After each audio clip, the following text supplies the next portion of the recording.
They say Fort Worth is where the West began, but they never tell you the price. Here, nothing is given for free. If you want respect, if you want legacy, you have to fight for it. Fort Worth was built by trailblazers, driving cattle through the dust and drawing oil from the ground. They staked their claim and they fought tooth and nail for it.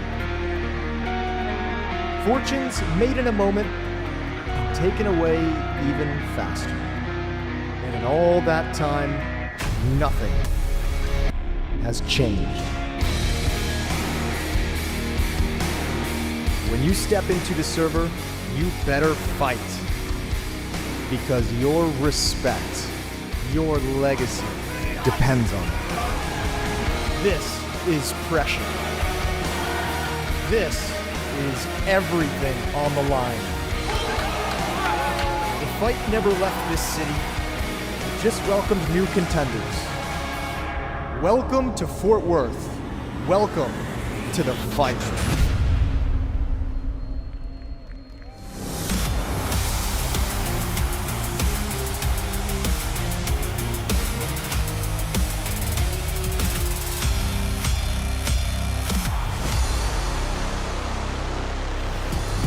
We're live in Fort Worth, Texas, as Counter-Strike takes center stage here at the iconic Dickies Arena all weekend. It is Blast Premier Rivals Fort Worth for 2026, where a lot of questions will be answered and legacies will be tested. I guess the most intriguing is whether or not any of the teams here can knock the incredible Vitality off the top spot. They are on the run of a lifetime, looking unstoppable. Will they claim another crown? I want to give a shout out to our incredible fans that are already starting to fill up this arena. We've only just opened up the doors, and this stage is absolutely massive. My name's Ian. Thank you for having me. Anders, do you want to get your steps in? Our incredible cameraman. Let's go and show off this incredible stage, shall we? So here, in the heart of it, of course, we have our player booths. So our players are literally and figuratively sitting opposite each other as these rivals continue to unfold here in the quarterfinals and then on into the semis. Down here, we have our ringside area, exclusive VIPs. We've got some incredible co-streamers, familiar faces of the Counter-Strike community, all in attendance. Welcome, guys. It's a pleasure to have you here. And of course, we've got our casting booth center there as well, which is where our first duo of Moses and Dinko will be leading us through that first quarterfinal. So we've got 6 teams remaining. I've already mentioned the Kings of Counter-Strike, but we've also got some incredible talent here looking to get their hands on this trophy and the lion's share of a hefty prize pool. So whether you are backing the favorites or riding with the underdogs, let's get this party started in Texas.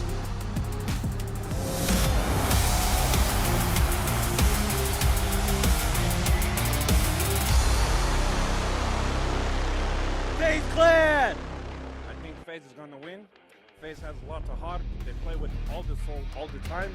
I know they have hard time, but for me, it's FaZe up, okay? FaZe! Oh, FaZe all day for sure, even without Kerrigan. Falcons. Let's go. FaZe. FaZe, obviously. Decked out for it.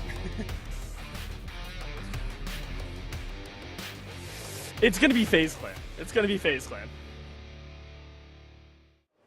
Is it going to be FaZe all day? We'll see. Welcome to the analyst desk. My name is Shox, and I'm joined here by Maui Snake and by Dust. Wow, it's feeling great up here, I have to say. We talked a lot to the fans as well.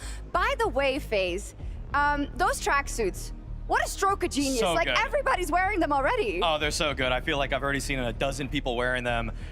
there aren't many orgs that have merch that good, but FaZe always is pulling all the strings, all the stops. Yeah. You can tell the beers are flowing early too, because I think FaZe is going to win. So wild stuff out here already. Yeah, it's 5 o'clock somewhere, I suppose. Yeah, if there's delusion, there's hope. He doesn't know right? what day it is. He doesn't know what day it is. We'll get to that. We'll get there.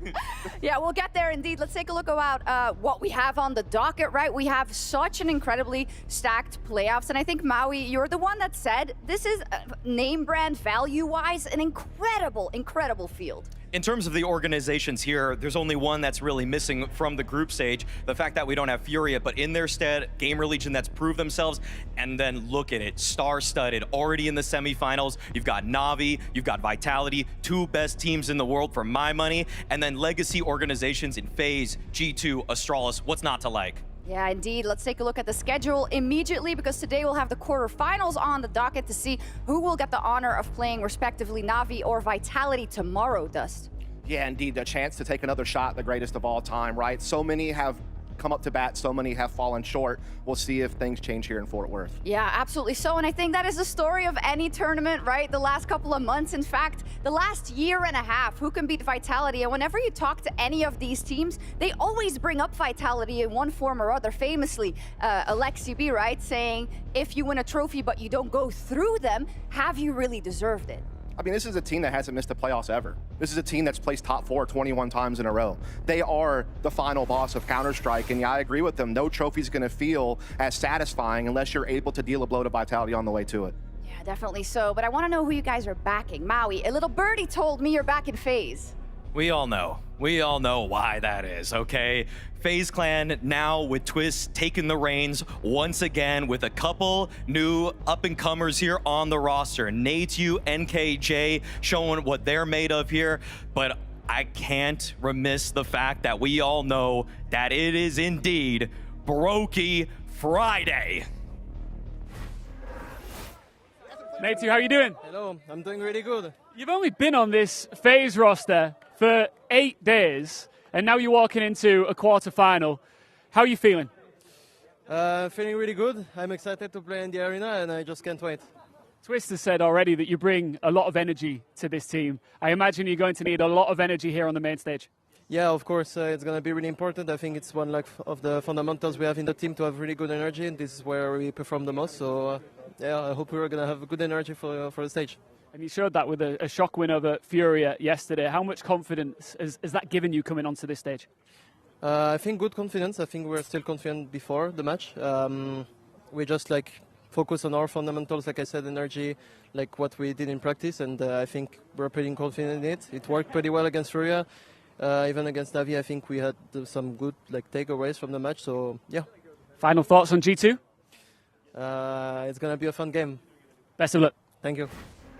Well, we hope so for Nateyu. It's pretty incredible, and some would call it a honeymoon, right? But who cares? They stand in the Dickies Arena, they stand in the playoffs, but for him, of course, the stress is going to be on. How is he going to perform on that big stage? But enough about FaZe Dust. I feel like you have G2's back. Indeed, G2 looking really strong so far. A team that tasted success already, winning Blast Open London against the likes of the greatest all-time in Vitality, one of only 2 teams to beat them in Best of 5 Grand Final. It's been up and down ever since. Hunter having to sit back at Rio and watch his team play without him, but still do decent. Nertz, a new addition to the squad, coming back home to his old coach Saul and his familiar Opera son Pius, looking to see if he can be what G2 needs to finally take that next step forward and get that finishing blow to Vitality.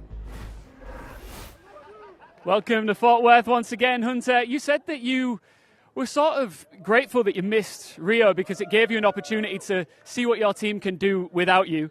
How excited are you now to be back with them on a stage like this?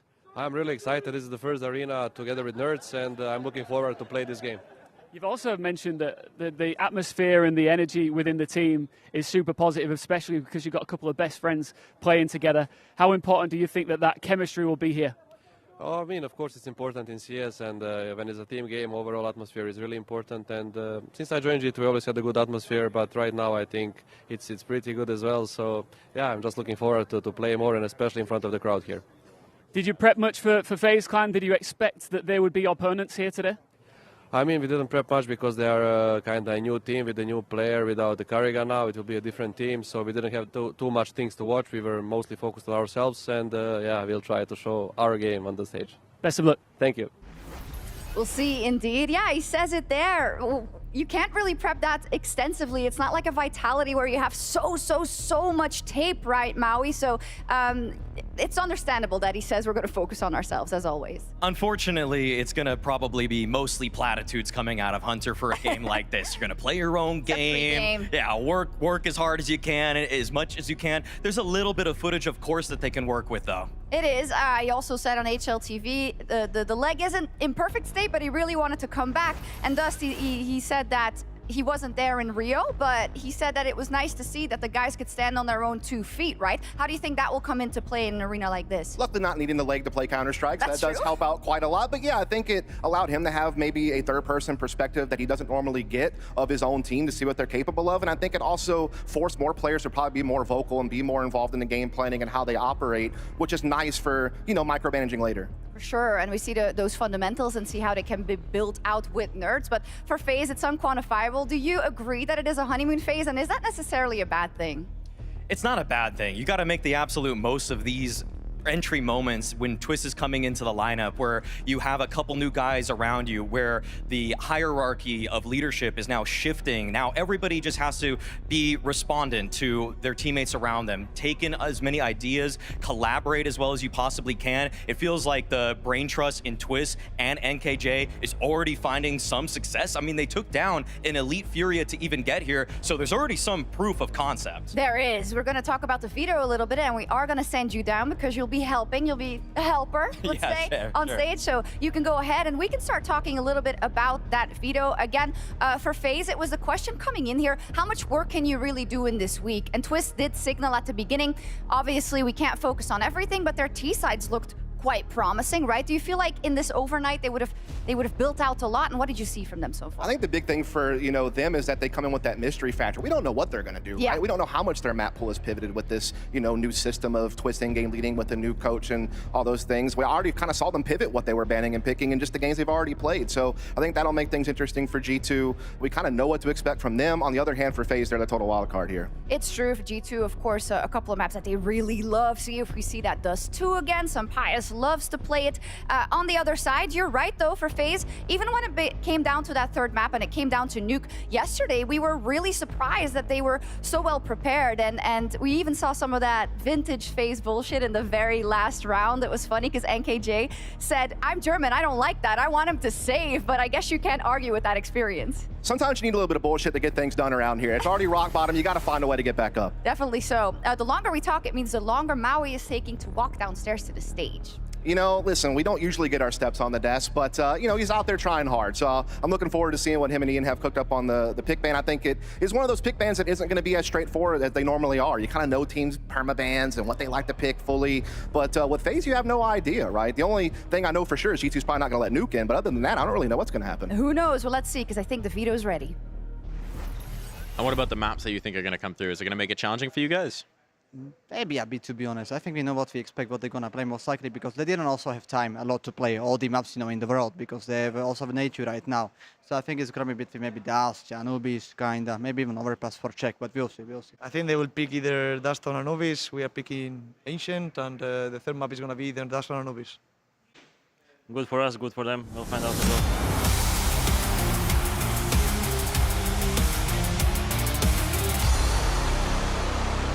All right, we're back down on the main stage here, center stage. And when I say we, it is an honor to be joined by the sharpest dressed man in all of Counter-Strike right now. I know I'm putting it out there. Maui, how are you doing? You good? Excellent, excellent. It's always great to be back here in Texas. And I feel like if the trend continues, we're painting all of the Texas Triangle. Why not Houston next year? Ooh, I like that. You got a good reaction from the crowd there as well, Maui. Let's not waste any time. For the first time here on the main stage, we'll be getting into picks and bans for this first quarterfinal. FaZe ban Inferno. Expected. It's what they've been banning ever since Twist became the in-game leader. Next. G2 ban Nuke. Also their perma-ban. So far, everything's going par for course. Nothing, no curveballs. Steady away. Let's now move on to the first pick. FaZe picked Dust 2. It's a map that they've already shown some success on, but it's pretty scary to play a G2 with Sun Pius on this map. G2 pick Ancient. This is their bread and butter. They love this map. FaZe are gonna have a lot of catching up to do. Back to bans. FaZe banned Overpass. Too tall of an order to expect a brand new team to be playing that one. Absolutely. G2 banned Anubis. Ooh, okay, all right. I mean, that leaves us obviously here with Mirage. This, to me, feels definitely G2 favored, but we're seeing crazy stuff happen every day with FaZe. It's going to be a banger, though, right? Without a doubt. Without a doubt. Let's get it started. I mean, it's Arena, it's FaZe. You don't need to think too much. They will be good, 100%. So we need to do our best. We need to be in our A form and, yeah, try to win, of course. I mean, they're riding some type of momentum at the moment. I mean, they had an event without Hunter. They played close games against Vitality 2 times now. I think they're in good form. Like I said, we're here to be the upset team. We have one under our belt already, and we're searching for another one. It's going to be a very good game, I think, and we know as FaZe can play out of times good. Even though they've been struggling, everyone knows recently, but we cannot describe them out of this game. It's going to be a very tough game for us, same for them, I think, and hopefully we will take it. It's Brokey Friday. It's Brokey Friday indeed. Well. Talk to me, all right? Oh. At some point, I'm going to bring you Oh my gosh. Yes. You love to hear it, though. You do. But hey, maybe we'll start with it. The producers probably won't be mad that we put this now. But Maui, this actually originated with you. What is Brokey Friday? Brokey Friday is a feeling. It's a moment in time that he does not fail to capture. Brokey's performances are wavering. They are indeed up and down. Go. You don't always get Brokey on any given day of the week, but some reason, this guy on Friday is a different beast, Dust. Are they Fridays during playoffs, though? That's my question. That's all I'm asking. I'm just asking, what Fridays are we talking about? That's all I want to know. It just says Friday. True. But I just feel like this man hasn't been in many playoff Fridays in a while. That's all I'm going to say. It has been a while, but these are stats for all of CS2. Remember at the beginning, when FaZe were one of the best, if not the best team in the game. Brokey was a main catalyst for that action. A lot of that action comes on Fridays.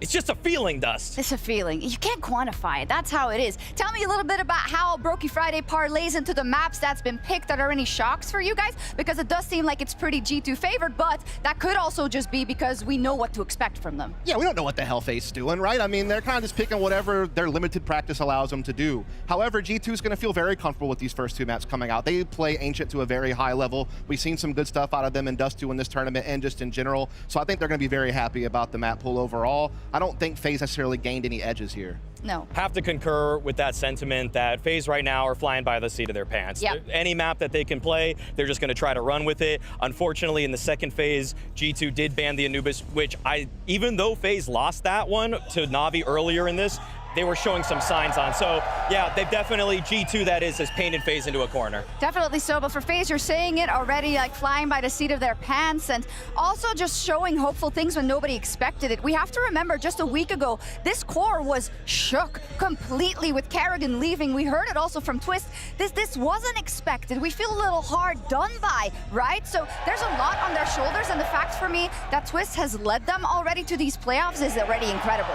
Yeah, they need any little bit of help they can get at this point. You're talking about only the third team in CS history that went from making a major final to not even making the major. That's 24 Valve majors. Only 3 teams have done that. FaZe probably the most damning because it's in the VRS era where a whole season of play defines who makes it to that point. So every win they get is so crucial to build a foundation for whatever the future of this team's going to be. They need the points to get there. For people who maybe have not watched all the matches yet, Maui, could you paint me a little bit of a picture? Because obviously the main thing you think about is that leadership is gone in Kerrigan, but you are gaining other things.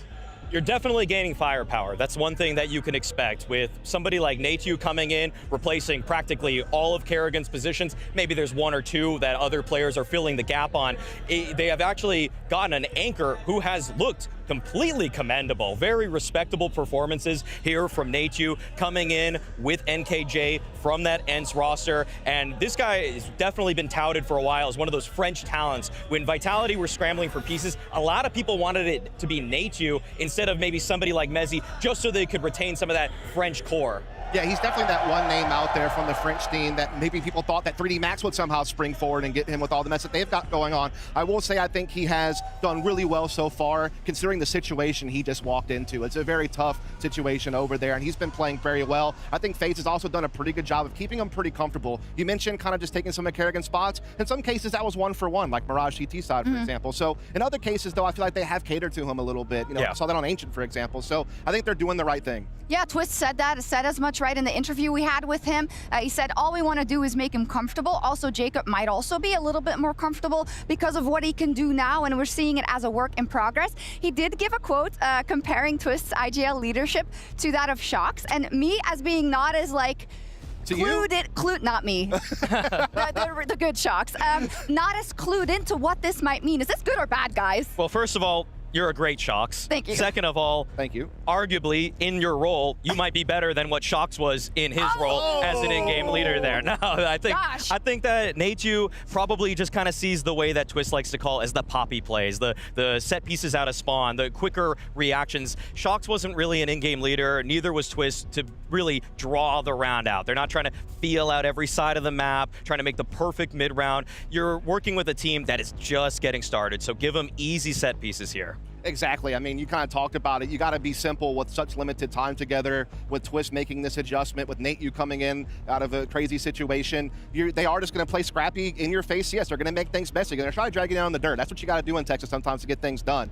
And so I think we're going to see a lot of that in the server today. Yeah, speaking about Texas also, it's like the wild, wild west also in the comms apparently. Like NKJ was saying, yeah, Brokey was just saying, well, let's go on the exit frags, and then they won the round and stuff like that. It's really fun to watch. But let's head over to G2 also a little bit, because for G2, when Hunter took off the IGL reigns a year ago at Blast Open London, that was great success, and we thought there would be more and more to come of that flavor, Dust. But it's been disappointing looking at all things considered. Yeah, went from being one of the few teams to beat Vitality in the best of 5 grand final in London to get a trophy, which was rare to get, because Vitality were winning a heck of a lot of them, Furia as well at that point in time, but they did it. However, they didn't make the major playoff. I think that was a really damning result to kind of end the year. This year, they opened strong at Krakow, 6th place finish, all right, we're back in order, but then they struggled at Tier 2 tournaments. Yeah. Tier 2 events that they should be bulldozing through, so you know, with Rio being kind of a little bit of a handicap moment without Hunter, they now have him back. Nurts has had more time to get settled in, and I do see that potential there, that they have the firepower to be dangerous.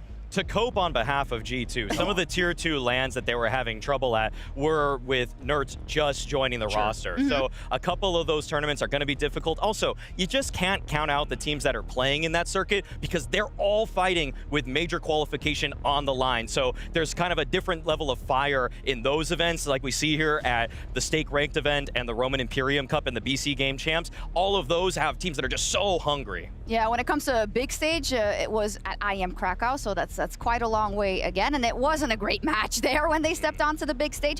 But we can talk about Nerds a little later, but I think there need to be some props that go over to Heavy God and to Sampayas particularly. I have thought, looking at Sampayas at a lot of times, like he burst onto the scene with the Movistar Riders, then with ENCE, and I've been like trying to grasp if he could get back to that level consistently. Now he's having one hell of an event. Don't hate on my boy Sun Pop. Okay. All right, he's out there making things happen. Sun Poppy. He's having a good time. Obviously, towards the end of CSGO, he looked like an incredible opper. And yes, he did have his struggles in CS2, but I can tell you that he's having one of his career performances so far in CS2. It's in the top 5 ratings of his career. So he's doing a great job with AWP. We saw a lot of that, particularly on that Mirage comeback against Vitality that they nearly were able to get. So that was really well done. But Heavy God, the deity of gravity himself, just doing the damn thing every single time, bro. I mean, this guy is such a great anchor. He's also actually going from our openings here and there as well on the T side. So he's showing you that full range that he has. It's just a Swiss Army knife for this team. Yeah. I'm glad you picked up on that, Dust, because that's what I noticed about Heavy God, the T sides, where he's getting a little bit more activated, because that's a complaint that I had about Hunter as an in-game game leader coming into this tournament. Even watching some of those tier 2 lands back,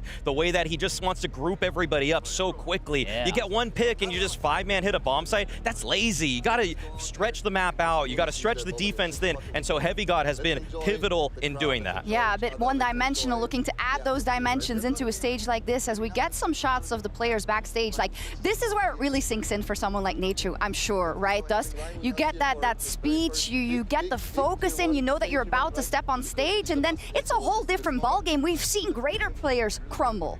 It's a long way from Birch Cup. Let me just tell you that. Right? Coming to this big stage up against a tier 1 opponent who looks fiery, who's ranked very highly, and you're on a team that is at rock bottom and trying to climb their way back up. I mean, that is going to be some pressure for him, but so far, so good out of him. Yeah.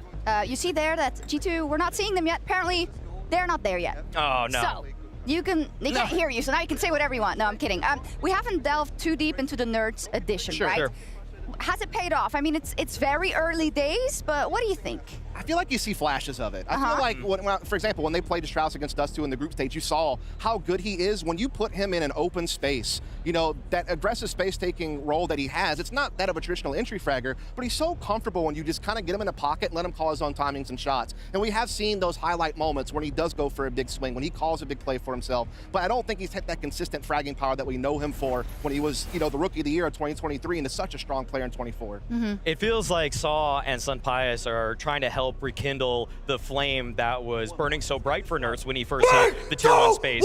So we're getting some glimpses of that, as Dust said. I feel like if you're putting him toe-to-toe with aggressive riflers that are going to be in the server today against him, he should have the edge. I don't think Jacob should be besting him in too many situations. I feel like that's going to be one kind of edge for G2 in this matchup. Yeah, I think that's the feeling overall, right? You wonder if it's going to be enough for FaZe. I do want to also call attention to kind of the situation and the crowd.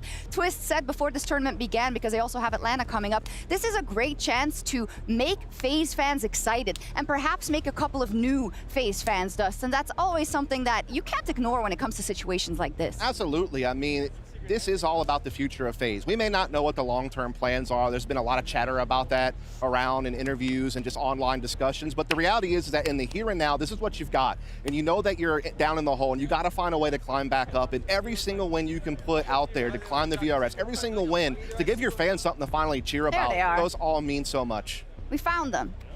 What were they doing? What does that mean that they're late? I think that they were just prepping too hard. You think? Yeah, they were trying to watch every single map that FaZe has played so far with this 5-man core. It didn't take very long, actually. Took me about an hour last night. They started this morning. Yeah, they did, indeed. Yeah, so we'll see. Anywhere else we want to go that we haven't talked about yet? We haven't talked about someone like Matis, for instance. And for me, he has been someone that's been so instrumental when they did go far, when they did have those great games, even at IM Krakow in the group stage. So what's going on there? Is that there's a new guy on this team, so it's a little harder for him, or how does that work? With Mattis, I just feel like when he's set up for some of the more aggressive poppy plays, he's really good. But now I feel like that he's kind of taking a backseat to Nerds being a little bit more of an aggressor. Sometimes I feel like he might lose his way a little bit. At this event so far, it has not been the best form of Mattis, because Mattis has been teetering on almost being a top 20 player this year, if you just look at raw numbers. But this event has not been a prime example of that, and I think that's partially because he's trying to fill into a couple more of the worst roles. Like, for example, he's moved to be on Mirage as an anchor. That's such criminal stuff. It's ridiculous to see a guy with that much skill have to play a spot that's more about self-preservation than getting your own. It is self-preservation, but also wanting to show the best you got. An unbelievable occasion to set the record straight for both FaZe and G2. Let's get him on stage.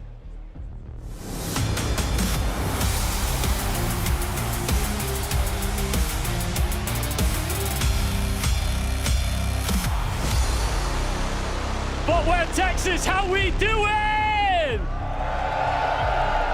I've got to give a shout out to all of the early bird fans who have taken their seats ready for the first matchup. Who's set and excited for this first quarterfinal? Now, of course, we've got Na'Vi waiting in the wings in the semis, and they will face the winner of this one. So let's bring out the teams.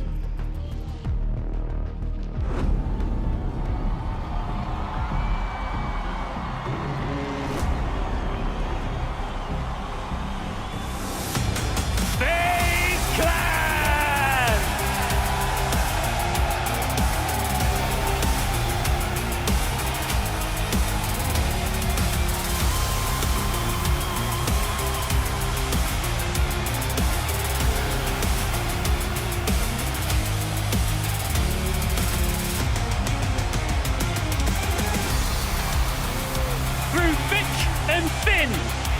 is the roster that refuses to stay down. They're playing with house money here in Texas, and they've been known to flip the switch in big arenas.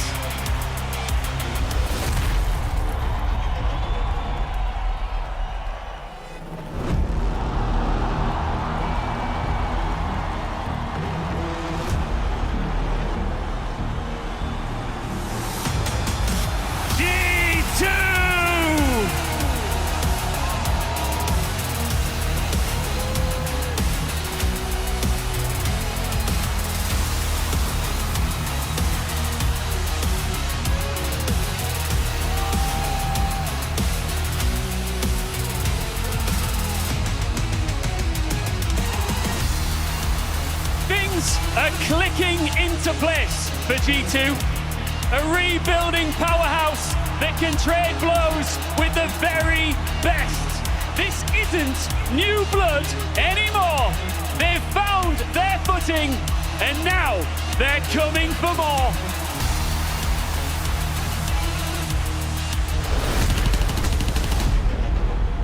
The legend of FaZe and the prestige of G2.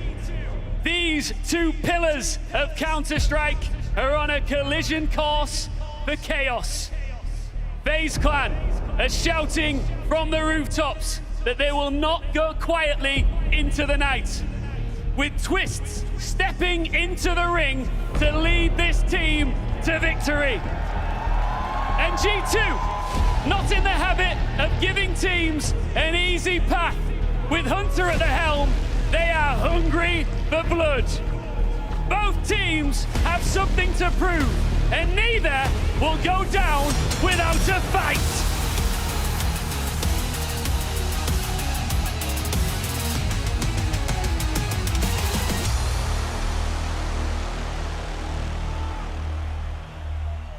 What an entrance from our gladiators into the arena. Amazing chills. And yeah, the arena is filling up and it's all coming up FaZe as we expected. So many fans that probably feel invigorated by what they've seen so far, Dust, led by Twists. Indeed, we haven't seen a lot, but what we have seen has shown hints of life, something this team has been lacking for so long. They need that spark, something to douse gas on, something to make them believe again. And hopefully on this stage today, they can take one step closer to doing that. And I don't even care that it's a honeymoon. Sometimes the best memories in your life are during your honeymoon. That's not to say they aren't real. So I want to see, though, if FaZe can parlay what they've done, taking down an elite Furious squad and beating G2, who theoretically should be an easier opponent. Definitely so, and it's also nice to zoom out when you look at the story of both of these IGLs. Twists already got a stab at this before when he was on Liquid Dust. So in the back of his mind, there's also that, not only having to step in for Kerrigan, but also repaying the trust that the fans have had in him. And what big shoes they are to fill. The greatest of all time in the IGL for many people's opinions, right? And so while he has done this before, this is a different level of pressure and a different environment. Hunter, also a fresh IGL, looking to try to show what he's capable of yet again. On the other hand, I mean, I feel like the way that Twist is calling, he's learned from Kerrigan, but he's not trying to just imitate him. That wouldn't fit this lineup. You've got youngsters in tow, guys that would rather just say, start to finish, this is how we're playing the round. I like that Twist has this more pragmatic approach to his current five-man. Definitely seems to be invigorating a lot of those players as well, and that's a key trait you have to have as an IGL. If we zoom out to Hunter's story as well, it's been a long and fruitful career, but he's gone through a lot. Nico leaving that roster, right? Modesty leaving that roster, left to pick up the pieces. Maui, it's not an easy feat, but this is a real chance to show what he's worth. Hunter has already proven his worth here by lifting a trophy last year in London. This is, once again, a Blast event where he feels right at home, and it's one that he is also going to have to do a lot of work for, because this G2 team is still putting the pieces together with Nerds in tow, and it's one that I feel like the ceiling is incredibly high, but they have to reach for it. It's been a steady climb for Hunter as far as leadership goes, from being a secondary voice to now being at the forefront and leading this squad forward. And the G2 brand brings expectations, expectations of lifting trophies, thoughts of being an elite level team consistently, and we have seen hints of it. As you mentioned, the win in London. We saw them start this year off pretty well in Krakow as well, but we've also seen them struggle in moments where we didn't think we would. But we know what they're capable of. The firepower is certainly there. It's all about wrangling them together here in Texas and putting their best foot forward. So far, so good. Let's see what happens against FaZe. It's true. It's kind of a 1 in a million chance, right, to get that opportunity again if you do go up against a FaZe. Yes, you don't have that much information, but you're a well-oiled machine. There is a new wheel, a new cog rather, in there, but you're getting them incorporated. Or if you're G2, you cannot underestimate FaZe and what that X factor might bring. No, of course not. G2 themselves have had to learn a lot, and I think that just by looking at what FaZe has done so far, sure, there isn't the most footage, but you're going to get a semblance of an idea of how it is that Twist wants to call. And when G2 get a beat on a team, I feel like they play great CT sides. They prod for information very carefully, they make strong rotations, and their counter utility when they know that a bomb site hit is imminent has been impeccable. So if they get all those beats, if they get a read on FaZe, I think they're going to be the favorites here. And you got one of the best anchors in the world holding things down for you. When the going gets tough and that speed comes at him, which is what FaZe is bringing, he's able to hold his ground and do very well. Mattis is an overqualified anchor in a lot of situations, in my opinion. He's doing a fantastic job as well. You're seeing Sun Pius find his rhythm again with the AWP. I mean, there's a lot of variables there that really play into G2's favor, and it's going to be a tough shot for FaZe. It's almost like Sun Pius is unshackled. He said he had the IGL in Rio. Now he doesn't have to think about any of that. He said, I want to be less judgmental. He really needs to unlock that next level. Without a doubt, they're going to need him if they want to take down the guy that's also wielding the big green on the other side of the server. We all know it's his day. Brokey Friday is here right now, and so Sun Pius, he's got to show some of that group stage form. They love you for that. Is it going to be Brokey Friday? Who knows? I don't know. The beers are flowing out there already, it seems. I'm hearing. That's what I'm hearing. There you go. All right, it's 5 o'clock somewhere. It is. Someone we haven't talked about and who's actually been in all the headlines this week is Frozen, right? We've talked about how this is a little bit of an audition of everyone. It's like he's the only judge and they really need to turn up because is he going to stay in this roster? Maybe this will be a deciding factor. It's either you take the red pill, which is FaZe, or you take the blue pill, which is the big old bag of money. That's what we love around here. What would you do? Oh man, I'd be getting the heck out of there, but maybe they could try to make something happen. That's just me. I don't know. I want FaZe to prove to Frozen that he should be part of the building moving forward. They have a chance today to beat another top team to show Frozen that he should continue to don the black and red. He loves it. He says FaZe Clan for the crowd. Well, of course, it will be decided who will be victorious today. And with that, we got 2 IGLs in Twist and in Hunter with a chip on their shoulders. Hunter has an IGL a year in the making, but since London, big stages have been far and few in between. Twist was left reeling from Kerrigan's departure, stepping in, filling the void for FaZe, reinvigorating the team, bringing them to playoffs against all odds. 2 captains, 1 mission. Who will carry the day? 1 year ago, G2 began a new vision for this team. A new captain taking the reins, a new leader standing behind him. A reinvigorated sniper. Players carving their place within this team. Badasses all. And the next G2 superstar will emerge from among them. And FaZe? This team was supposed to be dead. We all thought they were done. Lost at rock bottom. So what is it that makes this team fight? Is it the frustration that all their glory is behind them? Is it the anger, the shocking departure of a brother? Or is it the unkillable drive to be the best? Fort Worth, the battle for the Blast Rivals Championships begins!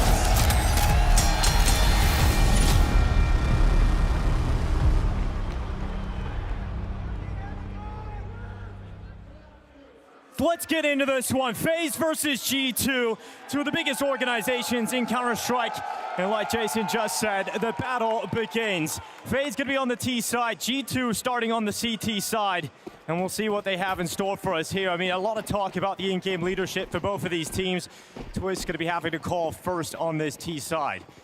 Heading over towards B. Plenty of players already in the tunnels. We've got Nerds who's pushed up into lower. The Dual Berettas at the ready. And you've got Heavy Guard waiting in the site. Oh, he's waiting all right. They're coming right at him now. Boy, he's got that first headshot. All reliable. Heavy Guard going to be a twist response at least. Frozen coming through, and Heavy Guard does a good job with 2 kills coming in. But for the most part, FaZe is going to be a lot happier about this. They're in the site, and now the bomb can be planted. Okay, bomb going down can be a tough retake, though. Sunpia's close up the window. A little bit of utility. He's going to push forward, drop by Frozen.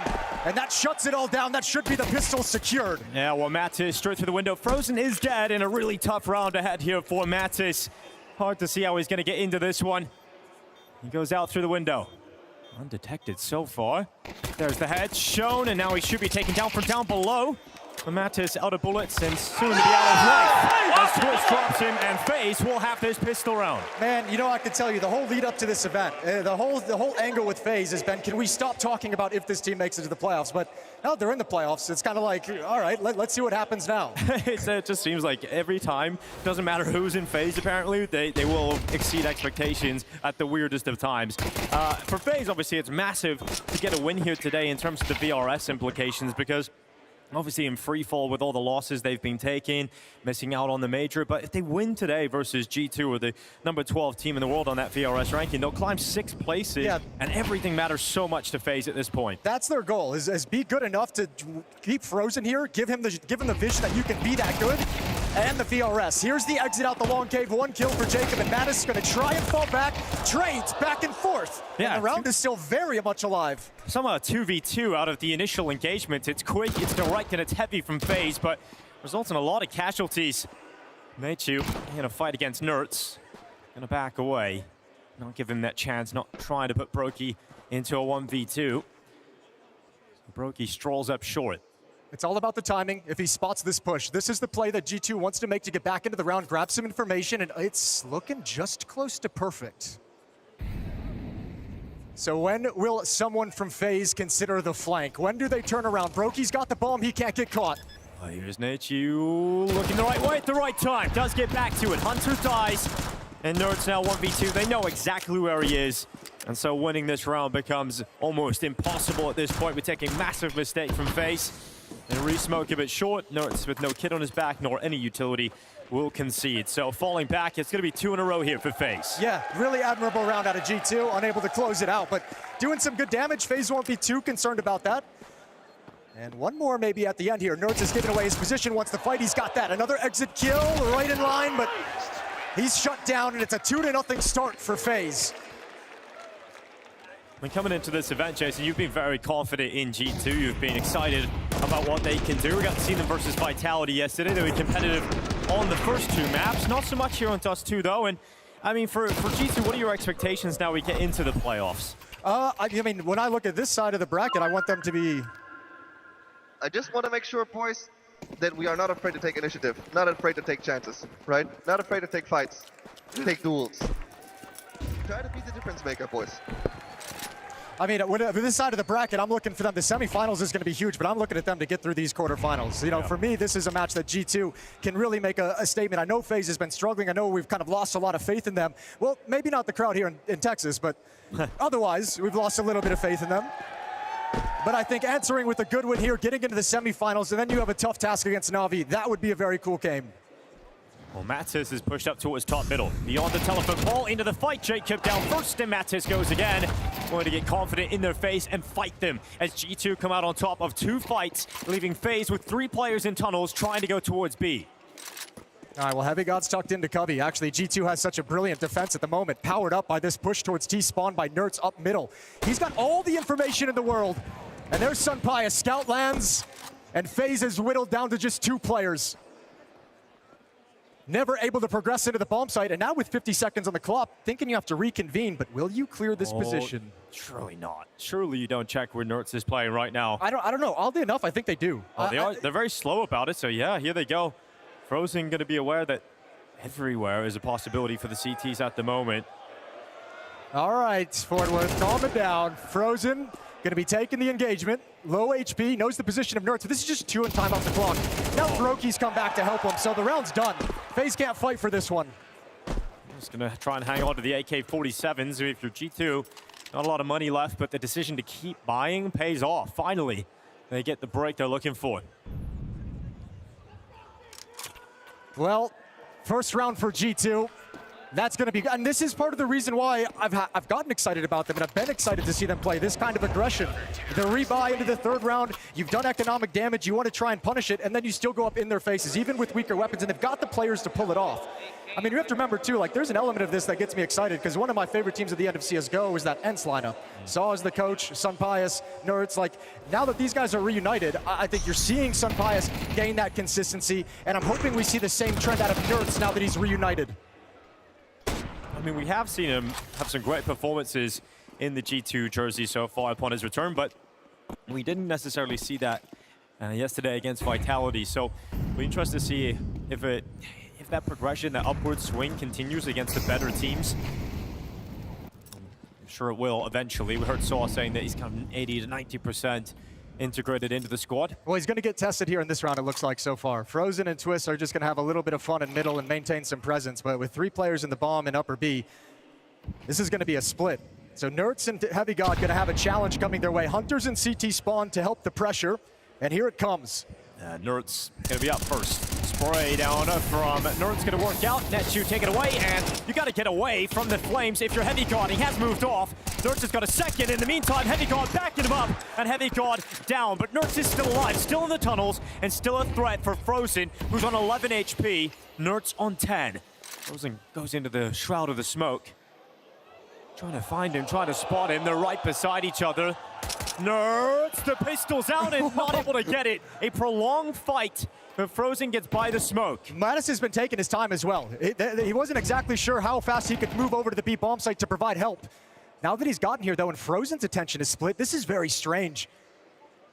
Bomb still not planted, so time for G2 to figure out how they want to handle this. Yeah, Mattis with the health, needs this kill, does a lot of damage, can't get the frag though. He's Nate could though. Frozen's very, very low, that's gonna blast him away. And it won't, he somehow dodges it. Frozen with the awareness not to back into the car straight away. Frozen and Nerds are immortal right now. It's crazy how much damage they've taken, but still standing. Another piece of utility, but he dodges that as well. He goes for the fight, finally dead, but it's a 1v1 that Mattis will win here for G2. Huge step up for Mattis, one of the players coming to this kind of plucked out of obscurity, and he is one of the players who showed very, very quickly he deserves to play on these stages. Beautiful clutch. What a tough round all the way through though. Nerds and Frozen have like a 40-second standoff. Absolutely crazy. This round was so tense. So many fights you thought, okay, that's the end of Frozen. I don't know how Frozen dodged him for that long, but eventually taken out. Tank the Molotov as well. Yeah, it got really weird.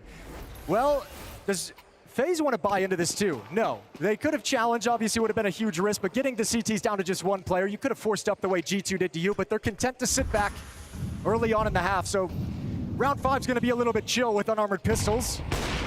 There's some Pius grabbing the opening. I mean, there was big conversation yesterday for us during the game versus Vitality, but also from the desk today about how some Pius has been playing better Counter-Strike and how much more deadly G2 look when that's the case. Yes, I mean, a map like Dust 2, obviously we know that can pop off, and obviously on the other side of the server, we also know Brokey's had some struggles, although it is Friday, so we're going to see how that goes. Sunpius yesterday, the better... Oh, Jacob, there we go. Don't leave him hanging. Sunpius yesterday, the better opper in the Vitality G2 series as well, out-impacting Zygo, at least on the first 2 maps. Very impressive stuff. That's a feat he's been doing a couple times throughout his career. Round 6, op out on both sides. And a heavy defense towards middle, and G2, they're unrelenting right now. What an aggressive game plan to open up the first map. Just getting in their face, really trying to disrupt any of the calls Twist might have. And just hitting the pause button here. FaZe, though, aware that this is a possibility, but how far does Mattis want to go? And he catches a great timing to remove Twist. He's sticking around. He's gone back in for the second dip, but Jacob cleans up, and both of the G2 players dead in middle. Yeah, very necessary. Good timing on the grenade as well. Those kills come out. The lower players are going to feel safe to turn the corner, so tank a little bit of damage from the HE grenade. One man down is G2, still recoverable. Sunpius out towards long. A little bit out of the fight with that AWP, a very valuable weapon that's not getting you long-range information. Hunter's going to be playing at the rail towards the A bomb site, and Heavy God patrolling mid and B. He's got the most responsibility on his shoulders. But look at the way he's reading this play. Silence in middle, slides to CT spawn, now set up perfectly with Hunter. Well, Hunter keeping his head down for now. Flash for Heavy God to be sent in to support him. And Hunter goes for the peek. Plenty of players all blinded! And the Heavy God flashbang works out perfectly. Hunter with 3 kills has just card FaZe up and put Frozen into a 1v3. You can't win this, but Sampias will deny any access to the site. Brilliant round out of Hunter. How can you not love that kind of team play? Heavy got the full rotation from middle just to chuck the flashbang. Great comms, great communication. And G2 solved the problem before it even begins. Timeout taken from FaZe. New coach NKJ, a chance to have a word. A couple of moments yesterday where Hunter looked maybe a little lost, making mistakes that we don't usually see from him, in particular here on Dust 2. I mean, there was a couple of rounds where maybe he's thinking so much about the calling, he sometimes lets loose on his own individual skill, and I think that certainly was the case yesterday versus Vitality, but if he can have a great game today and step up individually, obviously that just tightens this ship even more for G2. Yeah, we all know, we talked about the IGL brain of where like the attention just gets taken away from the crosshair, so yeah, we've seen him have a few moments where seems like his focus is just elsewhere, and that's not unusual for IGLs, especially with new players coming in. But this is a thing of beauty. You had time to set this play up. You got to move into position while Heavy God was rotating. It was perfect in every sense. And it's a 2-round lead.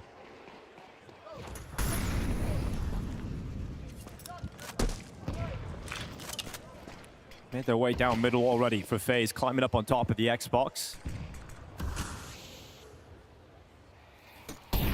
Going back for a little bit more. They're going to tank the utility, wanting to get up in Hunter's face early. He's in a good position, not playing committed, so he can keep that range on the better weapon and throw utility in instead. And just block short again with the smoke. Yeah, I mean, this is all about just stalling things out, running down the clock a little bit. There's, that's pistol, so FaZe is trying to wait for all this utility to go away and disappear so they can actually attack in with some of the weaker weapons. Here's the Nerds peek into mid just for information. Take a couple of bullets towards him. Goes into the peek, just changing up his position, ready if they come through the smoke.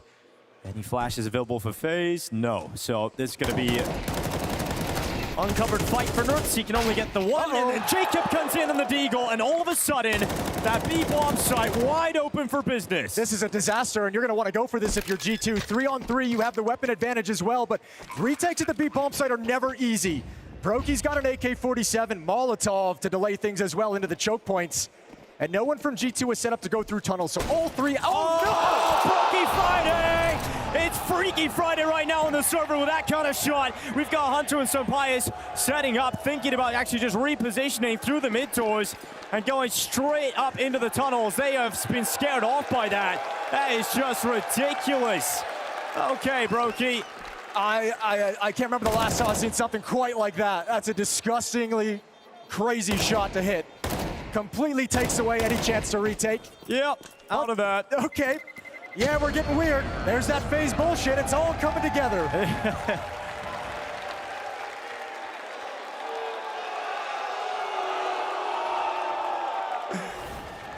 Absolutely mental. Great trades from the pistols coming out middle. Beautiful shot from Jacob, but this... Yep. I'm sorry, what? Only on a Friday. I'm sorry, what? Oh, my God. How mad will you be when you watch that back? Yeah, that's definitely a popcorn play right there.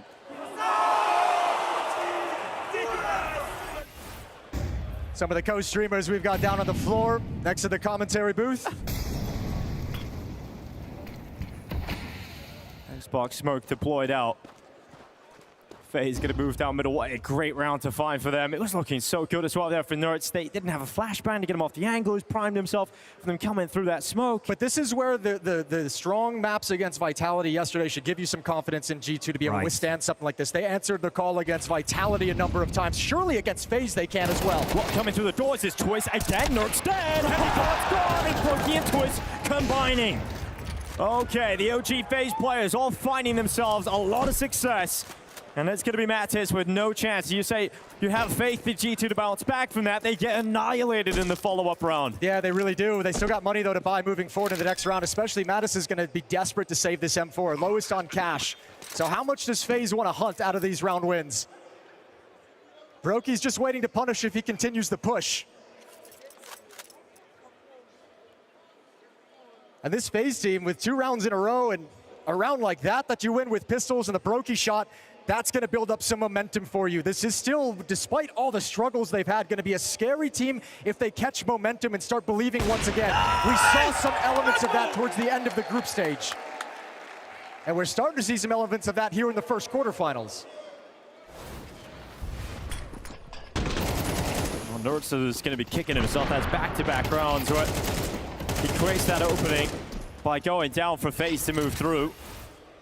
He's going to have to tighten that up as this game goes on. So Pius into the AWP. We're going to see G2 start figuring out if they can get something around this as well. No, it's actually kind of scary, a hero AWP, so you won't have it in the next round when you go for the full buy otherwise. So really going to see if Sunpius can create you anything, and if not, I mean, you're just going to look for the first opportunity to save that and keep it alive if the round's out of reach. Well, he's looking to plug that gap in middle that's been such a threat against G2 here. So let's see if Sunpius can find some success from this position with the AWP.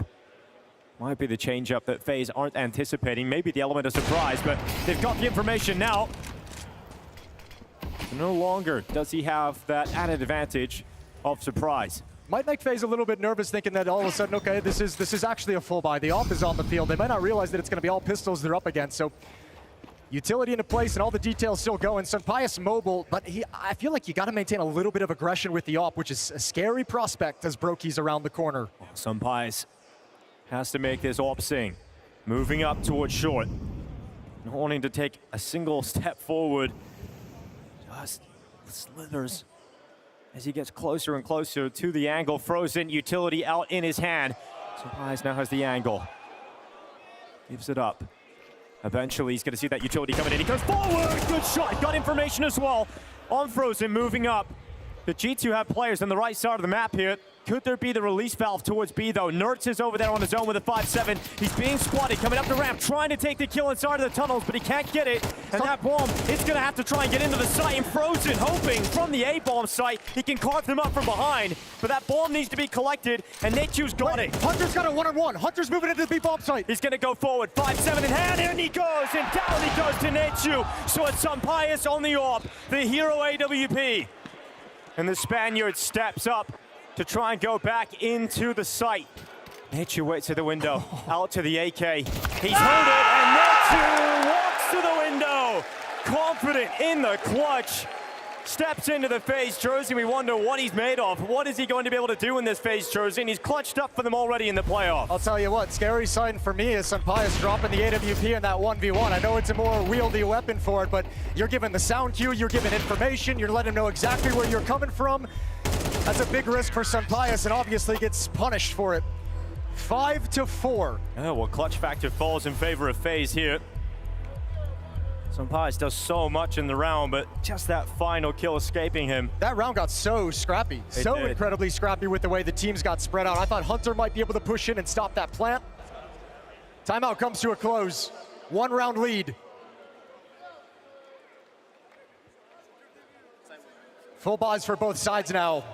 The AWP is back in the hands of Sunpius. Managed to figure it out. Get it into his hands for one more time here. Does require no Kevlar, though. It's a glass cannon for Sunpius, but the way he's been able to perform, you want to get it out if you can. FaZe, again, heavy towards the tunnels. Well, they had success with this before. Are they just going to let Broky go for a pick, or they want to actually try and attack in after the Molotov fades? Oh, they're moving. Yeah, here they come. Nertz going to wait on the car. It's Heavy God who's got that first kill on Twist. Nertz again going down. Frozen's got the follow-up. Sunpius getting caught as he tries to go back out the window. And Mattes moves out long. A really important fight to keep this dream at least slightly alive. But Hunter feels like a risk is needed. He gets towards the smoke of the doors and not moving through. Okay, Molotov out towards the window is going to take away his play as well. It keeps him off the bomb, though. At least the plant has been delayed as long as possible. Yeah, Mattes has been able to rotate over because of that. So here they go. Smoke again down towards the doors. The plant is finally coming in. But the flash goes over the top, and it sets off Hunter. Broky misses the shot, and Hunter has both kills. G2 finally breaking through in the retake of the B-bomb site. Hunter was looking for that play the entire time. He was waiting for the moment. That bomb being planted. Great flashbang over the top. Broky knew it was coming too. Flashbang extremely effective. Puts both players on the back foot. I'll tell you what, though, it's a weakness at the B bomb site now. A couple rounds they've been able to break in. They've done it on an eco round with the mid to B split. They broke it in through the main choke point with guns. Now they do it again. Oh. Broke in some nice shots today. But I tell you, it's been a fun start to this game, hasn't it? First 10 rounds have had their highlight moments. It's been quick. It's brawly, isn't it? It's definitely a brawl. Yeah, with this FaZe team, Twist at the helm, just very, very quickly, probably not a whole lot of time to work with the coach, institute a new plan, so. Now goes Brokey. The shot will whiz past, close to a kill, but Jacob just sent through, forced to fight, and hasn't been able to make much of it. Matsis stopping him in his tracks. Yeah, maybe trying to catch Mattis with the unexpected play. Normally you just see the Opper fall back and it's chill. They want to send one forward and maybe try and catch him off guard. So the round will slow down now. Smoke towards the double doors. All 4 players for FaZe in middle. Nerds and Heavy God starting to push into the upper tunnels. Oh, Nature just turns his head away. And Nerds is out of there. He's like, okay, we got the info we need and haven't necessarily been able to make that work. Do not give up the advantage that G2 have.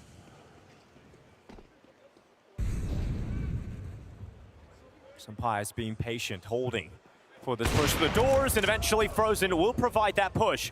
Brokey nearly dropped, and Sampai's unfortunately for G2 unable to follow that up. That would have ended the round here and now, but still a shot at this for FaZe. 45 seconds left in a 3v5. Yeah, just been thinned out a little bit too much. This might just end up, I mean, you got 2 options right now. Kind of walk into the B bomb site.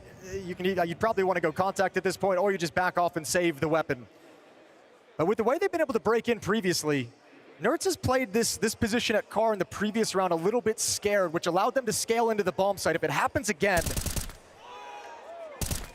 Oh, Heavy God, first headshot's good, but both of the B players dead again.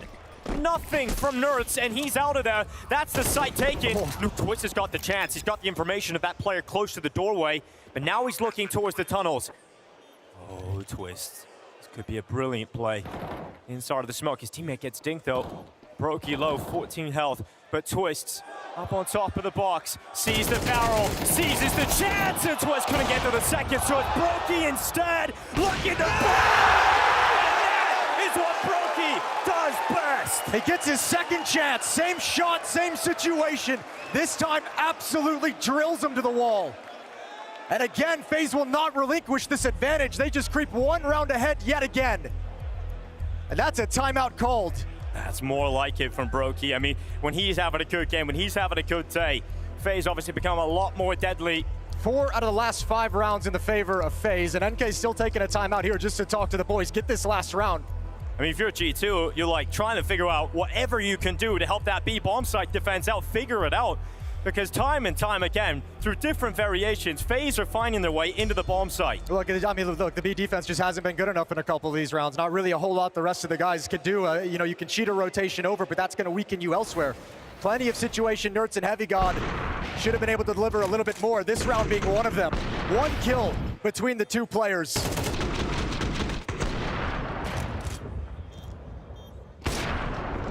Six to 5 into round 12. Nursing a lead is FaZe right before halftime comes. And G2 looking to tie things up with scraps. MP9, 5-7, FAMAS.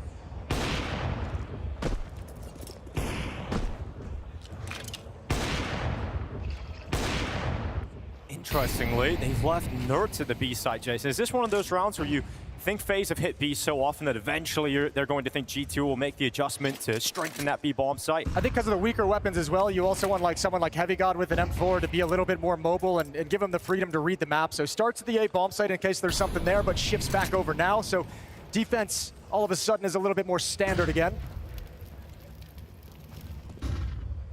Hunter's kind of in no man's land. I guess he thinks he'd see somebody, but I think he's about to just get killed.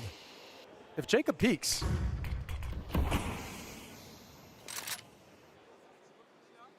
That's an enticing gap in the smoke, but one that almost seems too obvious. Mattis, MP9, can he get more than 1 hit? Heads turned, he can't even Well, eventually does get that one kill, but Nechu trading him out. Hunter trying to move into position, but he's being spotted towards the car.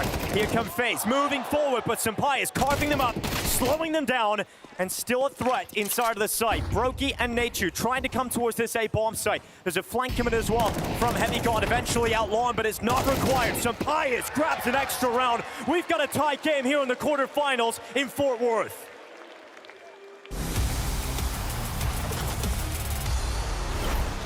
Counter-Strike finally came back to London. Let's go back to check Ivy. Okay, Hunter's still in a strong position, has his cross to the site. He does lose his teammate in the meantime, but they line up, and Hunter redeems 3. Worried that they're kind of tunnel visioned on breaking through this A-hold. Okay, that's gonna help. Dude, that's a huge kill. Like, Ultimate, he's not exactly top in the charts. He's not up there alongside Nerds, but that's the two top performers, both felled by this Deagle. 2v5 back for Twist and Nav. Oh, up close in the smoke, Mattis Deagle continues, and he's gonna seal the deal. Huge round from Mattis, what a 4K. Heavy God awaiting some kind of an action down ramp. He gets what he was looking for, and he takes minimal damage in return. He doubles back to sight. As they're trying to chase down Shiro, he strikes. But Shiro, that is crazy. Looking to emerge around the side of the smoke as Donk was still a couple steps back. And Donk doesn't get the Heavy God kill right away. In fact, Heavy God takes his head off. Man advantage in a clutch. They're going to double swing the other way. He makes loud steps. They know they slide right out, and this streak of rounds keeps going. But look at this cat presence coming out of FaZe. They are tiptoeing closer to an unexpected gunfight for G2. G2 fully focused here on doors. If Frozen draws their attention, the cat swing comes over top. And the bomb carrier's dead. Heavy God's got the trades going. 3 kills on the round. Oh, that's excellent. Now he's low. Has to be a headshot. Again! They lock horns and Heavy God rips Rain's head off.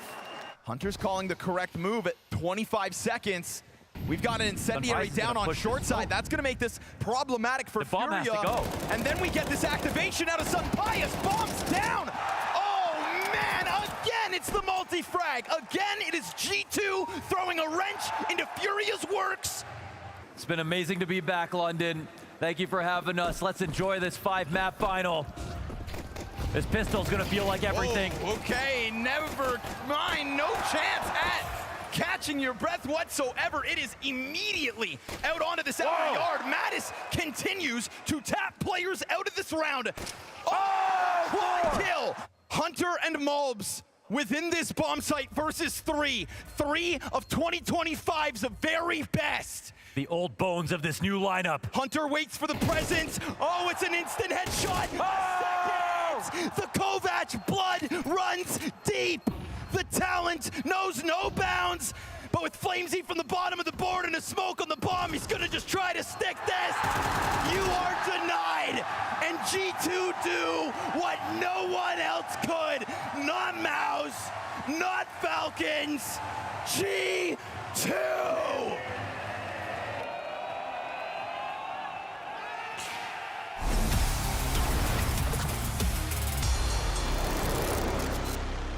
Tie game 6-6 here in Fort Worth, opening quarterfinal of Blast Rivals. Surprising to see FaZe challenge this much, but they built up some energy. Brokey's having good games, and all of a sudden, it's like, ooh, that's actually, they're dangerous again. Yeah, it's been fantastic to see how fun this game has been. You know, both teams having their stylish moments. Makes sense. We're playing in the Dickies Arena, and we're getting ready to go out towards A-Long. There's going to be plenty of players at G2 about to round this corner, but no one from FaZe there to meet them. No one home. They want to focus over towards short, but they hear the footsteps now. They hear the sound cues. Flashbang out towards long. They're going to peek it all along the wall. Everyone's blind. Twist and Brokey and Jacob all combined. Yeah, shutting it down, melting. This attack is G2 fall to just 2 players. Mattis and Senpai waiting. It's got to take a miraculous effort to get back into it, but that was your window of opportunity.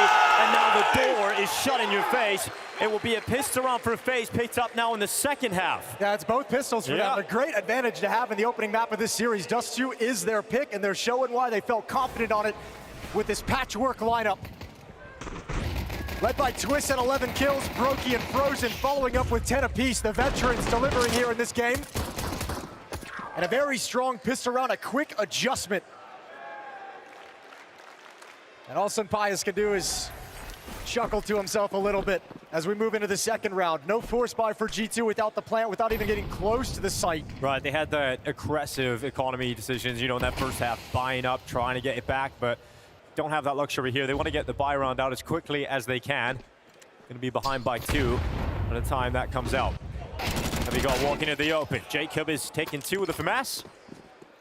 And we'll see them move up. G2 should get melted here. But I think one of the questions, you know, coming into this event was, are FaZe even going to make it out of the groups?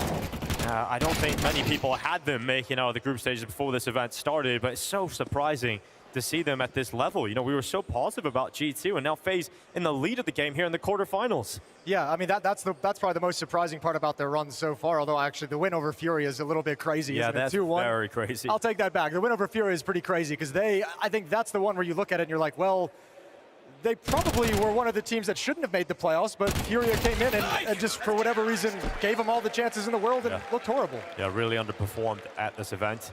But you take those opportunities and you run with them. That's exactly what FaZe is doing right now, up by 2. But guns are going to come out for the G2 side now. And throughout this event, Hunter's called on the T sides pretty defaulty, giving players chances to make plays, giving 2-man units chances to take space. They like to progress across the map slowly, less of the grouped up style that we saw at a FaZe in the first half. So Pi starting by going long. Well, he's blocked by the smoke. So Senpais retreats back out of long and joins his teammates towards middle.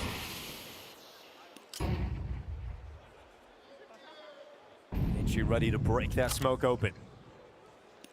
Frozen biding his time, ready to communicate for that nade to come in and not spotting a target. So Twist goes next, up he goes. First headshot's good, and Heavy God getting the trade. Yeah, but the information was never gathered from middle, so that surprised Twist. He was wanting a stronger fight there. 1-for-1 is not bad considering the situation. Frozen on notice now. Full mid control for the G2 side of things. Gonna try and block the smoke. It's still gonna pop and block vision. They're going to send Frozen up on top of the box. This is a strong setup so far for FaZe to try and deal with the mid to B. Yeah, but this is exactly what G2 want. They've baited out a Molotov now, baited out some utility, and now you can change things up. There's going to be more pressure on the new guy, Nature, to hold on to this B bomb site as G2 shape up to attack him. Oh, especially now that Hunter's changed the... Oh, no, he's not. They've called it back. Heavy God's a little bit between 2 minds. Watching the flank as Nerds gets out middle. Leaves only 2 players to attract directly into the B bomb site. And Netu can handle that. Yeah, let's see if he can. New guy in FaZe being helped out by Frozen's aggression. They're going to charge up to the B ramp to join them, but Heavy God might have just found the gap. Piecing it together, he's got both. Heavy God unleashes, but so does Nature. And Jacob on that lit long flank comes in to secure it for FaZe. Yeah, concerning seeing G2 go between a couple different ideas back and forth. Heavy God seemed like he wanted to join with the upper B push, and then you'd have a 3-on-1, which guarantees at least the bomb site, essentially. But 2 is something that you can handle, especially when he's got teammates distracting them in middle. Yeah, with the way FaZe just stepped through the smoke, Frozen, here we go. This is it from his POV, just running through that CT smoke. That's also a kill that Nerds should have had. I mean, that round is like, yeah, great on FaZe for winning it, great 1v2, one at the bomb site for Nature, but Nerds should have had a frag that makes things easier. I think that's a perfect thing to bring up because in that first half, how many times did we say that about Nerds, right? That's a kill he should have had on the CT side. If he was doing what Nature just did on the B bomb site, could have been a very different CT defense for G2. And Nature proving that this B bomb site is going to be a lot stronger here for FaZe. And now just pistols for the G2 side. A 3-round deficit. Scaling up short quietly. No information gathered by Twist in middle. There's utility to spend. Smokes and Molotovs for the execute off short. But a passive defense with rifles is what they have to try and break through with virtually nothing.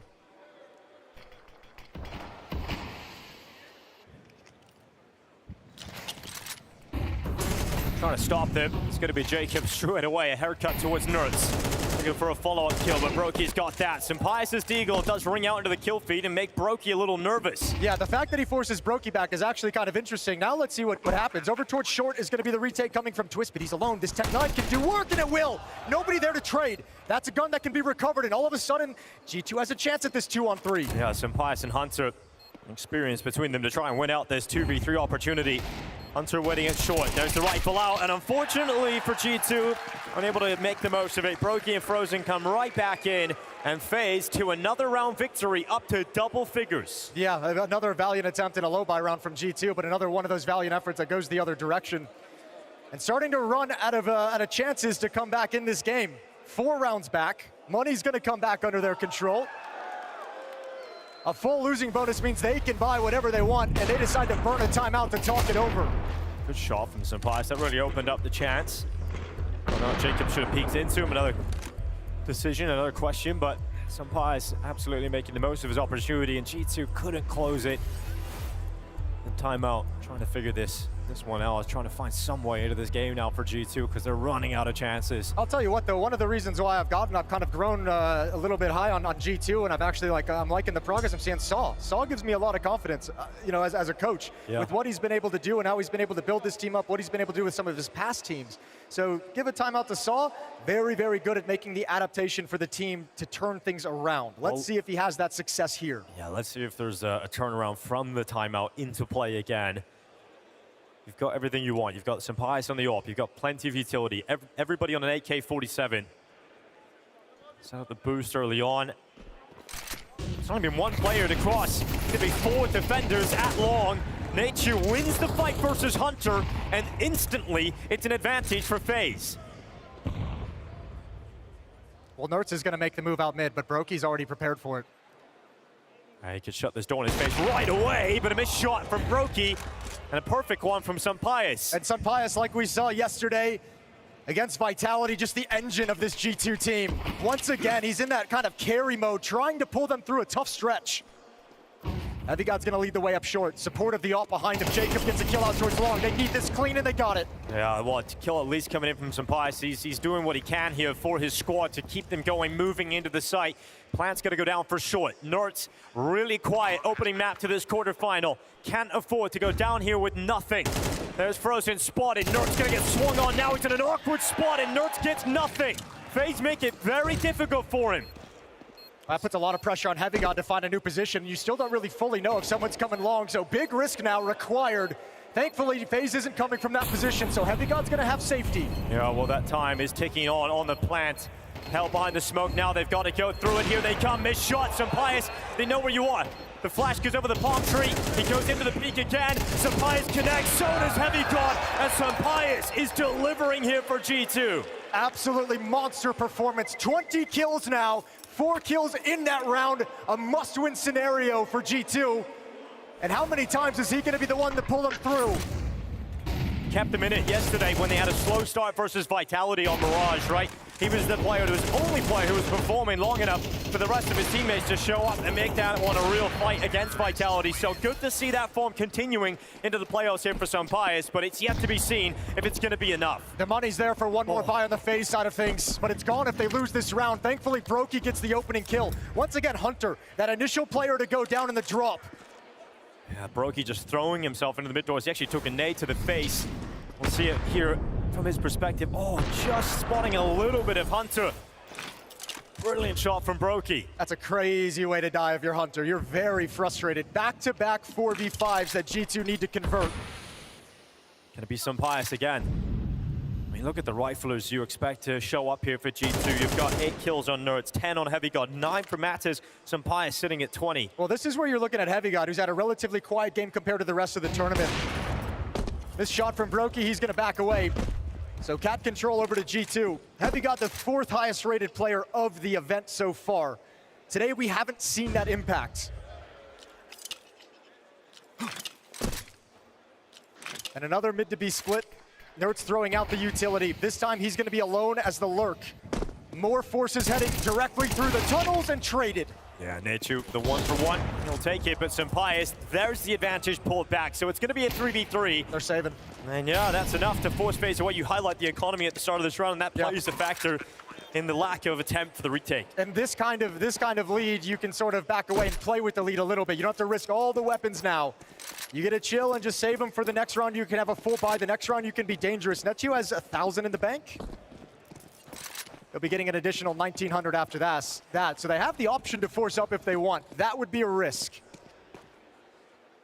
a lineup to grab some exit kills as the bomb explodes.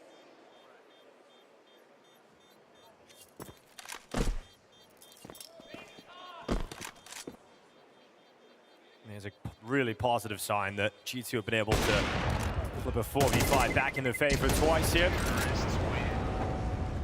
Surprise, hanging on to the expensive weapon at least, not going out to his death. And there wasn't an upgrade available for Twist to get off that FAMAS. What's up, Fort Worth? How y'all feeling? You guys want to see G2 come back in this? I didn't think so. So you want to see FaZe spank him out of the server? All right, baby. Let's get into it. Round 19, 10-8.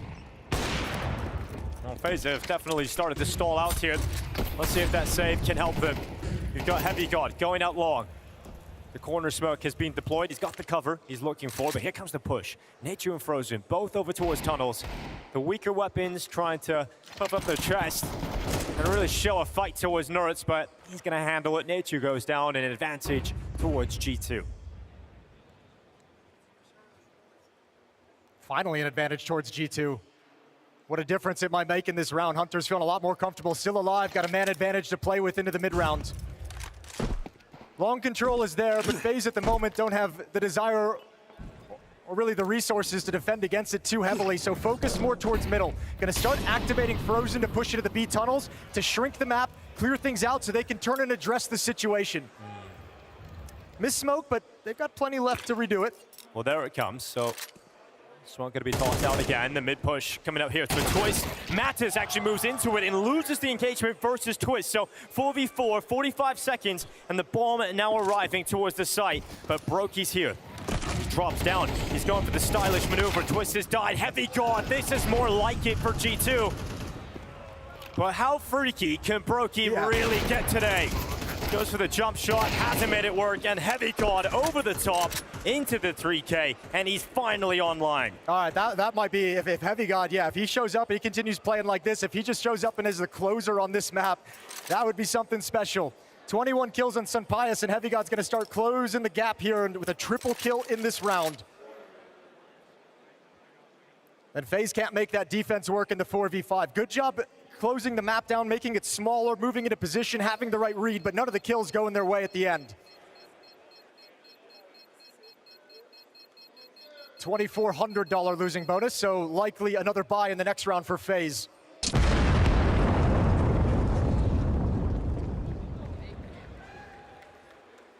But that 4-round lead has disappeared quickly. 3 in a row for G2, and is that the signal that they've gained control? Feels like it, doesn't it? It feels like it has shifted towards G2. I think the attitude of like shift in terms of being able to win back-to-back 4v5s, Heavy God coming online. I mean, all the signs are there that G2 have turned this around. If they tie things up here and now, then even better, because FaZe don't have the AWP here at all for Brokey. It's gonna be full rifles. You have an advantage if you're Sunpius in that department, and then you get the man advantage as well. So it's Frozen dead in middle. Wasn't super aggressive, but probably one of the faster paced rounds for G2 to get down middle and get into position. Twist has spotted one, and he finds the equalizer. Sunpius just beneath him, though.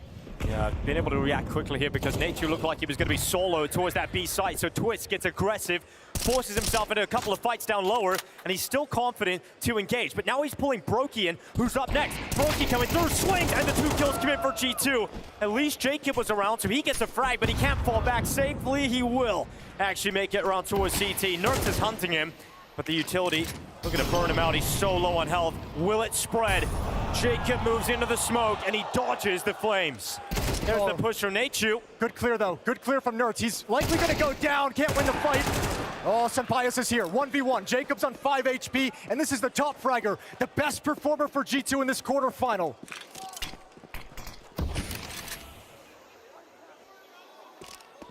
He's going the long route. He wants to win by timing. He knows with the HP, he's got to be a little bit tricky about it. Sunpius flash over. Spots it. Squares up for this clutch. Jacob looking into the dance with Sun. He's sitting at the elevator, moving in. Jacob is going to win it. That's incredible. And it's shock in the arena right now because no one was anticipating once he gets spotted that Jacob is going to win it on 5 HP. The hard clear of that position, and Sunpius didn't want to take any kind of 1v1. He had the information, could have swung, decides to play it a little bit more sneaky.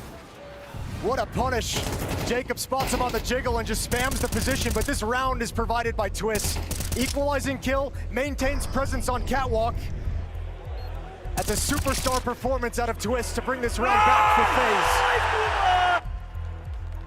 That's the kind of clutch that fires FaZe back up, because we were just talking about how that momentum was now starting to shift towards G2. Everything was going their way. If they win that, very likely they just round out Dust 2 from this point onwards, but Jacob has kept FaZe in this. You can see the energy as well that gets pumped into the team when you win a clutch like that. Yeah, we've seen that, and again, we've seen that momentum kind of building. G2's put a stop to it, but FaZe has done a good job of keeping things energetic on their side and keeping this belief up, and again, nursing this lead the whole way through. G2 will creep it close, and FaZe just extend it every single time, 11-9. And it's G2 who have the full buy in this round, but actually both teams really hurting for money. This turns into a massive swing round. Winner of this gets a huge advantage moving forward into the next one. Bombs are back on both teams. It's going to be 3 starting long here for FaZe, 2 inside of the B-bomb site. Quick cat smoke here from G2. FaZe are not going to adjust their defense at all. We'll just hold on. They've got Brokey holding the line, so that they're comfortable enough not to change things up with that one smoke being thrown out.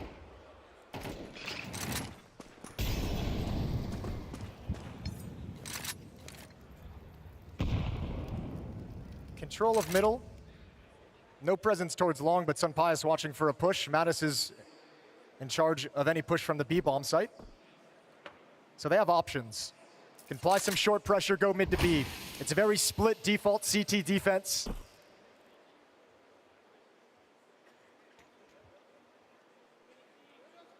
"52 seconds as they take their first steps out the mid double doors. And the B-bomb site will be the finishing play. Smoke up in CT, and now it begins. Coming at Nachu and Frozen, looking to defend the B-bomb site, but Frozen dead at the hand of Nerds Mattis, eradicating Nachu from the site. And there's no other option. You have to save these 3 weapons. And the B-bomb site falters for FaZe. It's almost too clean, right? It's almost like too clean to win of a round, because now FaZe gonna save 3 weapons. And they'll likely have another investment moving forward into the next one. Losing bonus is a little bit light. 11-10 now. We've talked a lot about some missed opportunities for Nerds throughout this game, so fair play, give him credit where it's due. That's an absolutely disgusting shot on Frozen to crack open that bomb site. Yeah, because the B-bomb site's been good for FaZe. You know, that's a strength they've had over G2. Oh yeah, that's a great shot from Nerds. Frozen, he can kick it himself, he didn't make anything of it, and once he dies, you no longer have a strong hold from Nachu either. Look how nice of an entrance it was for G2, though. There was no smoke in the double doors, no Molotov over towards the window to slow him down, no flashbangs coming in to slow the progression. Because the defense was so passive, so split, no eyes on middle, that's the gamble FaZe took. Without the information, you can't prepare for that hit. Knockout blow, and Nerds was the can opener. Well, G2 weather the storm. They don't allow FaZe to burst up towards 12 off the back of that Jacob clutch. Well, let's see what they can do. They've saved those 3 weapons, as you mentioned. They're going to try and piece together a strong buy here for FaZe, or at least as strong as they can get it. And this is what they've got. Okay, USP for Nachu, a P250 for Frozen. Yeah, so I was trying to just say these 3 weapons are enough for us to have a chance to win this round. We're content with that level of challenge. But they're coming at the B side. I like that call from G2. Just go quick. They likely don't have the best weapons on the site. Brokey's dead. Nachu only has the USP. So he's going to go down after 1, and that's it. So that's the B-bomb side of wraps. Great call from G2 just to hit the weaker bomb site. Bro, that's a pace change that FaZe never expected. It's been way more chill. The opening of these rounds have been a little bit more conservative, taking a little bit of time to gain some map control. For this level of aggression on this round, caught Brokey completely off guard. Initial contact takes him low, but he didn't expect the push afterwards. And G2, 2 quick rounds in a row to tie things up. This map's gonna go all 24. We're going to see who's going to have a chance to close it out in regulation. Great to see the game delivering on this front. You know, we've had clutches from both teams, stylish moments throughout Dust 2 so far. That's exactly what you want when you get FaZe and G2 into the server.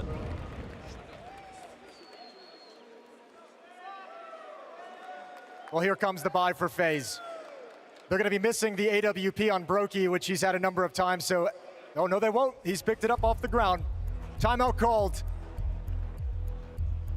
Third and final timeout for FaZe, and NKJ as a new coach stepping into this team, tasked with pulling it out of the pits of despair that they've been in for the past few months. Very, very tough task for a coach who's got experience, but not with a team with this many eyeballs on it. And a very difficult first test here in the quarterfinals. Very, very vocal during this timeout. Money an issue for FaZe, but not for G2. They've secured that side of the game. 5 of the last 6 rounds going in the way of G2's offense, so it very much feels like they've figured out how to play this FaZe defense like a fiddle.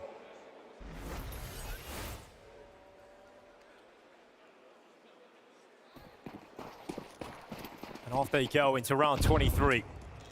I'm going to cross safely, get to that B-bomb site without losing a member to some bias.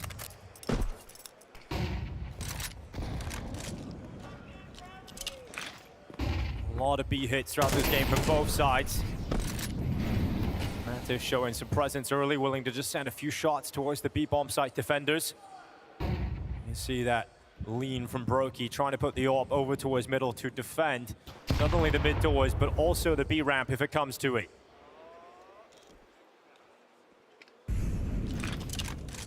Continuing to layer smoke grenades towards the doors.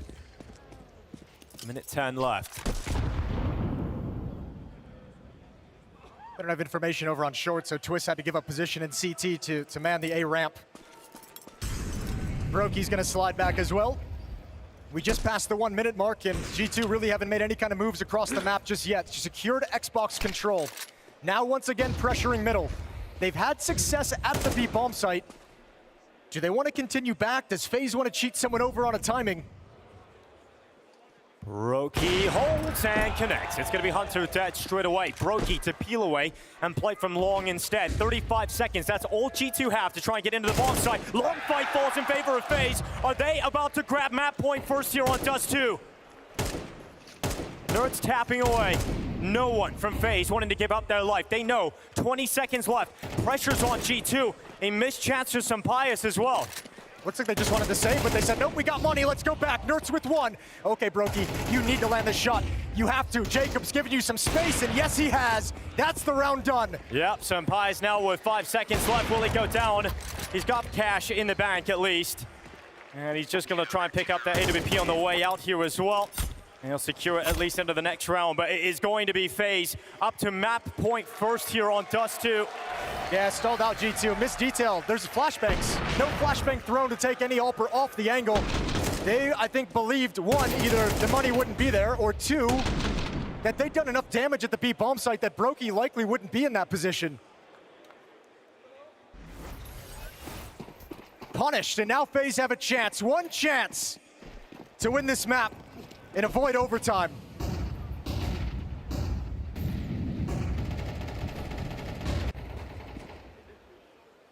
Not long. Plenty of players for G2 just beyond those smokes. Heavy God, the only player lagging behind, watching in case FaZe would have sent the player aggressive up middle. No one from FaZe dare to do that just yet. But you do have that investigation now up through short. Maybe Twist and Brokey. Misfire on the flash. Actually gonna start peeling back as they hear the utility being deployed from long. The fight for Dust 2 will end here on the A site. A game littered with B hits, but it's A that we finish, and Jacob has got the first headshot. Is Sampaio dead? The big impact player for G2. There's a gap in that smoke, they can't cross it. And they have to wait. Flashes are coming in, they're being delayed. And this is only giving more time for FaZe to position themselves. Jacob's got a second. Nerds fires back. Bomb moving in, frozen with the headshot. And just 2 left from G2 in Nerds and Mattis. Okay, well the AWP is in the hands now of Nerds. Let's see what he's got with it. Mattis inside the bomb site is gonna plant. It's a long plant for the AWP. All 4 FaZe members retaking through Catwalk. Trying to continue this FaZe fantasy in Fort Worth, looking to take the first map of the quarterfinals, and FaZe will strike first. G2 will fall on Dust 2, and FaZe are 1 map up.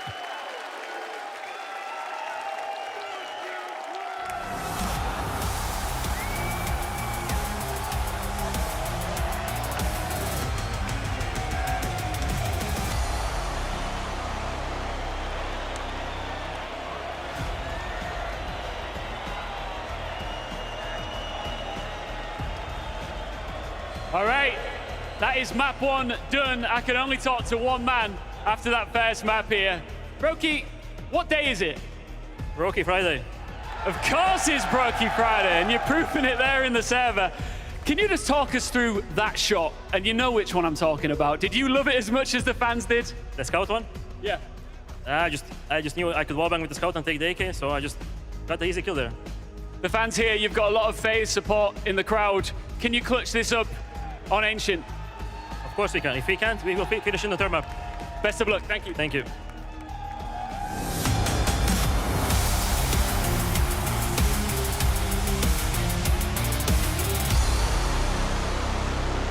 You know what? I've rarely seen Brokey be this communicative in interviews and on air overall. The thing is, sometimes with stuff like this, like Brokey Friday, and that only the thought of it, the width of it, right, actually does help. I mean, how else can you explain how he started this map?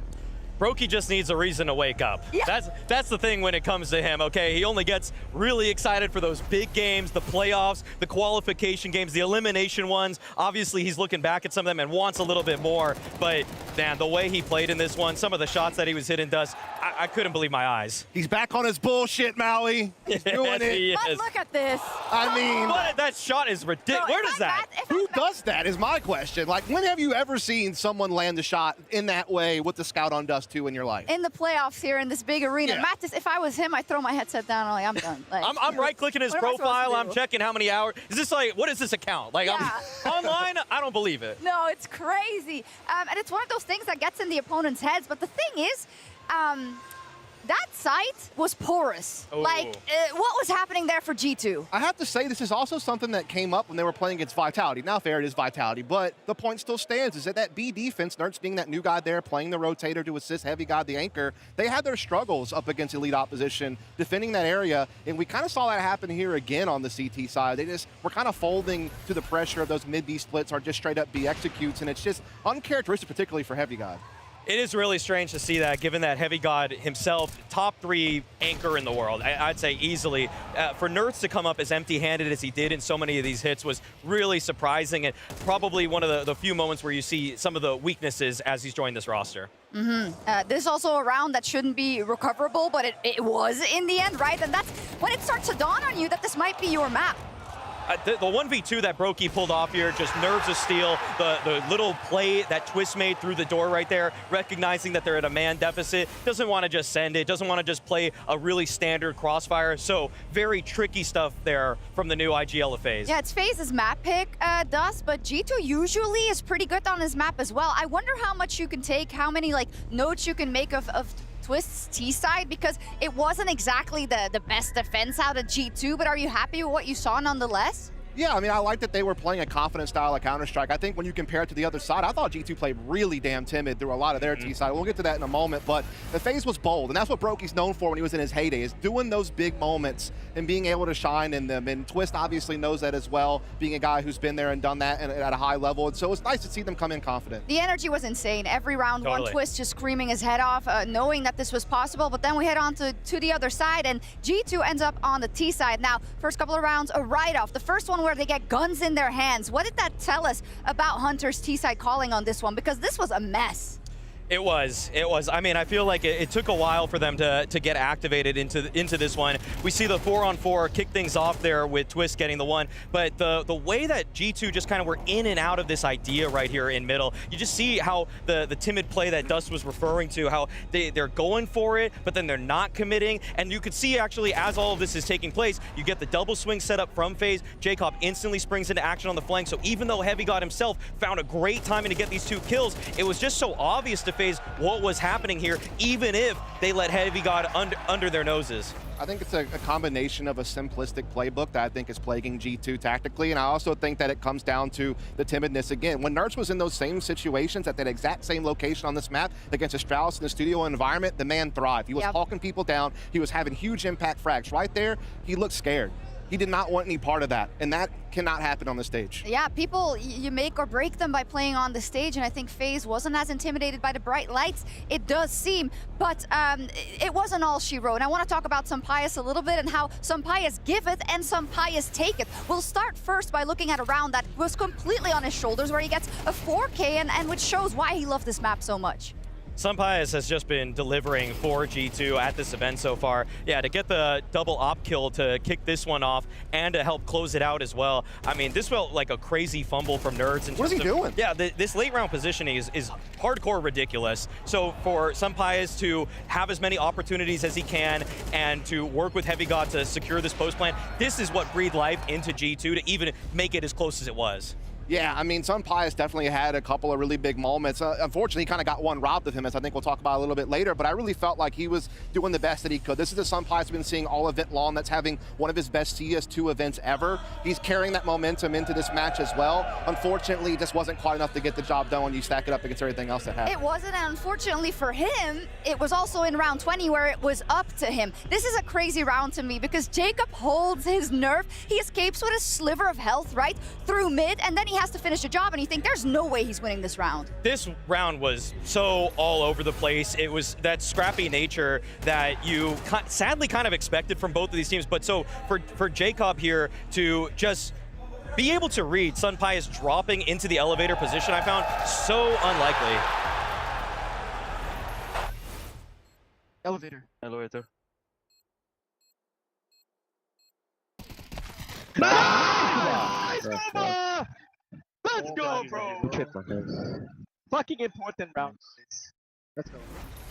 You love to see it, right? Because this is a guy that's also been under a lot of scrutiny. He was under Kerrigan's tutelage, and it was almost like, well, now Kerrigan's gone. Is he just going to be thrown to the wolves? The fact that the pack is really taking him in and that he can repay them, Dust, that'll go so far in matches like this. The fact that he made that read in that moment, when I thought Sampayas was doing everything right, he was slippery, he knew what he had. He got that bomb down, he knew that the long A flank timing was there. He jumps the elevator position that you probably don't expect. If you're Jacob coming up long, you're thinking, oh, maybe he went to catwalk, oh, maybe he's Gandalf. You know, not, he's dropped down there. So the fact that Jacob cleared it and then wins with low HP, that is a big time moment for the guy who has had his struggles. Such a huge read from him. You're still seeing moments here at this tournament, even on that Dust 2, where he is sometimes fed to the wolves. Like, he's a selfless entry, so not every setup is going to be perfect. So, but the thing is that the way he's able to recover, especially on his CT sides, I feel like is so commendable. The Polish fans might have been right. There might have been something to this guy. Maybe they were right a couple months late, but who knows? But yeah, if we take stock of everything now, right? As G2, you're coming into this match, you're like, oh, they're picking Dust too. Hey, we love to play here. This is great. We don't have a lot of tape, but we're focusing on ourselves because how good can they really be? The problem is, I haven't really seen besides Sampayas, some of those X factors that G2 usually brings into a game like this. Heavy God didn't have the best time holding on to that B side in the beginning. That's not something we usually see from him. He didn't get really activated, right? Because I know you were singing his praises at the beginning of the day.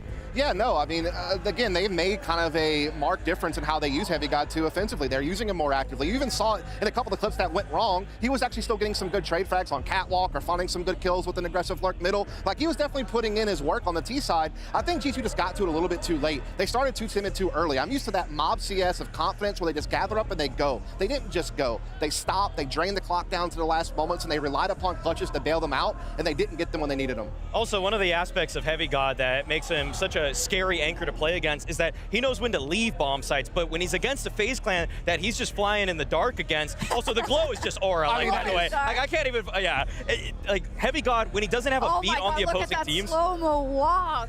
Keep this guy on the team.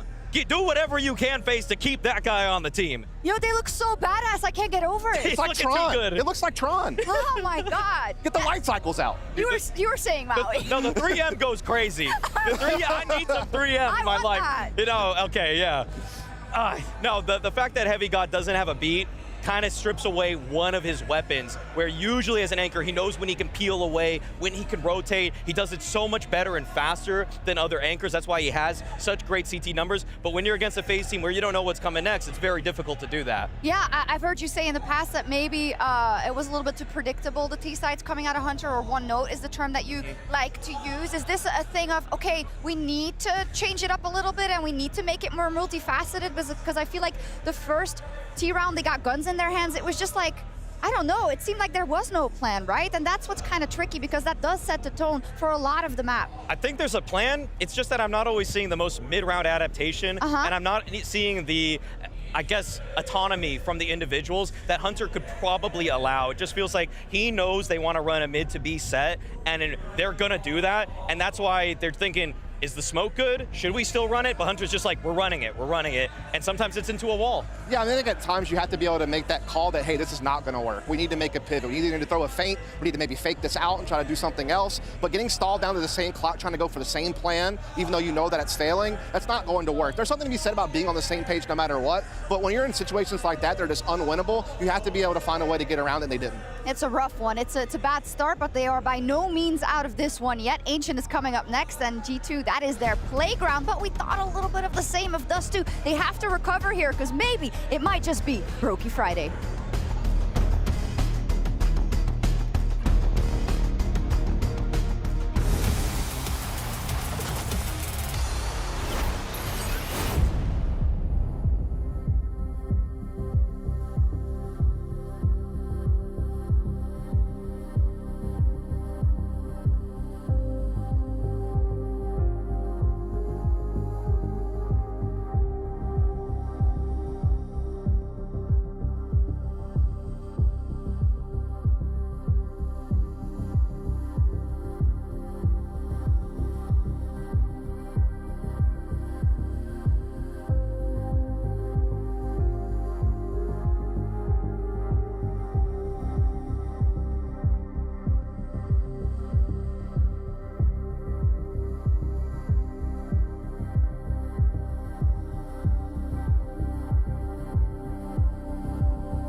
is just one map away from making it to the semi-final here in Fort Worth. It's incredible what they've showed, but now they're up against G2 on their Ancient. Why is it a pick to fear from the side of G2? Just like Dust 2, it's such a big strength for G2 when they're on their game. We didn't see it on Dust 2, we need to see it on Ancient. What I love about them normally on Ancient is the pace that they bring. They love to fight tooth and nail for middle, and this is a spot where Heavy God, as we've kind of talked about, gets to be a little bit more activated. He gets to kind of get in there with nerds and actually brawl, not just lurk.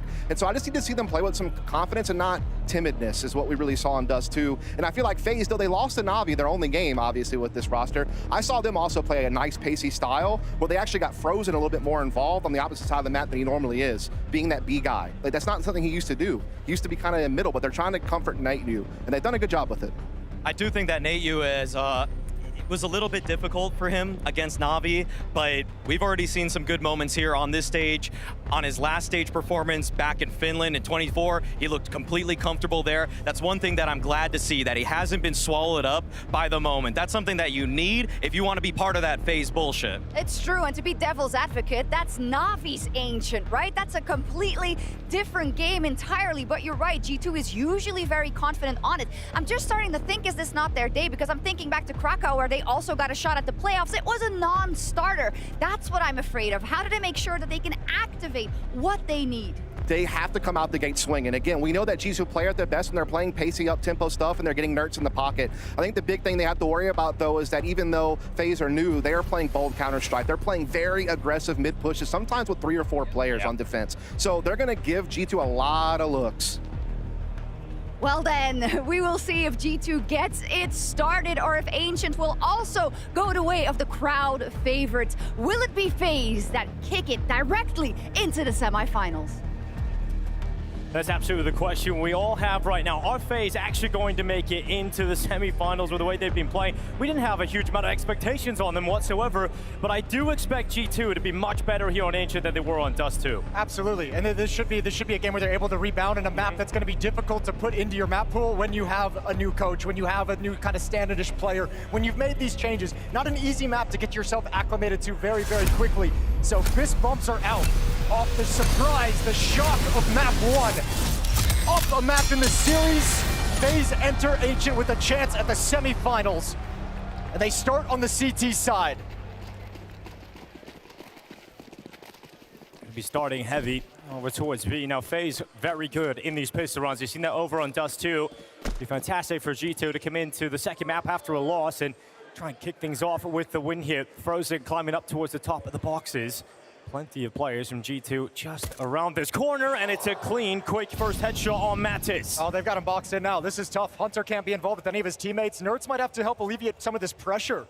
Hunter's even still challenging over towards Cave. Good shot. Frozen's going to be forced passive, and that's the space that G2 needed. Yeah, that was the Glock being taken out for a spin for Hunter. He spotted the next target here as well. Nate-U is looking to stand his ground, but no ground to stand on whatsoever. Hunter has swallowed him up. I like that Hunter was so aggressive in making sure that he never let him get away there. Back to the B bomb site, G2 aligns themselves, but all of FaZe, well, 2 members of FaZe are here. Yeah, Twist up on the box. Gonna be really tough. How has Hunter won that as well? He's finally gonna be dropped by Jacob, but the kills are coming in here for G2, and it's a 2v1 with Brokey required to clutch. Yeah, some Ice is coming on the ramp now. Any spot of information would be huge if he can grab this. Yeah, and he's got it. He's gonna stick around for the fight. Falls to Brokey, but the gush is the information passed over to Nerds. Brokey and a big clutch over on Dust 2. Looking for it again here, but Nerds will deny. A pistol round available here to G2. They didn't have any of them on Dust 2, so that's probably a conversation they had during the break between maps. First things first, let's get a pistol round. Let's just start there. Hunter delivers you a triple kill, convert the 4v5, but it's all due to the aggression, the fearlessness. Once Nerds announces that he's gushed him, Hunter knows he's got an advantage and just presses the issue. Perfect to set his team up. You asked how Twist lost that, he fell off the box. Yeah. So he'll be a little bit frustrated out of that pistol. No investment in the second round from FaZe. USPs, they just want to save and get the rifles out as soon as possible. Love to see Nerds get a better start here. Really struggled to kick off Dust 2. Struggle again in this round. Want that AK, just to get to it. Pick it up towards the elbow here if you can. And the first spots come in for G2. They lose a couple of players, but regardless, it's a couple of rounds Decent enough start, but we'll see FaZe now get into purchase. That purchase is going to be in the way of a FAMAS and 4 MP9s. So they actually don't invest everything they've got. They go for the third round like half buy. We call this the Brazilian buy. MP9's in utility that can be damaging, that can obviously win a round, but then you save plenty of cash if it goes the other direction. It's a way to kind of sneak an extra buy round into things. Early utility out. G2, all 4 players aligned towards the A bomb site. Matt is the player away from the action, lurking.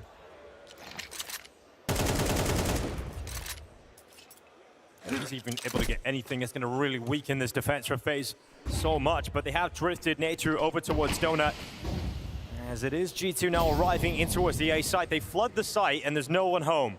So smokes are up towards Donut, Planter's coming in now. What's the world in which FaZe actually pull this off now? Well, I'm curious about the decision that they're going to make, because if you save all these weapons, then you won't get rifles into the next round, so then you've kind of given up a buy round. It's almost like you can go for this retake, lose everything, but you want to do damage, or you set up for the exit kills, which is the choice they've taken. Everyone kind of lining themselves outside of A main. However, unfortunately for them, since Mattis has never encountered anyone across the map at all, he's secured CT spawn, so a very, very safe escape route is set up. And FaZe going to go into this with 4 MP9s and a FAMAS into the next round. I'm really curious what they're going to do. Yeah, well, it gives them more money, obviously, to play with their buy. It's going to be even stronger once they eventually get to that point, but... Yeah, but you're now extending into 4 rounds where you haven't really had an AWP, haven't had the M4s, haven't really been able to get into the playbook, so you can upgrade one of them now that Nechu's gone down. Yeah, so with G2 getting quite a nice foundation laid here to try and build something on this T side. You know, we're talking about Ancient and this team, and obviously the reunitement of Nerds coming back in to play with some pies and Saw. I really like that Ents team and how they played Ancient back in the day, right? So those players obviously a member and the coach member of that team, and I loved watching them on Ancient. So if we can somehow channel that CSGO Ents into Ancient, I would absolutely love to see that. Or at least brief hints of it. Here's Fast out middle, elbow, they swing wide. MP9 can't handle the fight, Jacob's gone down. Yeah, good start from Nerds. Good to see him getting into the kill feed, onto the board, and then the rest of the kills also falling in favor here of G2. Bomb's going to be recollected by Heavy God, and a 4v2 left, and the round has basically just started. That Ents team had two real big X-Factor players on it in the form of like Madden and Diha, right? Like Madden was kind of the space creator. I don't think you have players that can really match what those guys were doing. Mattis kind of can line up with Madden a little bit, but no one's going to be having the play style of Diha, really.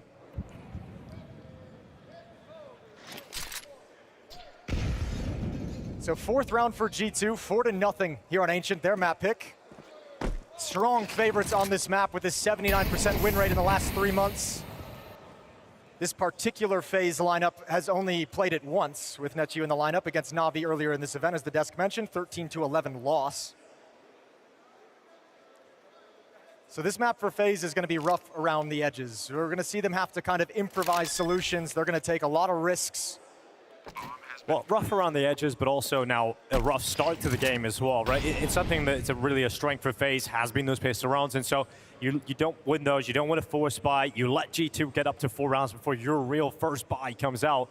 I mean, you have given yourself a very difficult start to Ancient, a map that we know is already going to be rather uncomfortable. Yeah, the test for them is, can you break the momentum? Can you break this streak and actually build your own at the same time on Ancient? Can you win enough rounds straight to kind of wrestle control out of the hands of G2? Good win for Brokey, good turn, even a little bit blind as well. And that's an AK-47 he can hustle over to recover. We'll love that upgrade.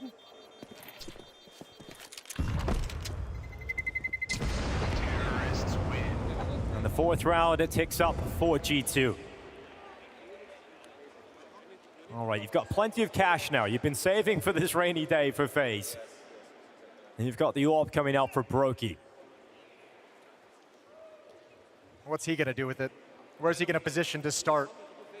How aggressive do you guys want to be? Plenty of utility, 2 kits picked up for the CT side.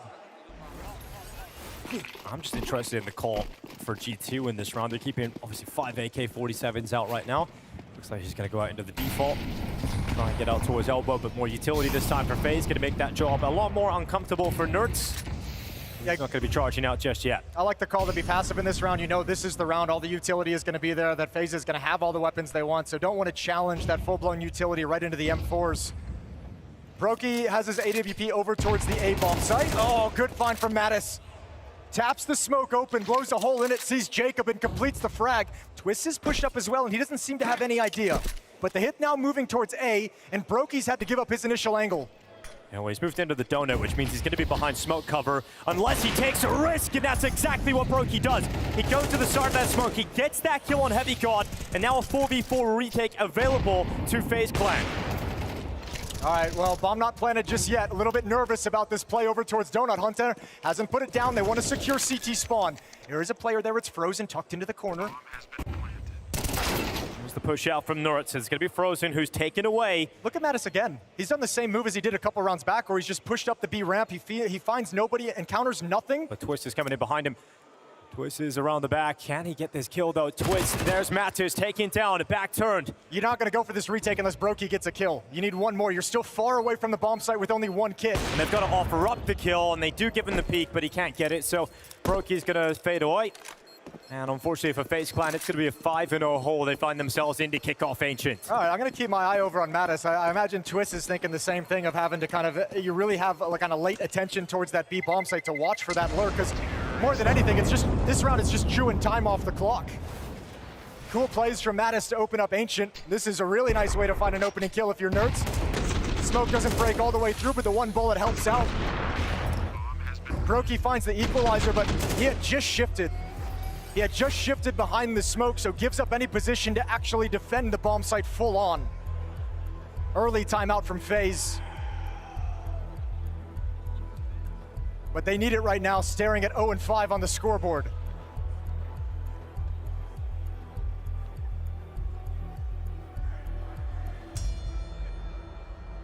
Okay, Jake having his say, trying to get his team into this. Such a tough scenario to be down 5-0 before you really feel like you're getting going on the map. We'll see what G2 call here. So much money available to G2 as well. You start flirting with a few risky ideas. You got 5 rounds available. This is all the money in the world. This is that additional issue with the fact that like MP9 FAMAS buy came out 2 rounds in a row. It wasn't supposed to be like that. Just a great chance for G2 to rack up rounds and build a ton of cash. They've done both.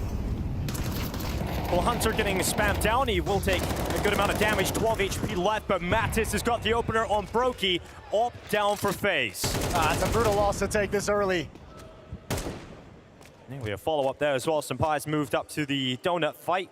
Got Mattis on 1 HP. So much damage done by FaZe players, but unfortunately not catching a break to actually complete any of those kills. Yeah, Mattis can just go passive with his 1 HP. There was a small engagement early on between Frozen and Nertz in middle, but it kind of both get blind and call a stalemate back off. G2's looking to re-aggress and take the space.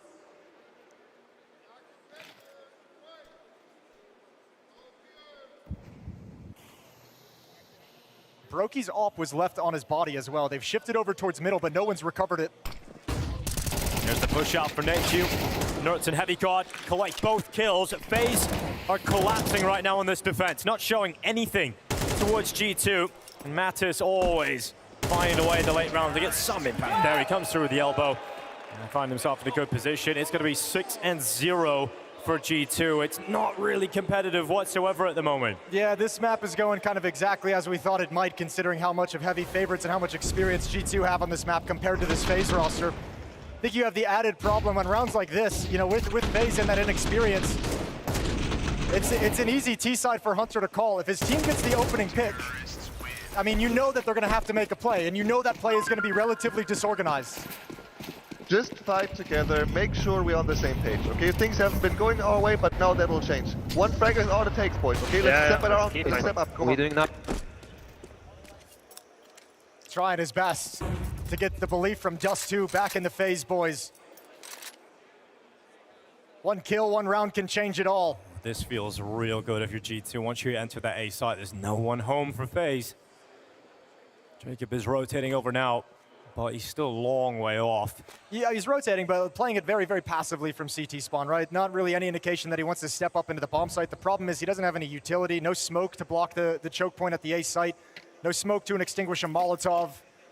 So he doesn't have a whole lot of options. So if you can't get a little bit lucky and kind of pick up a kill, although I'll say this, G2's now going elsewhere. Clear out A main and fall back towards middle.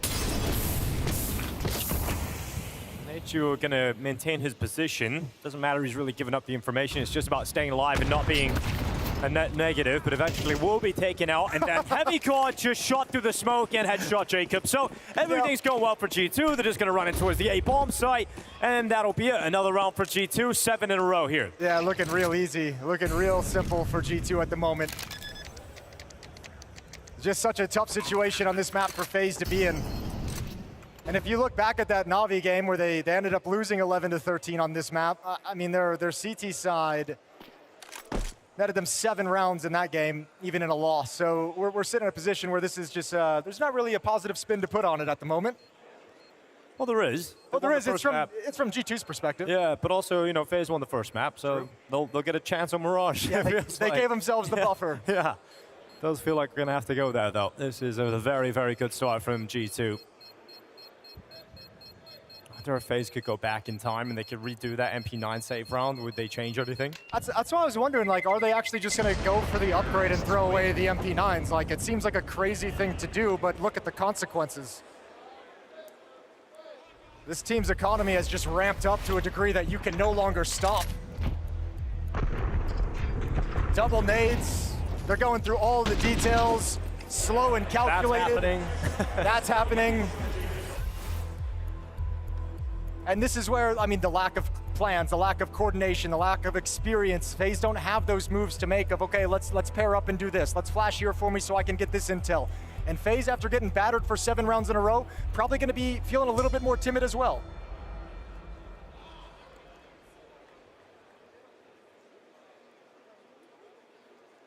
All right, another timeout burned. Just desperately trying to get something out of this half. Is there a minimum amount of rounds we're looking at here, Jason? Let's start with 1. Okay, that's the minimum. Start with 1. That's a good start. I feel like to have a comeback, at least 4, right, at this point for FaZe? If there's any dream of that. Let's start with 1, Dinko. No, let's see if they can get it. Round 8. 2 towards A main, 2 hanging out at elbow, and Hunter, the only presence for G2 on the B side of the map. You could tell FaZe feeling a little bit sensitive over in middle, having Brokey open up the round there, breaking the smoke 2-3 times, trying to get some information, trying to pick somebody off, and as soon as he leaves, they slide into middle. Well, let's see if Brokey can throw himself in and get some impact. It's going to be Matt's dead first, so at least an advantage here for FaZe. And Brokey's going to go back into Donut. And things slow down as Brokey is waiting for next contact. Where's it going to come from? Extremely likely to be the Donut here now. I'm actually a little bit worried for Heavy God on this fade, because I feel like Nertz is going to have, well, now that a second player is paired up. Yeah, missed shot from Brokey.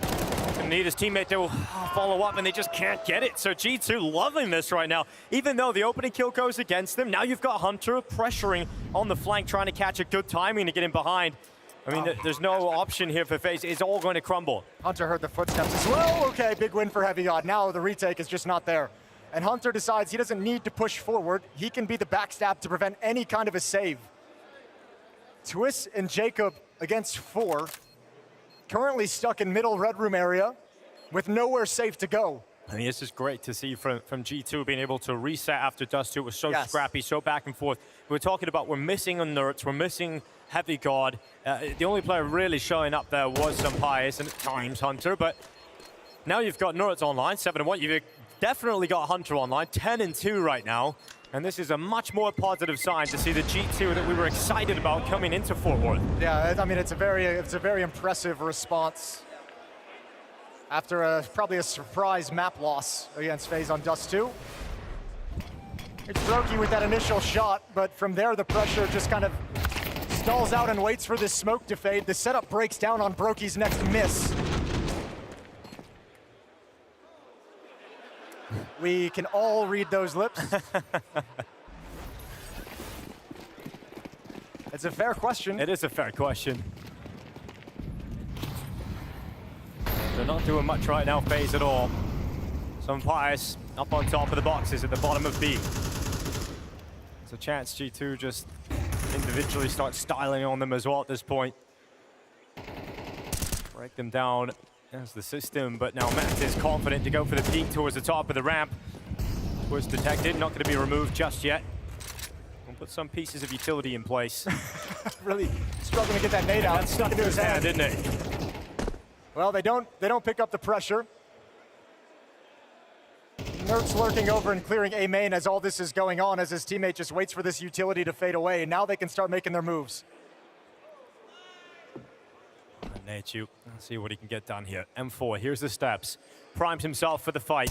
Goes into the open. It's at least Hunter going down first here. Turning back to try and deal with the elbow. Good reaction here from G2. Sending players forward, but then FaZe react. And you've got Frozen and Jacob taking a couple of kills, and you leave Sampayas and Nerds in a 2v4. Twist gonna go down, spots the backpack of Sampayas, and Nerds now coming up last spotted towards elbow. So Twist is gonna get that information on the jump. Knows exactly where Nerds is, and he's just gonna start throwing away some weapons here, trying to prevent FaZe from getting their hands on those. So it'll be the first round of finally coming through here for FaZe. Finally coming through, but what does it mean? Is there more they can build upon it? Nerds and Hunter going into the next round have $16,000 in the bank. There's not enough rounds left for FaZe to take the economy away for G2, so it's nightmare mode. Every single round is as hard as it gets. But a nice setup, and finally one where they can come out on top of the first engagement.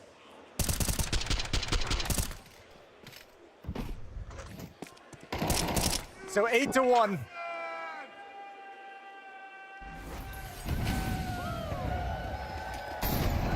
Quick again for Sampayas to get over towards B ramp.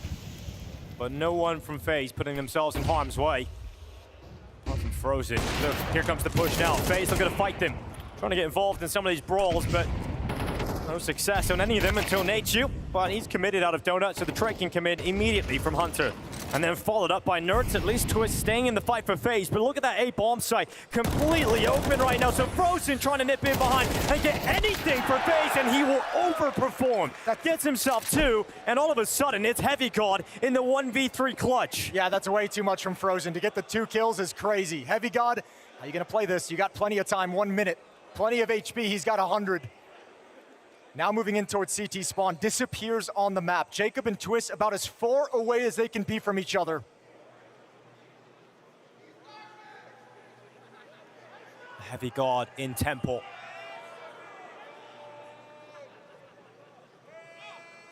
I like this from Twist. The safety of A main, it's a real thing.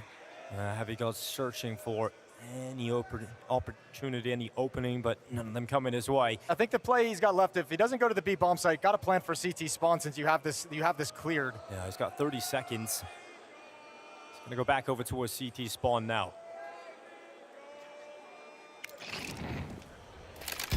Taps, tries to draw a Twist to see if he would push through.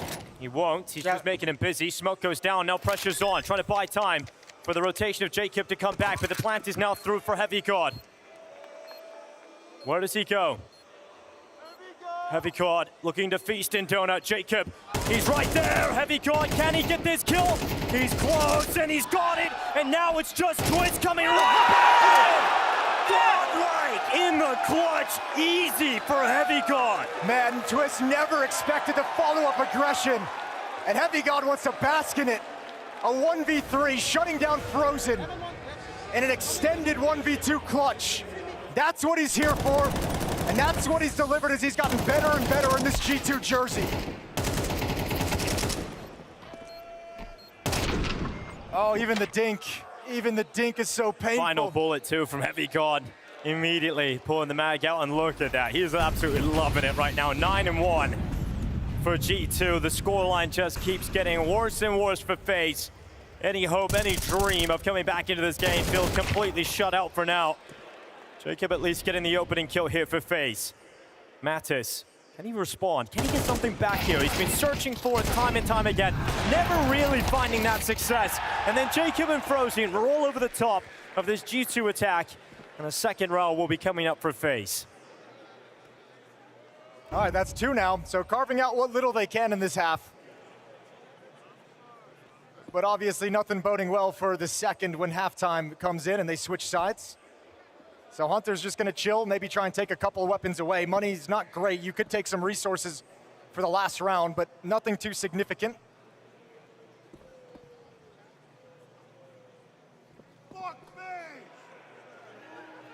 50 seconds on the clock. Yeah, going to be a long old save here, but Hunter's actually going to start moving forward. Does us all a favor. He's got plenty of cash in the bank, so he steps into the open, gets that one over and done with. And we go into the last round of the first half. 9-2 lead for G2. They're going to be extremely happy regardless of whether or not they win this next round anyway. So, double figures though. I mean, you're going to have to pursue that if you're G2, and I don't see any reason as to why they won't pick it up, to be honest. They've got so much money, obviously, such great buys coming up, and you're going to take their time out here in the first half. Yeah, actually kind of surprised he's taking a timeout here, to be honest with you, with the scoreline the way it is, but just really wanting that last one and making sure they keep maximum pressure up. Yeah, let's beat them harder. Yeah, obviously, yeah, win more, please. And obviously, in a playoff game, you know that they can bounce back. You've seen it happen. You've experienced it if you're any of these players. So in this elimination game, no mercy. Timeout taken, one call comes to a close, and we get into the final round of the first half. Feels like G2 just have a stranglehold on this second map. And Mirage as a decider feels inevitable. Yeah, FaZe pretty much lifeless in this first half.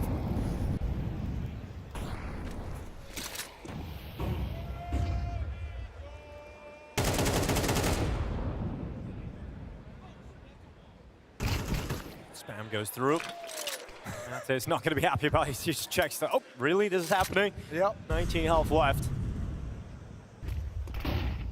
Well, a lot of space gained by Twist, especially due to the damage on Mattis. He's not there to kind of stand tall and prevent that kind of a push. Here's the flash, though.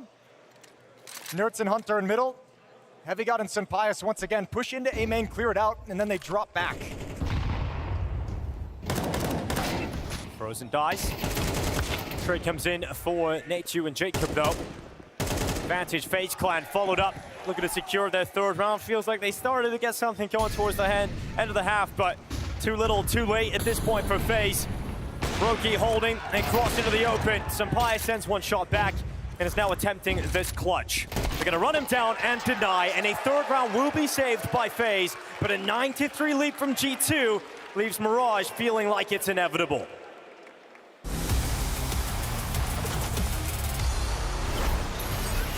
What in life kind of generally annoys you? Nothing makes me like annoyed or mad. I don't feel like I'm annoyed by anyone, anything and anyone kinda in my life, so I would say there is nothing at all. Yeah, I wish I could teleport, you know, so I don't have to travel all the places, you know. That would be nice to teleport, you know. My mousepad, when someone is touching it with like let's say a glass of water or something, and even my cat is jumping on it, I don't like it. Generally in life, what just annoys me is just people.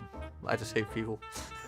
What makes me really grumpy and annoyed is when people are in the plane, they're behind you, they want to exit quicker than you, so they just push you. Obviously people are in a hurry all the time in the airport, and then you just decide to stand in the middle of nowhere, looking at your phone, doing nothing, like that kind of stuff. You will be out of the plane in 5 seconds more, but stop pushing everyone. Like everyone, you know, just stands up and are just so focused on getting out of the plane while they still have to wait anyway a bit. So it's not like they're gonna be those 10 seconds that's gonna make you win in life, so just chill, mate.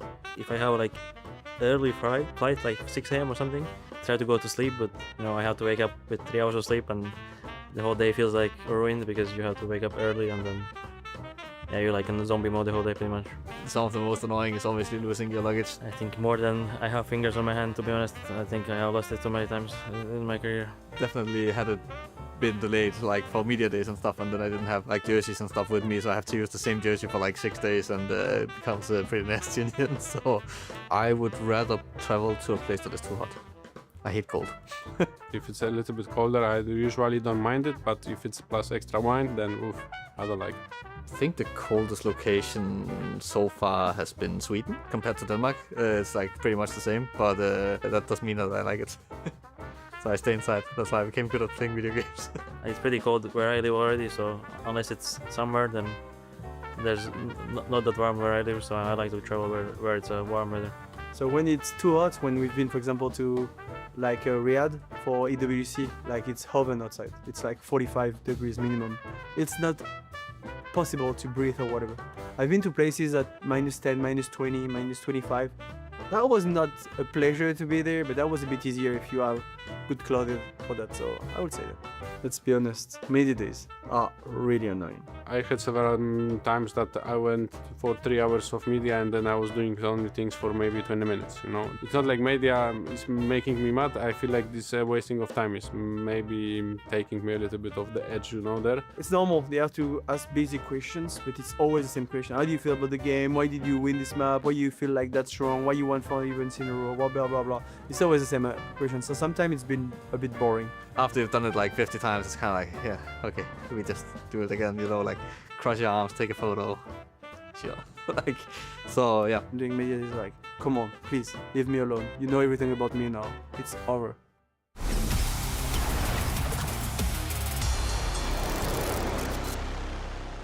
Well, G2 stepped into Ancient and just handled business. No problems at the office whatsoever for G2. They switch over to the defensive side. It's a 9-3 lead. 6 rounds up over FaZe. The magic from the first map has disappeared. It's been knocked out of their hands.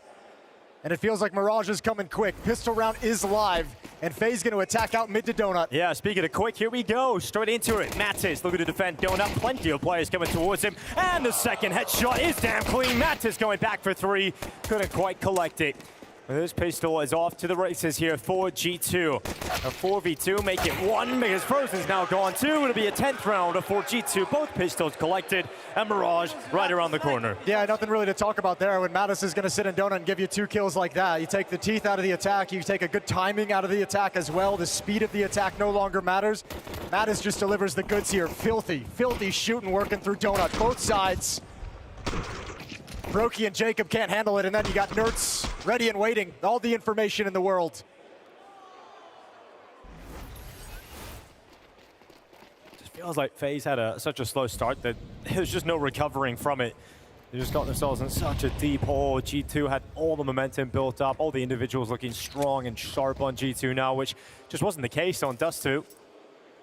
It's a real positive to see this G2 turn up in the playoffs because it was kind of worrying on Dust 2, to be honest. I feel like the G2 we'd seen in group stages. Some individual mishaps it felt. There's some individual missed opportunities. I think the T-side calling was a little bit disconnected in rounds. The desk highlighted that a couple of times. Yeah, it was a little lackluster for sure out of the G2 that we kind of expected to step in, but the reset between maps has done wonders for him, and obviously the assist of having a map where you're just such a heavy favorite on top of all of it.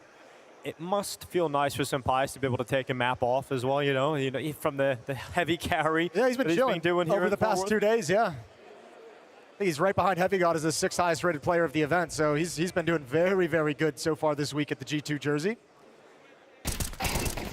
Heavy God, a chance to boost those stats even more. First 2 kills are good. Twist and Jacob both gone, and the FAMAS now out for a spin. Everybody wants a piece. Everyone's thirsty for eco kills. Well, there they are, and this is the half for FaZe. This is what they've got. A chance to obviously exit after this map, go and have a conversation and try and have a reset of their own phase to get back into Mirage. Yeah, you can see the official prediction market of Blast Premier not having a whole lot of faith either that this is going to be any kind of a comeback. Poly market. 11-3 lead for G2. AK-47s, a Galil, and an MP7. Yep, it's fast. It's straight into the B-bomb site. Mattis moves through smoke. First kill in, Brokey trades, and FaZe have B-bomb site. Gonna lock them out with smokes as well. Keep them back for the time being. And you're just gonna call it off if you're G2. So a clean entry into the site for FaZe. Happy about that round victory. But plenty more required. Step 1.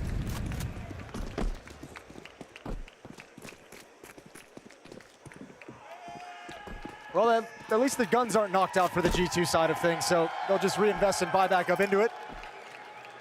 But do like seeing a little bit of life. How far can they extend it? 3 of the last 4 rounds of the first half went in the favor of FaZe, so started getting a little bit of life. Few players started showing a few signs of heating up. It still just feels too far away, but at least they still have the chance. So far, very fast, very grouped up, very simplistic calling out of Twist and out of FaZe. They're not trying to mix things up too much, and I imagine we'll see a lot of that as this half goes on. There's a job being done right now by NKJ just to try and keep spirits high for FaZe. They know they've got a whole other map to come up. If you're trying to keep their spirits high and give them like a goal to aim for, right? Like something that can actually win them this game is the plan is you have to break this economy. You break this economy at 11-4, that's when you can close the gap the most. Round win would set it up perfectly, but there's going to be aggression in middle from both sides. Yeah, Nert's looking to fight on and try and get that opening, but he hasn't been able to do so. It'll be some Pius though that collects it. Frozen's gone.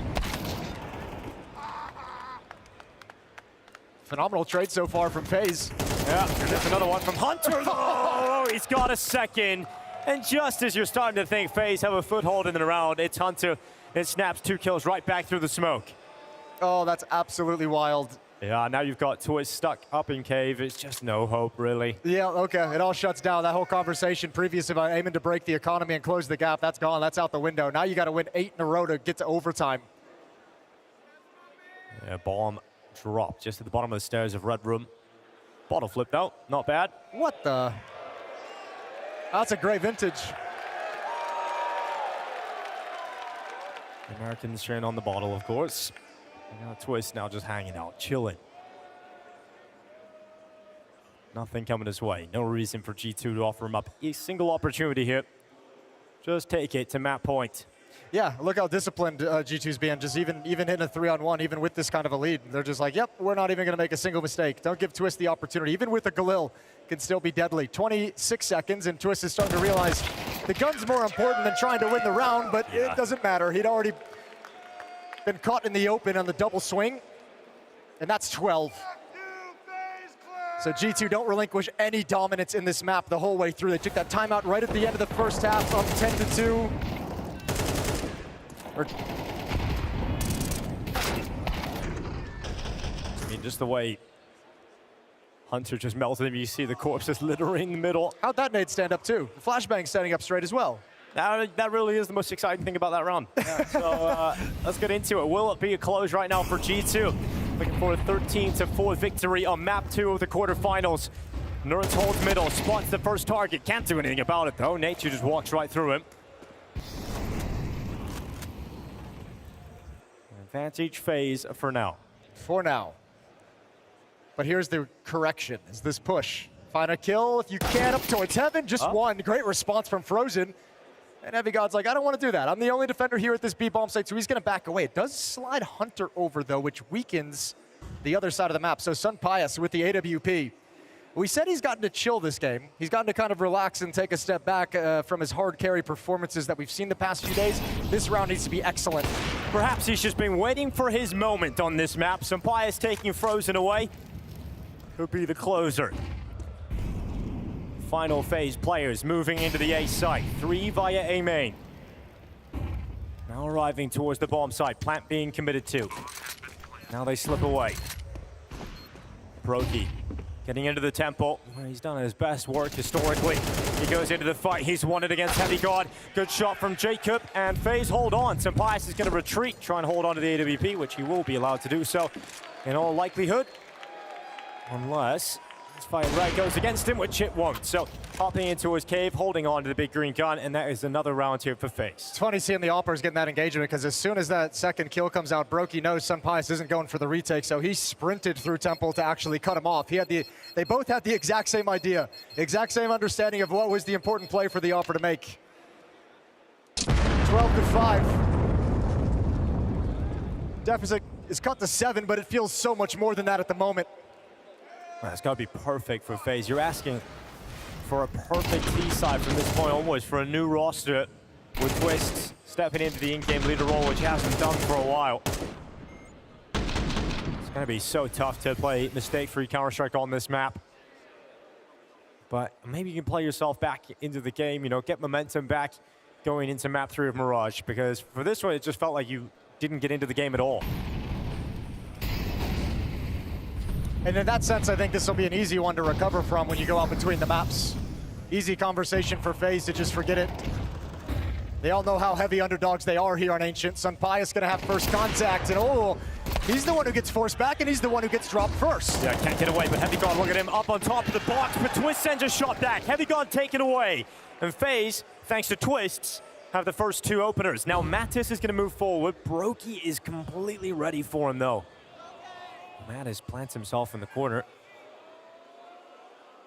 It's all about patience. Mattis not moving further. It is interesting. They do seem to realize he's there. Frozen's even watching for him to fall back through the double doors.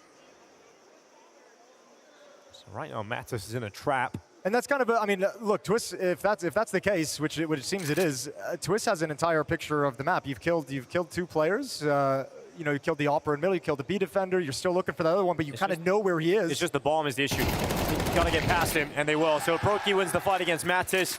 They open it up. That's the B bomb. So, and that's the round. That is the round. Nerds and Hunter, no reason for them to slide over. Money is an issue for G2. They might be forced back onto a save. So FaZe do get that break. It just comes at a point where they can't go on any kind of a run to still keep the dream alive in regulation. Now it's playing for overtime. Nerds and Hunter will take one at the end. AK-47 recovered, but more FaZe bodies coming to take these weapons away, and they will. They'll succeed. It's just Nerds. Move forward into the winning arms, and Nerds will eventually go down. So there will be another round for FaZe halfway there. If you look at it in the positive side of things, Shazer. Well, at one point during the game, we were saying, let's start with 1. Yeah. So, you know, it has gotten better. I was trying to be a little bit more positive. It's just my dream of a competitive game here in the second map. But for G2, you want to make sure you close this out right now, right? You want to make sure you do not let FaZe at least start this fake comeback. If it's going to be any kind of comeback coming their way, you want to make sure you just dampen that straight away. Well, I think with this kind of a lead, right, players are going to kind of play and try and win it. I guess the question is, when does Saw feel like he needs to call that timeout? Yeah. When does he feel like, okay, things are getting a little bit too close, things are slipping away a little bit too much, we're losing our grip? When does that timeout come in for the CT side? It could just be before the next gun round.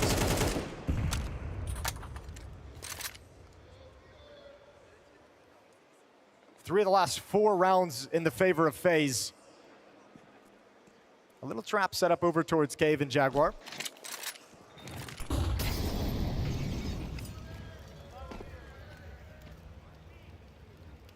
Feels like FaZe are just eventually going to end up marching up this B ramp with superior firepower, especially now that they hear the utility, hear the footsteps.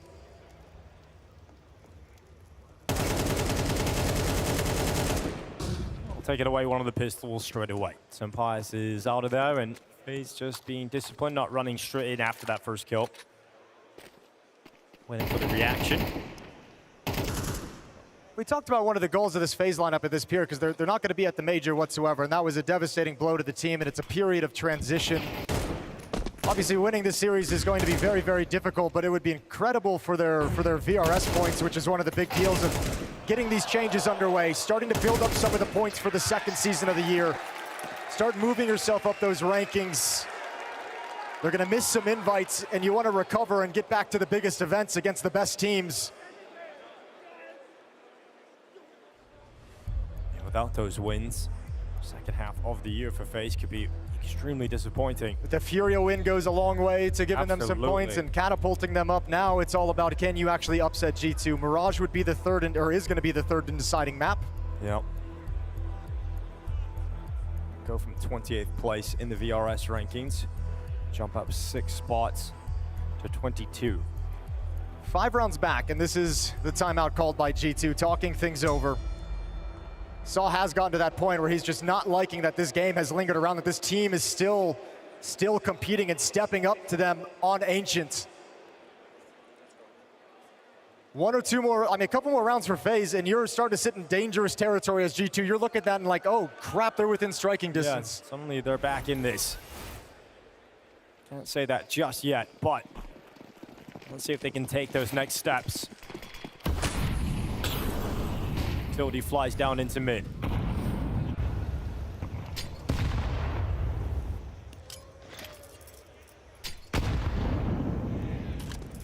No one deciding to push here for G2, so no opportunity being given over towards Brokey.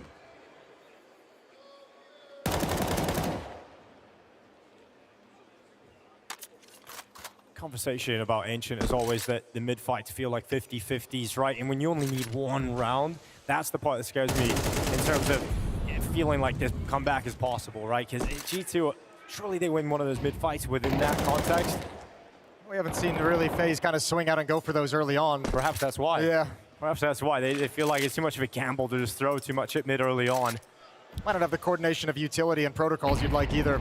Deep nade takes Heavy God down a little bit, but Sunpius cleans up Jacob. First kill with the AWP. Man advantage for G2. And FaZe gonna realign. Twist calling everybody back to the B bomb site. One final push. About 3 players here for G2. You gotta try and break that up if you can. You know Mattis is in cave. You've done a lot of damage to him, but that's a big kill from Brokey. At least sending one back towards Heavy God. And you've done great damage to Mattis as well. You've heard him burning the Molotov. Oh, G2, you're in trouble! So much now! Nurse didn't even see his opponent. Nature dropping him. And now Mattis, they know where he was last spotted. But 15 seconds left. Mattis goes into the peak. Brokey's got the kill, but Hunter could still play spoiler. That's the bomb. Can you get to it in time? They go for the plant just in the nick of time, so it's going to go down, but Hunter has done so much to keep this possible for G2. He can't reload. He can't reload in this position whatsoever. He can't even really trade weapons. You'll give away the sound cue. It's kind of an issue. All right, goes for it now. Now they're doubled up. So they know they're going to deal with at least one threat through cave, but there's 2 players coming in from this spot. Can Hunter close it for G2? The in-game leader has brought it down to a 1v1. Sunpius taps. No stick! Twist keeps FaZe alive! Not dead yet, not giving up, and still some way to go, but a glimmer of belief now. Uh-oh, it's an issue. That's a huge clutch. That's gonna fill this team with confidence and momentum. Lovely shot from Brokey. Heavy God not able to find a clean fight. Nerds flushed out into the open. Hunter, for all his heroics, not able to close it out, and Twist yet again delivering. 8-12. And FaZe is still alive here. They force G2 back to pistols. Can close the gap even further. Is this really happening?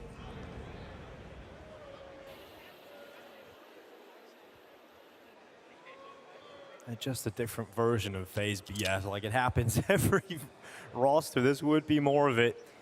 To come back in this fashion. G2 at the finish line on Ancient. But have they fallen flat?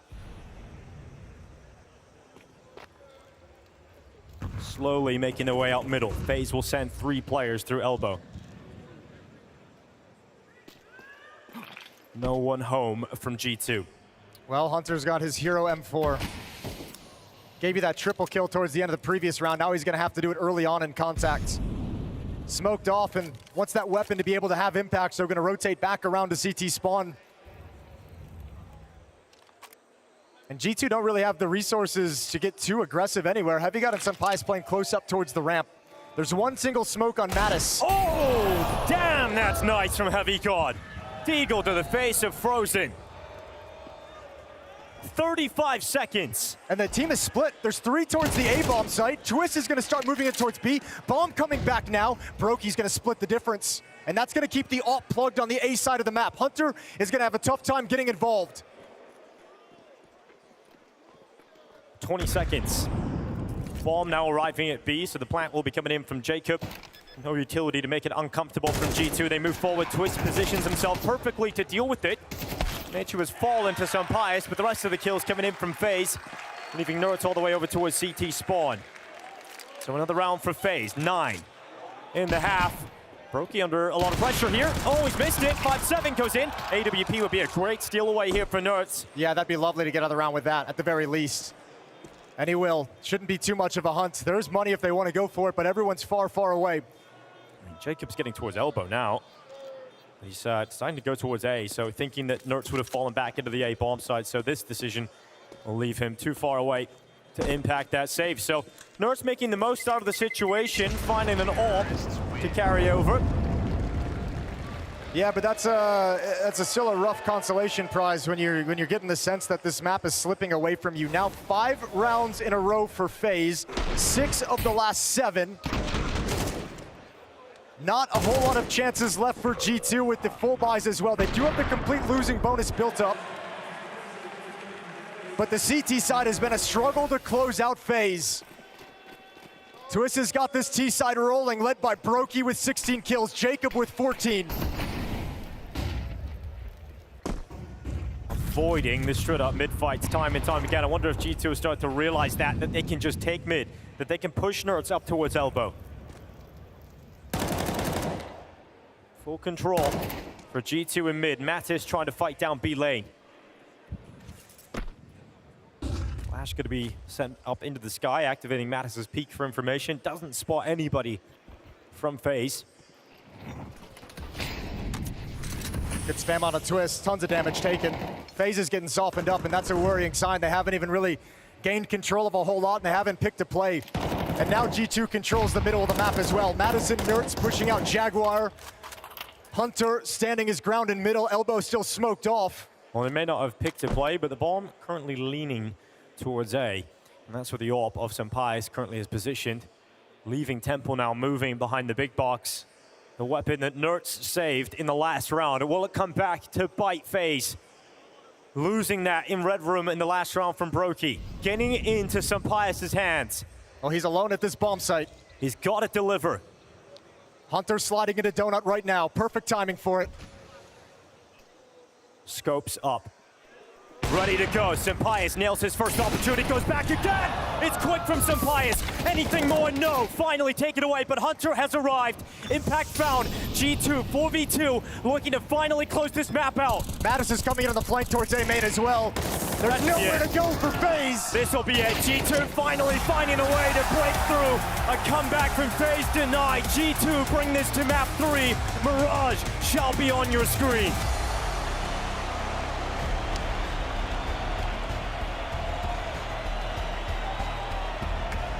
What a gripping quarterfinal this is turning out to be, and I'm joined up here by a couple of people that make an event like this possible. The fans, of course. I think it's pretty evident who's supporting who here. We got Logan from here in Dallas, and we got Tyler, who's came all the way from California. Tyler, first things first, this is your very first ever CS event. You having a good time? Definitely. Good. I'm gonna go to an EU one. Okay, that's what I like to hear. All right, so Logan, let's keep this simple. This is rivals, right? We've got a rivalry right here, right now. Tell your man why you're gonna win this third and final map. Well, first of all, we got Twist back in NA, so the crowd wants to see him win. It's Brokey Friday, and quite frankly, you guys chose a G2 member that didn't even believe that his team could win at the beginning of this whole tournament, so. All right, he came with the smoke. How are you feeling? He's right. I didn't believe when I first came in, but I definitely retract that statement. After the first map, it was kind of a little iffy, but after watching this one, we got it. All right, well, I'm gonna let you guys enjoy the rest of it. Can we get a handshake here? I love that. And by the way, Logan is on a day off, a rare day off. He's a firefighter here in Dallas, so thank you for your service, man. Appreciate that. Enjoy the rest of this matchup.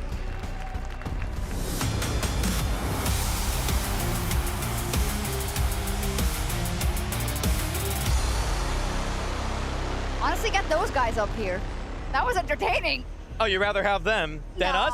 Come on. Okay, You're hurting my feelings, Shots. Make it worth my while then. Okay.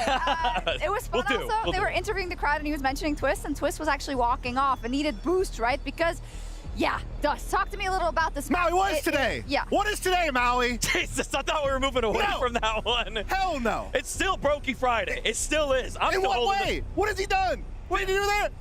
Scoreboard. Cosmetic comeback is all I saw there, Maui. Come on now. Get out of here. Come on. No, he still had some good moments. He did. Okay. He did. I'll give it to you. Yeah. Not enough, though. No, not quite enough.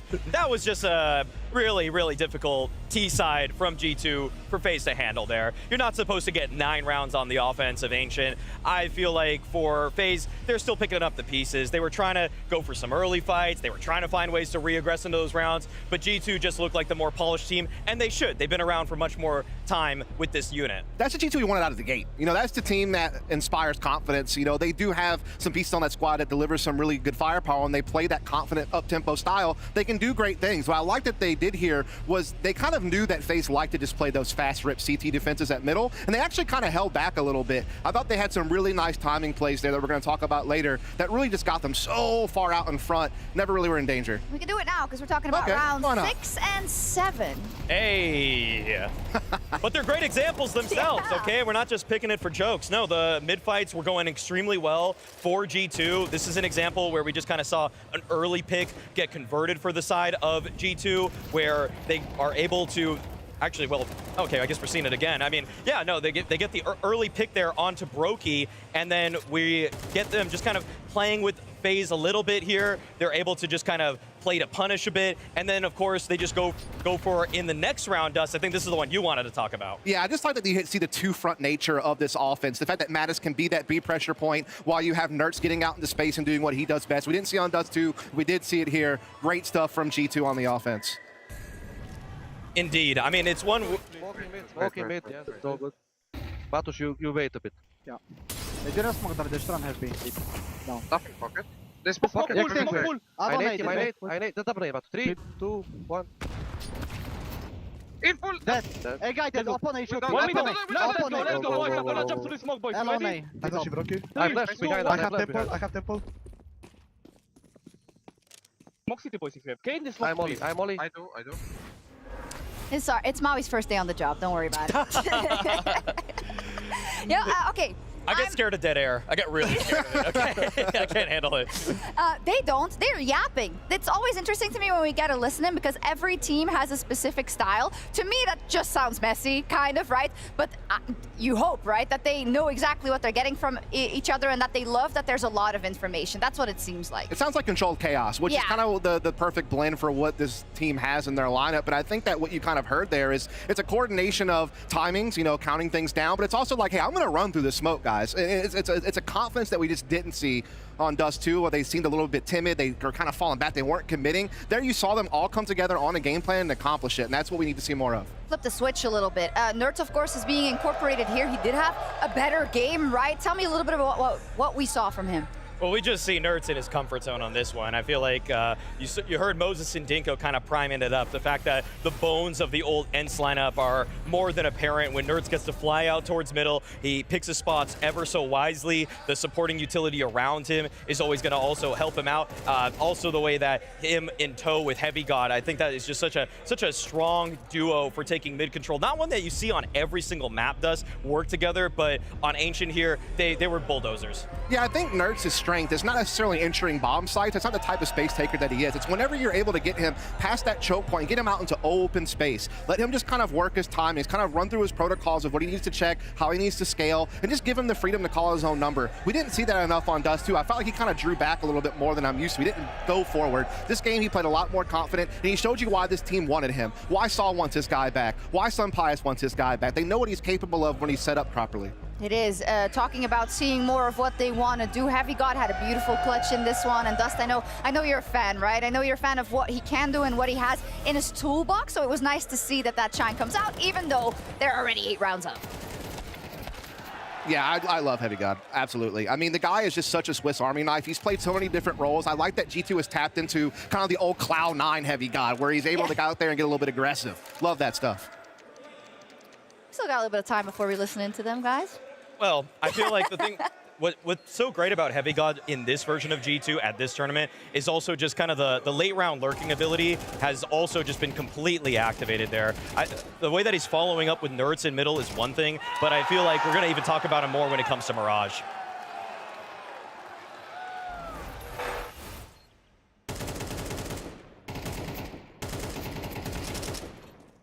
Only one. 3 bullets. Nice! Nicky! Nice, Nicky. I wrote it. Just bad, Nicky! Let's go! You know what? That tilts me so hard when I'm playing, and when you're in the clutch, and when it's like 2v1, and then there's like 1 left, and it's like, I know there's 1 left. Like, shut up, dude. I'm just trying to clutch it. But I guess that's not a problem for pro players. Sometimes you get lost in the sauce. Sometimes you're kind of feeling yourself, and maybe you forget, oh, I need to reload my gun, or oh, I don't have this much time. So little reminders like that can sometimes help, but I get your point. Like, let the man thrive. He knows what he's doing. He clearly showed it here. Exactly. He knows exactly what he's doing. Okay, where do we end up for FaZe then? Because after what was, a tremendous first map and what they showed and how they really had the momentum in their favor, how much are we reading into this, knowing that this is one of G2's best maps?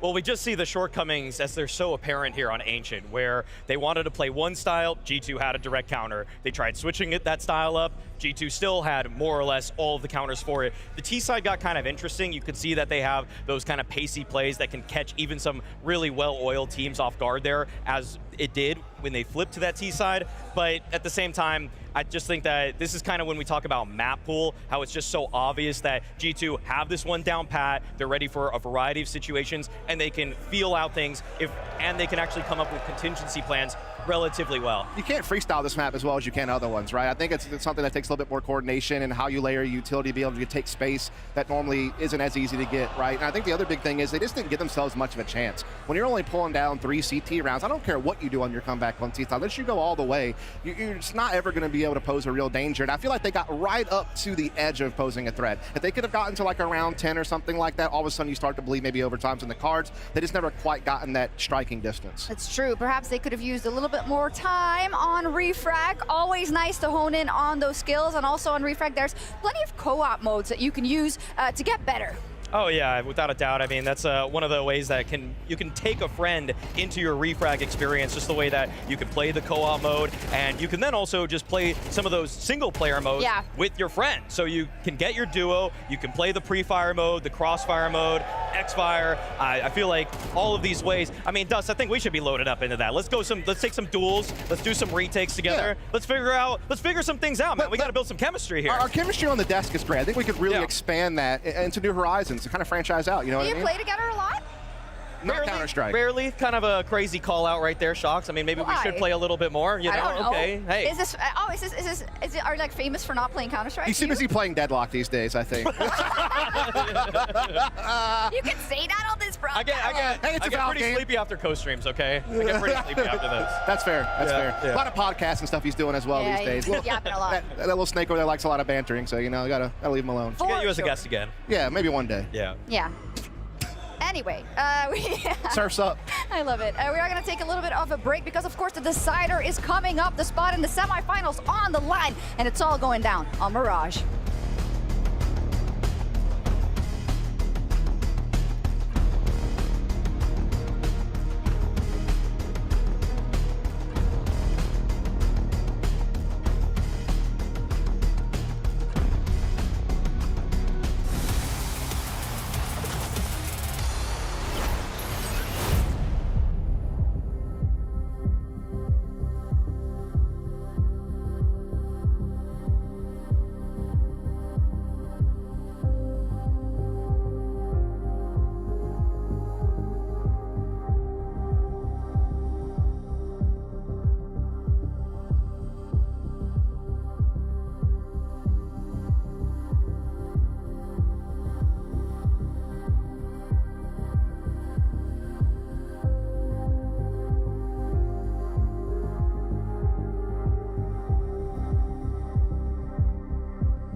Once more into the fray in the Dickies Arena, will it be FaZe or G2 that find themselves in the semi-final tomorrow up against Na'Vi? The players are making their way back to the stage as the swag is still on, but the mood might be a bit dampened for FaZe.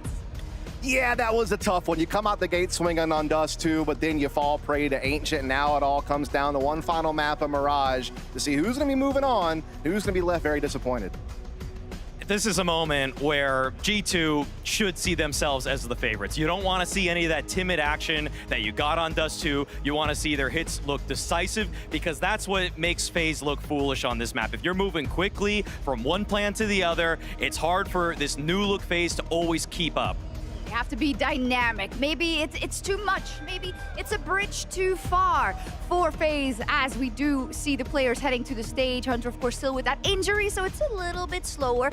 But Dust, we've said that before about FaZe. When they went up against Furia, right? And we got to that nuke, we thought, oh, this is it. This is all she wrote. But they still came out swinging. So you got to believe it's possible.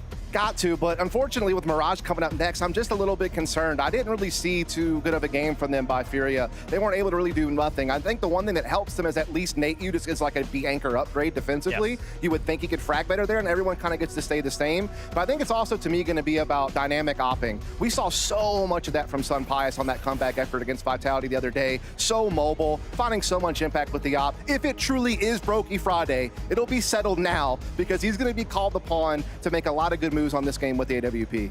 And I feel like for the FaZe CT side, sometimes it does just need to be an individual, because really when you break some of those rounds down for why it was so difficult against Furia, it's that they just don't move as quickly as other teams. I think they're still trying to figure out how they want to play the second stages of the round. And so you can rely in the moment on individuals. Eventually you're going to need to develop a system. But today, because they have such limited time to work with this roster, it will come down to people like Brokey. And I want to see a little bit more from Frozen, if I'm being real. Okay. They're trying to audition themselves, FaZe, to try to secure his services moving forward, but he also too should be owning it up. He's supposed to be the best player. In a way, he's also trying to market himself in case this doesn't work out with FaZe. Yeah, I love it. It's going to have to be all hands on deck for sure. Brokey already showed what he's capable of. We have Nature coming out of the better end of a clutch in that first game, right? There's a lot, but a lot has to go right, for Twist. It is a wonderful occasion, but he has to grab it with both hands. Yeah, I just think that they find themselves with a more limited playbook. They're against a G2 squad that,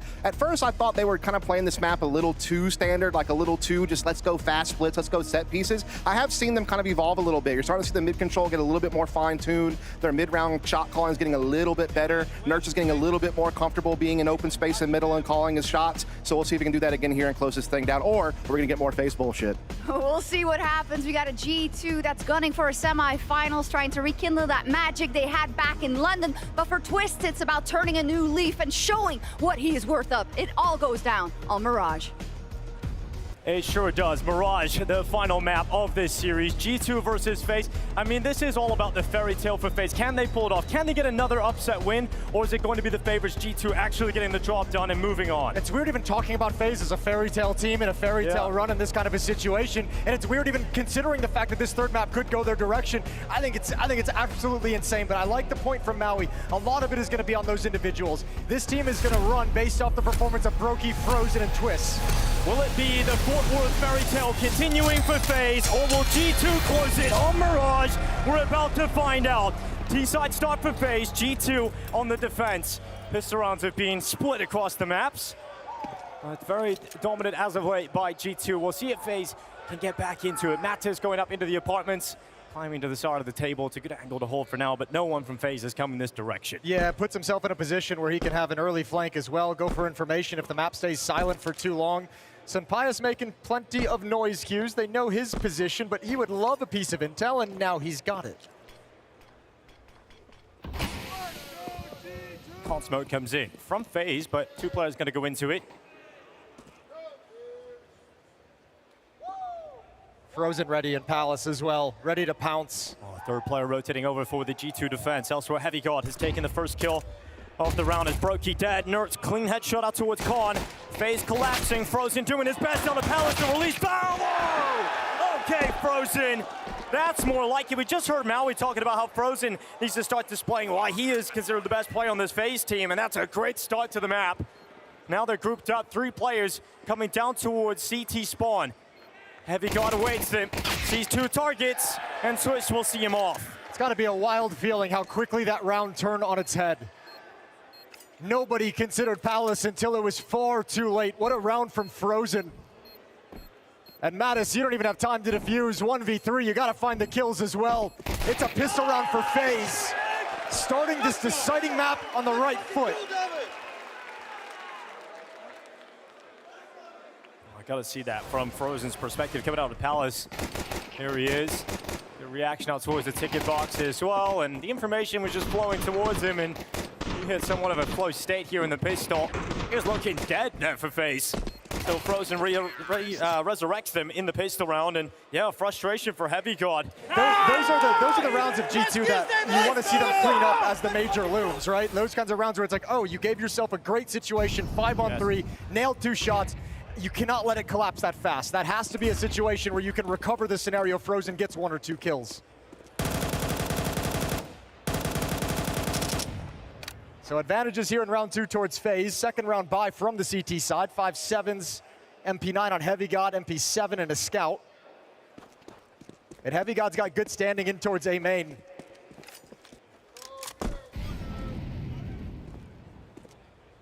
FaZe gonna be very slow to move around the map.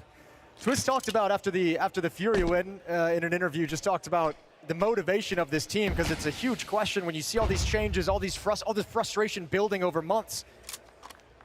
His big statement was he's got great players who are motivated. He's a very motivated in-game leader at the moment. So everything for FaZe, at least internally, feels for them like it's heading in a positive way.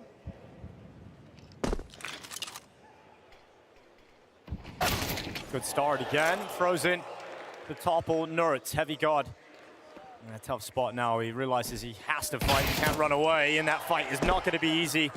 Heavy God unable to even get into it. It's going to be Brokey extending the advantage here for FaZe. And I mean, a big part as to why Ancient ended up obviously being such a clean victory towards the end from G2 was just that start, right? The fact that there was just a massive hole that FaZe found themselves in. 7-0 in the economy for G2 was mental. Obviously, that's not going to happen this time. No economic decisions that FaZe make can put G2 in such a situation again. And then when you see FaZe come back the way they did in the second half over there on Ancient, you start to think more about that. So imagine if it was slightly stronger. More than anything, you know, even if you want to forget about the second map for a second, just some of the shots have been so crispy in these first 2 rounds. So, you know, this shot from Frozen, just as the smoke pops, immediate. Brokey, hard swing, immediate headshot as well. Heavy God can't even react. You had Frozen on the pistol round with 3 quick kills with the Glock where people couldn't even have a chance. So let's see if these individuals keep shooting like that, performing like that. It's the exact scenario Maui outlined on the desk as a win condition for FaZe and what's going to carry them through these quarterfinals. A 2-round lead and a round against pistols. Oh, here we go. Oh my God, an import. We're bringing it. Let's go. Your parents are very, very proud of you. Greatest accomplishment right there. I like it. All right, let's get back into the action. Fueled, hydrated, and ready for round 3. Would have been good out of a cowboy boot. I have to tell you. Would have been great out of a cowboy boot. That would be intense.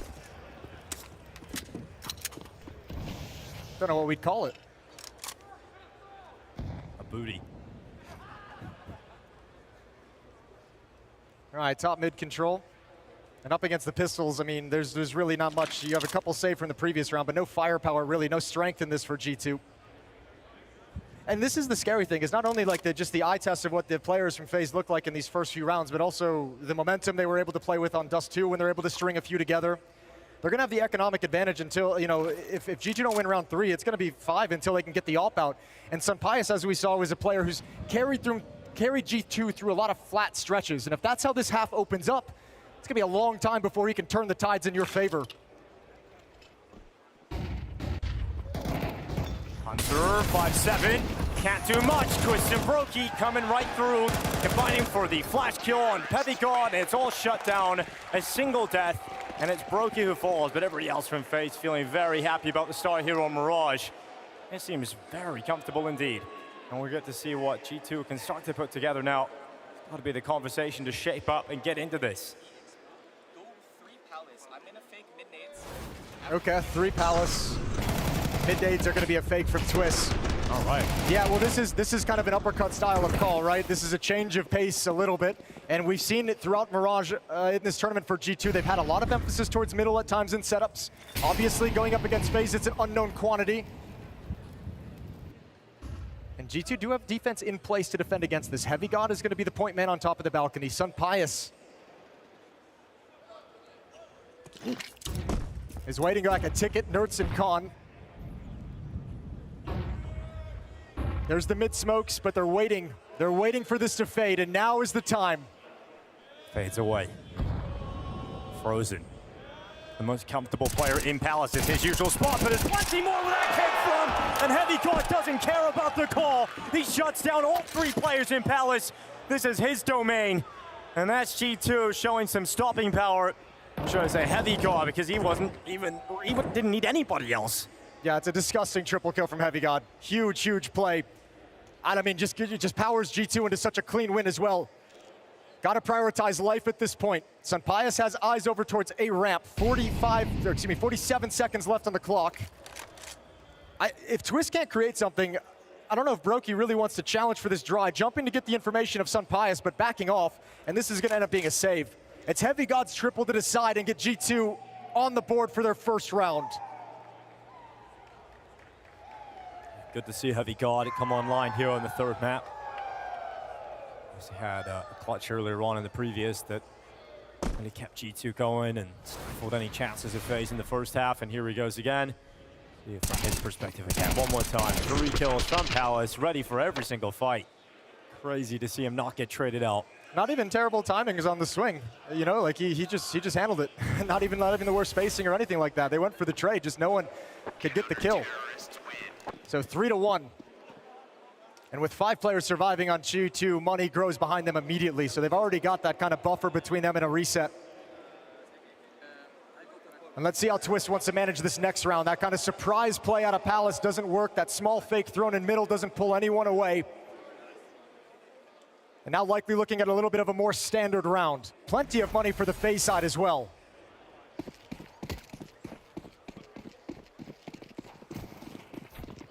Finally getting to see both ops on the server at the same time here at Mirage. Singing Sun Pius' praises. Brokey, a great start to the series. Sun Pius looking down towards ramp, searching for this opening kill. Jacob and NetU about to come forward. It's Hunter to grab first blood. Twist the victim. Sun Pius going out to try and follow up here for G2, but he hasn't been able to connect the shot. So some saving grace here for FaZe as they try and get out towards the A site. Smokes are up in place. They break open. Sun Pius not able to connect any of the shots just yet. As FaZe trying to get that bomb over towards default, and they will plant it. G2 needs to get someone in CT spawn. There's no one home whatsoever to challenge from that angle, and now control of the stairs goes the way of FaZe. So it'll be Sun Pius backing up to market. He's going to chuck a flashbang. It is all on this turn of the corner. Well, Sun Pius looking to blind them with the sun, sends himself forward. We've got Jacob holding on. Nerfs and Hunter with 2 kills here for G2. They move into it. Brokey not able to connect towards Connector. He's down and leaving Frozen 1v4 from Tetris, and he can't do anything about it. Brilliant. G2 able to organize themselves just in time, and they get forward through CT spawn. Yeah, absolutely perfect. The double flash as well, knowing there's likely going to be someone anti-flash. Even though the first kill goes against G2, so many players swinging around. FaZe cannot hold them back fast enough. Here's that second flash. Blinds the last player, and from there, there's no recovery. Blinds the AWP as well, a very important weapon to take off that angle. Timeout called. This one from FaZe, as their money has dwindled. This is the last buy they'll have before falling back into pistols. The momentum they built in the first 3 rounds disappeared so quickly, couldn't continue it thanks to Heavy God. Yeah, just ripped it away from them. Yeah, NKJ's trying to call something that's going to get it back in their hands. Him and Twist, the brains of the operation. Round 6. And now you're also staring, if you're FaZe, at the kind of same disaster that we just said you're kind of avoiding, where, yeah, you start out with the first 3 rounds, but 5 players survive in round 4, 4 players for G2 survive in round 5. They've got a lot of money. You lose this one and it's a clean win for G2, you're facing that same situation of just an economy you can't overcome.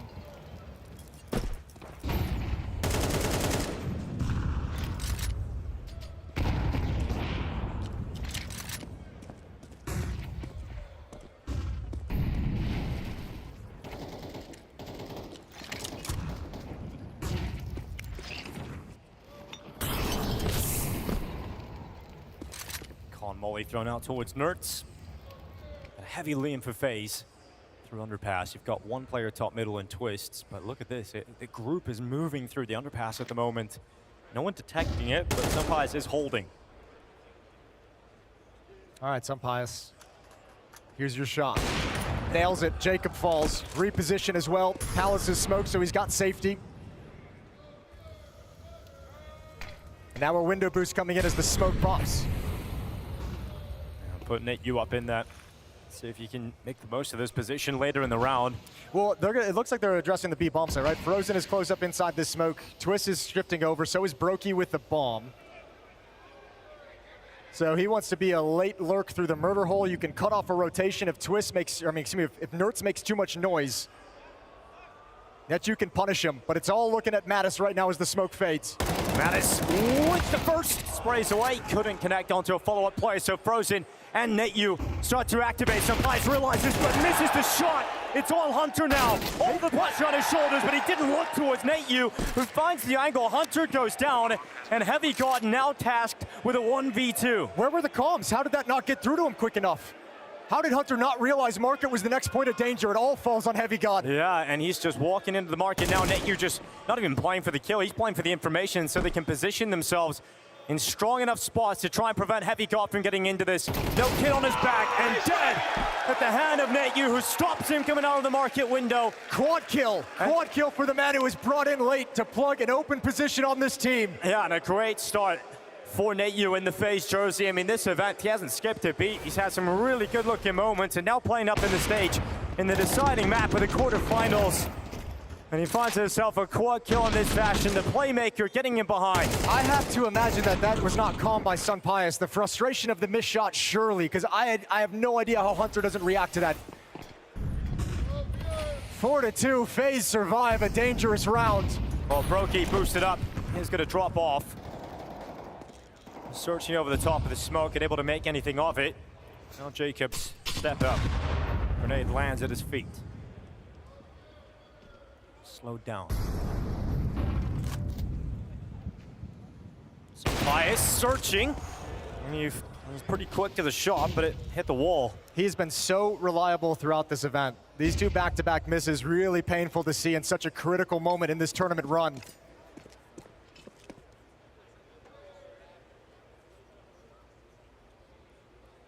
See if that AWP can heat up. Maybe the fact that he didn't need to have too much impact on Ancient took him out of his game. Still plenty of the map left for him to come back. Nertz goes for a peek with the flash. Missed the opportunity to stick to the fight on a blind Brokey. Doesn't want the re-peek against the AWP either. But the middle of the map firmly controlled by FaZe. Jacob, Brokey, and Twist all there. Does Brokey get good timing? Yes, he does. Hunter up on top of Ticket. His is punched. He's met his final destination. Reaction from Sunpius, not going to be accurate enough. Here goes Nertz, he has to, and he will! 2 from Nertz at bottom stairs. Heavy God's got a multi-kill. G2 back in the round all of a sudden. It's all Brokey inside of Con, 25 seconds, and nothing but a dream.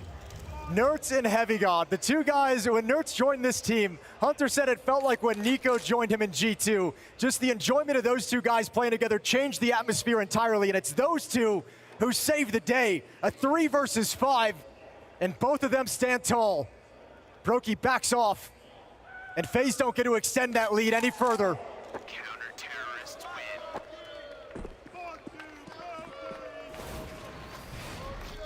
Lovely shot from Brokey. Hunter getting picked off, just looking for some intel from here. Nertz inside the smoke, they couldn't find him, back and forth. No chance you're gonna catch those tracers if you're Twists. And Heavy God handles Palace and A ramp.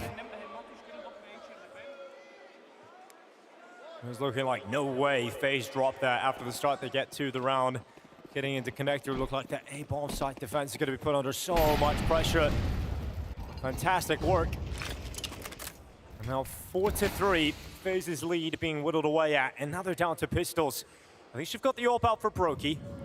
There's going to be a direct hit towards this A-bomb site early into the round. They want more of that A site. It's only Heavy God right now. He's the only defender here. He's in trouble. Nertz is kind of here. Well, he's been enough on his own before. We've seen him deliver some ridiculous holds so far. They ask that of him yet again. Oh, very patient out of FaZe. Hunter and Mattis on shorts and Pius and B. No indication of what's happening on the map. No sound cues. No T-side utility until just now. Yeah, well, all the signs are coming forward. Heavy God goes into Palace right past Frozen, who was blinded. So Heavy God gets his kill. Even better positioning. And now Nertz has got 2. Heavy God finally forced away. Brokey with both kills. He breaks it open and gives a chance to FaZe for the round. But they're going to plant in front of triple. That exposes them to stairs, but Hunter doesn't make the most of the opportunity. Bomb goes down. Nate Yu goes forward. And FaZe have a chance at winning this again. But it all falls to Brokey. Waits at Tetris. Piece by piece, brick by brick, Brokey needs to build their way back into this. Waits with the AWP. On the line, Pius taken away. Brokey going forward again, but this time it is Mattis who sweeps in just at the right time for G2. Oh, it's getting dangerous, really dangerous. That's a great hold from Heavy God and Nertz, but a lovely turnaround from Brokey and Neptune. Oh, they got it! Oh my God, he won the round! He got back to it, and they didn't even realize. You could hear them celebrate once the timer went off, and a timeout for G2. Oh, here we go. Yeah, now it's on. Okay. Well, interestingly, FaZe with a 5-3 lead, and out of a round like that of taking a timeout, a surprise victory, I think, caught even the players off guard to a degree. It definitely did. You hear them yelling when they realized they won it at the end. Okay, timeout taken straight away. Let's see this again. We count that as a clutch for Brokey. Heavy God with this clear, a little bit strange. Good hold here from Nertz. But Heavy God can't double up on Brokey, can't find safety. Hunter backs away, can't stop the plant. And Mattis just realizes it right at the end. Half a second. And yeah, that's the emotional roller coaster we all went on right there. But 5-3, FaZe do get it. Galil's out, but look at the damage. Even though FaZe win the round, it doesn't feel like a huge win. You're sitting here on Galil's. Nate Yu's gonna go down straight into the first fight. He's got it on Nertz. Critical kill. This is a huge round. Both teams are out of money. This is a reset for whichever team loses it, so it's a huge swing. It's either gonna, okay, it could catapult FaZe into a massive lead, but look at the brawl. Back and forth we go. And a 3-on-3 with 1 minute and 22 seconds on the clock. The consequences of losing this round are devastating for the other side. I mean, FaZe, if you lose it, G2's gonna tie this up. G2, if you lose this round, this 3 versus 3, FaZe just catapults into an incredible lead. And Hunter's the man who's gonna be called upon to contain this. How far does Jacob go before a teammate arrives? Keeps his head down. Hunter does a quick kill. Looks out towards short for the next contact, but Twist isn't stepping out just yet. Hunter is so focused on getting Twist. Oh, Hunter turns around, finally dead to Frozen. But is it going to be another big FaZe clutch, this time from Frozen? He's exposed. Heavy God's got it. He comes in from short, and Frozen will fall inside this site. So G2, they win the essential round victory, and it's Hunter that does the heavy lifting. Yeah, and importantly, I mean, not just winning that round and getting the economic benefit of it, but also kind of put behind that round that just slipped away from you from the defuse previously. You can move past that a lot quicker. Really early brawl with all the pushes that were going on. Both teams a little bit desperate with the low money, trying to catch some players off guard, but it's Hunter. It's the captain who delivers the critical 2 kills to set up the victory. And now G2's just 1 round back. I remember what FaZe came into that last round with, right? Khalil's coming out on the board, not looking good economically. Decisions now for FaZe. They do not have much to work with. No, and they're just gonna have to mull it over as we got a tech issue on the Sage, so we'll get that resolved as soon as we can. Been very, very quick to resolve all through.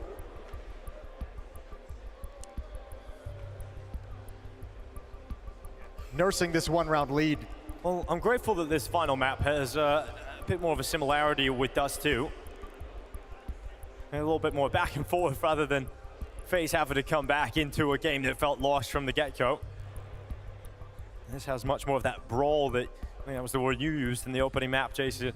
Yeah, I think we've gotten to a point now where this FaZe team, like on the map 1 victory, a little bit of that comeback on Mirage, the way they start here, or the comeback on Ancient, and the way they've started here in Mirage, I think you see this team just kind of building a little bit of confidence each and every map that's been played. So I think they're coming into this realizing that they can challenge. And I think G2, you're seeing some of the situation, the moment, you're seeing some of the cracks that haven't quite been fixed yet in this team. Nertz is also, we talked about the changing roster of FaZe. Nertz a very new addition to this G2 side as well. So we're gonna take some time to get him acclimated and up to speed. A little bit of meditation up on the stage. Yeah, everyone going into the Zen. I think Nertz just flew right back on the jet. But I think this is such a critical series for G2 to win. I think, even if FaZe plays so really, really well, and you have these star players of Brokey, Twist, Frozen, who we know we've seen become champions, world champions, best in the world at various moments. They can pop off and just win games. But for G2 to face off against this FaZe in a playoff game, a G2 that has aspirations of getting to the major, getting deep into the major playoffs, that has kind of instituted this change in philosophy of this team over the last year and is now reaping some of the rewards, right? This positive rise. I think losing this to FaZe, who's, that's crazy. It's insane over there what's happening. That team has been falling apart. If you lose this game to them, I think that takes a lot of wind out of your sails heading into the major. It absolutely does. I mean, these are two teams on very different trajectories right now, right? G2 trying to become a competitive team at the World Championships. FaZe were in free fall, didn't qualify for the major, lost their in-game leader, who's gone to Falcons, and now you're in a situation where you're sitting here as FaZe, and all of a sudden, you're in desperate need of VRS points, and they're actually in a good spot to get a massive win here in that context. So the issue has been sorted. The freeze time is counting down, and let's get back into this. 5-4 lead right now for FaZe, but they're going into an eco, so very likely now to be a tight game. Hero AK-47 picked up and passed onto the arms of Frozen. He'll take that over towards middle. The one AK-47 on the board for FaZe. Sunpius is going to get aggressive and try and get his mojo back, but look at this boost. Oh, he's in trouble if he falls back. Oh, he's just dead. He's just straight up dead. What a find from Frozen. All right, Hero AK into the opening kill. I mean, that's a great start for FaZe, but what can they do with it from this point? They're going to be marching their way back through T-spawn, going into that strong combination of Nertz and Heavy God. Well, Nertz has picked up the AWP from Sunpius, not wanting them to be able to recover it, but that means he's going to take this deep angle. His ability with the M4 to kind of swing through a smoke isn't going to be there, so needs this pick. Oh, he's got it. Takes the dink on board as well, down to 62 health. He'll go back out for a follow-up peek, and he'll be annihilated. So the Glocks actually outmatch him, so Heavy God, can he do enough? He's under a lot of pressure, jumping past, gets two, and then Hunter comes in and makes sure that this mess doesn't get out of hand. Yeah, I mean, the deep spot with the AWP is able to get Hunter in a position where he can shift quickly, and Heavy God getting his kill, staying alive, being a tough target, allows Hunter to set up the crossfire as well. Good teamwork from G2, and now we're all tied up.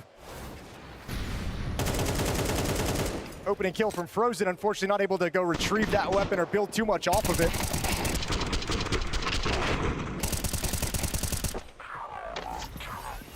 And FaZe back into a buy. No, excuse me, not. Half buy. Okay, taking the conservative approach, but going for another direct hit towards the A bomb side. Really trying to break through this one. Util is going to go in. They're actually going to play behind smoke, so you're going to have a good shot at getting a bomb plant here. Then the round might just be on because of how quick you've decided to go in towards this A site. Smoke break is up. Sunpius not going to spot anybody on the cross, so they make it through. No one going down to spam. So the bomb plant's in, and you've got players towards CT spawn. Okay, Brokey burning down very, very low. G2, this was the plan, though. I think they're okay with this, saying we'll just play retake on the bomb site. And once again, lining up for a mass number of bodies towards the CT stairs. Nobody's home this time for FaZe. Yeah, I found success from this earlier for G2. Nertz calling out two players, aggressing his position. Yeah, there's Hunter with that second kill, make it the third now as well. Frozen's Deagle going for glory and just not able to get enough done. So a single kill from FaZe, but a bomb plant comes in, but that means G2 have the lead of the game on this third map. Last round of the half coming up. And FaZe would like to stop this streak. They don't want to go into the halftime break with G2 running off 4 rounds in a row. It's been 3 straight. So trying to put a stop to it here. Now the buy does come back. 5 AK-47s for FaZe. Frozen leading the way with 10 kills. Netsu not far behind him at 9. It's 10 for Hunter and Heavy God on the G2 side of things. Jacob and Twist out towards middle. Last round of this half does not involve an AWP for Brokey. Just the AKs. Nerds and Jacob trade out for the openings, then Nerds able to find one more, and then Mattis with the headshot. At least Frozen's got the trade kill in, but it's a 3v2, and G2 have the man advantage that Nerds is making a risk happen here. He's going up through the underpass, in behind Nateju, and spraying away for the kill. It's all on Frozen, and that nade just landed right on top of him. 15 HP, looking like G2 are gonna take the lead going into the second half of Mirage. This decisive map in the quarterfinals, and it's G2 that have the lead. A nice close to this half. That is that 4-round stretch that's taken away. So the defuse comes in, and G2 looking to close this out and move on to the semifinals.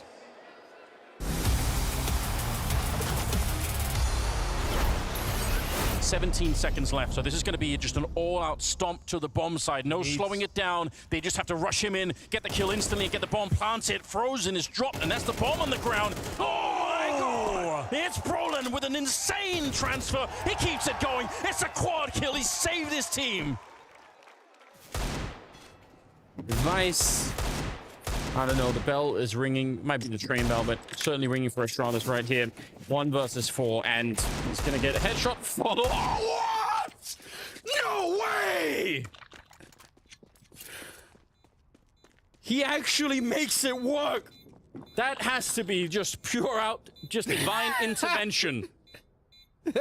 Shut up. I can't.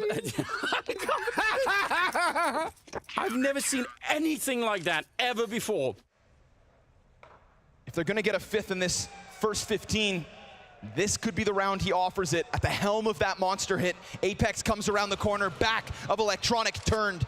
A double man advantage that feels like surely Vitality have already got enough. But what about that flash from SDY? How about this hold from Perfecto? Incendiary to the right, Sumdai Young turns his attention. Oh! All 3!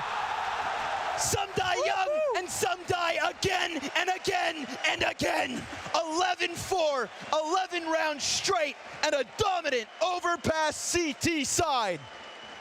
Yeah, you see definitely a big gap providing itself. They're going to come through this. They're on their way. Setups here. Good flashes. Rops, he is supposed to be the way in, but he's escorted out off the premises. Shush! This is his site, and he continues to lay down more and more from Shush. Oh, 5 from the Dane. Sometimes these work. See if they eat the flashes or not. They do. Oh no. Oh, that's Zywo's blind as well. Oh, Rain the double deagle. You're not gonna. Oh! When it rains, it pours. And then Rain adds in that extra secret spice. Gives you a round like this. A 4th! Everybody falls at the hands of Rain.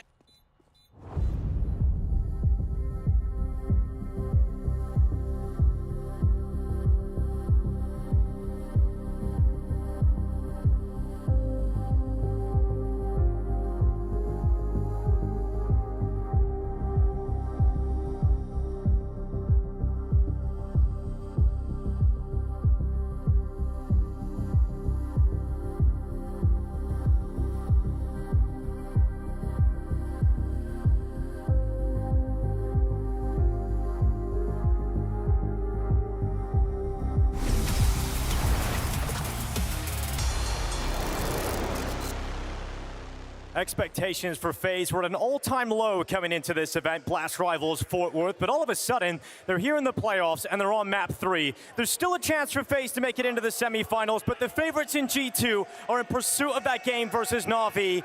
So Texas, let's listen in to FaZe. There were a couple of rounds, you know, that could have either gone our way as well. Unfortunately, it didn't. That's the way it is. Now we need to focus up, and we directly start with pistol. If we win the pistol, boys, we have a really, really good fucking chance of closing this out, all right? Well, some belief there in the pistol round success. We'll see if they can get it done, because Utility's flying in towards this A site, and it's just Frozen waiting for them. He was their savior in the last pistol round. He's trying to do it again out from triple. He's got himself the first headshot, and taking a while, but not able to get the second. Some open avenues for these USPs before this bomb gets planted, but now when Heavy God shuts the door like that, Jacob falls. So we look towards the flank to be the next impact. Twist might be able to crack this round open up the chance for a retake. Well, he needs to get a move on because his teammates are dying very quickly indeed. So Twist around the back. Sunpies waits. And Twist hears the steps. He knows Heavy God's coming this way, and Heavy God goes for the clear. Twist is going to get peeked on by 2 players. And so that was your last hope. Your last bit of faith in FaZe in this pistol, and that will end up being G2 extending their lead further.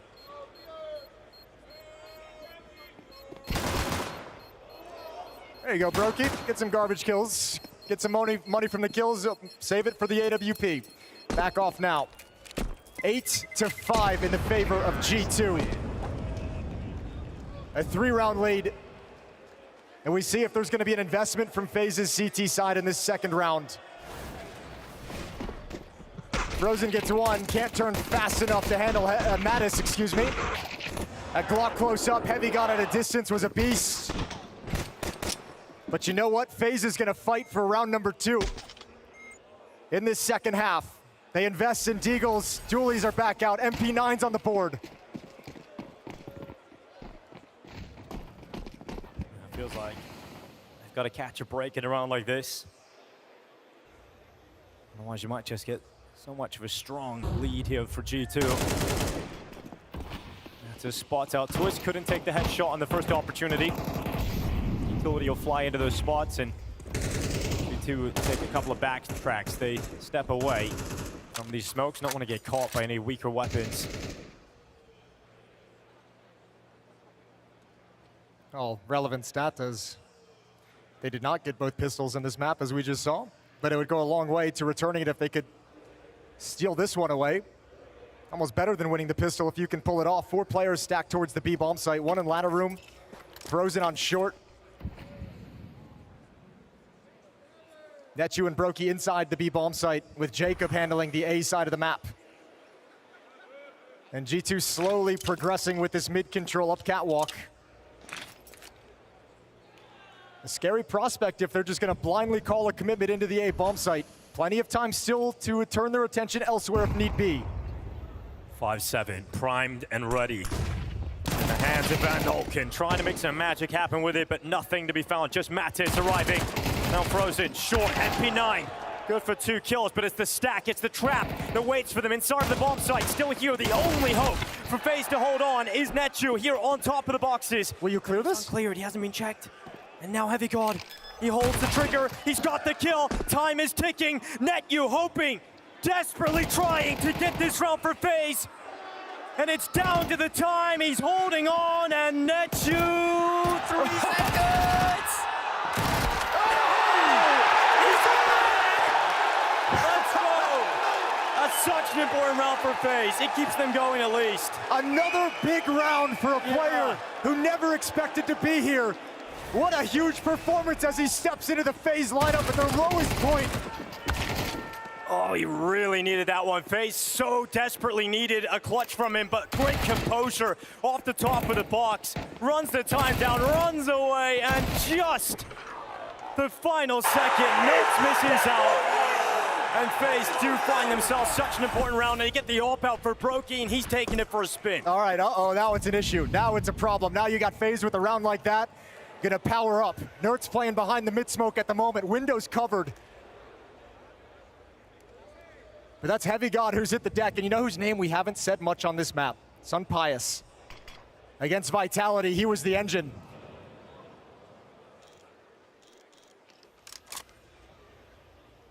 Hunter's gonna have to get him going on this T side.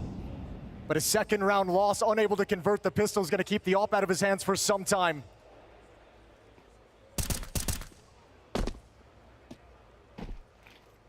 Yeah, Twist goes out from Khan. A quick double from Twist. Response is there from Sampais, who now has a Galil to work with. Pure FaZe at this point can't afford to let it unravel. And Matt Deagle shot rings out loud on the server. All right, opens up just a little bit of hope. And another weapon falling into the hands. Smoke actually might be the most important if they want to try and cross to the B bomb site, right? You can see Sampais moving up the stairs at the moment. That little resource could give Mattis the cover to clear and actually challenge for short. Unfortunately, Brokey's now rotating over to the B bomb site as well, so it makes this defense much, much stronger, much more difficult a task for G2 to overcome. You know, all time is ticking, so Sampais doesn't have the luxury of being silent through the apartment, so Brokey gets the information, looks right up there, and now Mattis moves in with 13 seconds left. Not much of a chance at all to win this one. Brokey's got the cross, FaZe half the round, and now the gap is just one. If Brokey's heating up with his AWP, G2's in a ton of trouble down the stretch. If we're gonna see Brokey get some of that old school confidence back, be dynamic, go for these opening peaks, be aggressive, assertive in his situations. One of the most influential AWPs we've had in Counter-Strike over the past few years. 1 round lead. But G2, no, that's gonna dwindle quick. They're on just Glocks, not even upgraded pistols. Sitting far, far back, so 8-8 a likely scoreline.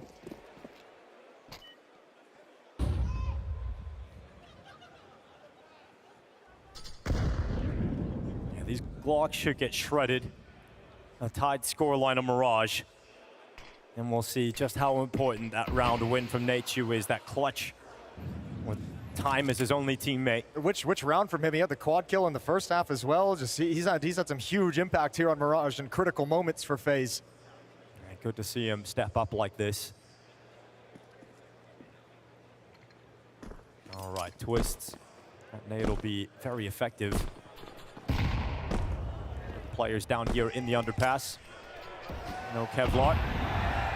Nade's landing towards them, soften them up. Grenade lands right on top of Sampais. Here they come to get his gun out in time, and Twist certainly will do that. Nerds and Mattis both dead. You guys in the crowd are crazy. You wanted all of them to blow up at the same time, didn't you? Yeah. All right, Fort Worth. FaZe is about to tie things up. How's that sound to you? And there it is, 8 apiece. Looking to exceed expectations, even with this version of FaZe. G2 is kind of surprised, I think, to be in this kind of a fight, aren't they? Yeah. I mean, this is a G2 who, yesterday, we were watching compete with Vitality. Right? I know, yeah, that's the curious, that's the head-scratching part. But I feel like watching them individual, I feel like there's been a few moments where they're playing a little timid, a little scared, making the conservative instead of the aggressive decision. I feel like it's punished them a few times throughout this series. Brokey's up now in Con. And has no challenge. Sampais doesn't have the money to get it out, right? So he's gonna have to play with the AK. And I mean, after you use some utility in the mid control, if you're G2, smoking window, smoking Con, however you want to progress down, it's gonna leave very little to actually execute and take them off angles when you want to move into the bomb site in the late round.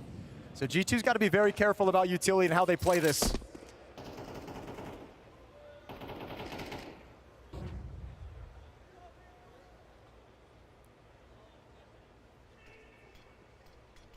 Still just paused and waiting. Another smoke and Con.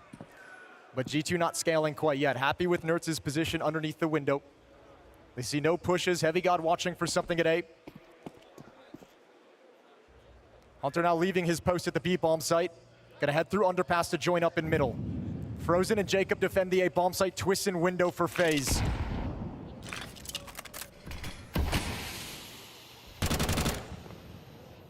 Nertz into the window. Twist starting to back away. Aware of the possibility that Nertz could have climbed into the smoke. It's starting to fade soon. 30 seconds on the clock. Twist gonna back to a different angle. Maybe even backing through the murder hole as well. B is being challenged. Okay, one on catwalk spotted. That's the fight Twist was looking for. But Nertz wins it out. Prolonged fight, but G2 on top. The position of Jacob could be an X factor. 13 seconds, that's all they've got. Hunter going into a CT. Frozen wins an important fight. He can stop the bomb plant. The X Factor and Jacob taken out by Heavy God, and the plant is here. It's down for G2, and not looking like there's any world in which they can win this. Heavy God, once again, the savior of G2. Just at the right time. Yeah, it's good to see the star power of G2 step up in these moments. We've seen it from FaZe. We've seen guys like Twist, Frozen, and Brokey deliver big moments. A huge win condition for them, and it's the same on the other side with Sunpius and Heavy God. Even Nertz as well with 14 kills in this game. So bomb will go off, a Molotov to be sure. They don't want to have any surprises again. Yeah. The way this game has been going, just make sure you confirm that round victory right there. G2 back in the lead again. This is the long fight. It was building for a while, and eventually it was Nertz who won it. This is the most important kill, obviously. Heavy God going through. I mean, still would have had a long way to run to get the angle comfortably. So Heavy God might have been able to react in time, but regardless, nails the shot as soon as the chance arrives. 9-8, G2. Still no warp out, gonna play with the rifles. For FaZe, it's still a strong buy. G2 gonna be going pretty heavy towards B to kick things off here. Yeah, and actually, there's still no op out for G2 quite yet, and Brokey's the one positioned here to start. Oh, here's the execute. Brokey's backing off. Flashbangs raining in. You know they're coming, and Brokey, first shot is good. Has he got anything else? It's Brokey Friday after all. What kind of show has he got? Just the single.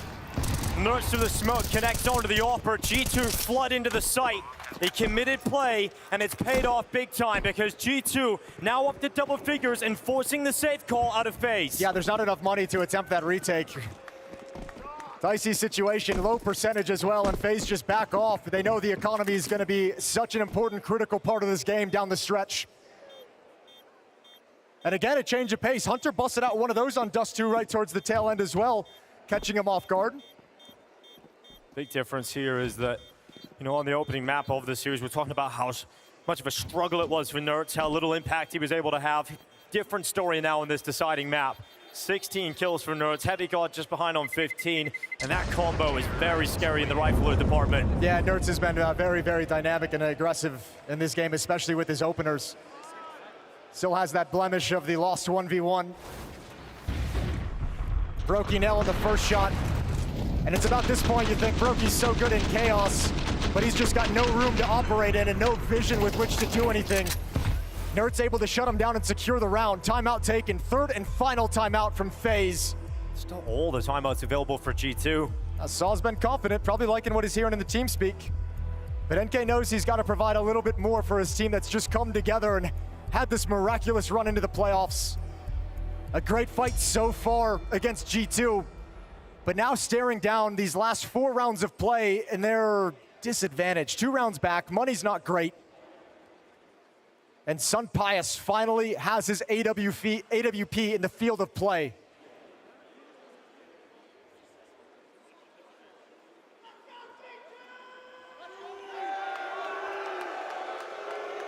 FaZe's decision to at least get away with the save has kept them competitive in the buy for this round, but is this to be the point where G2 grab control of the game?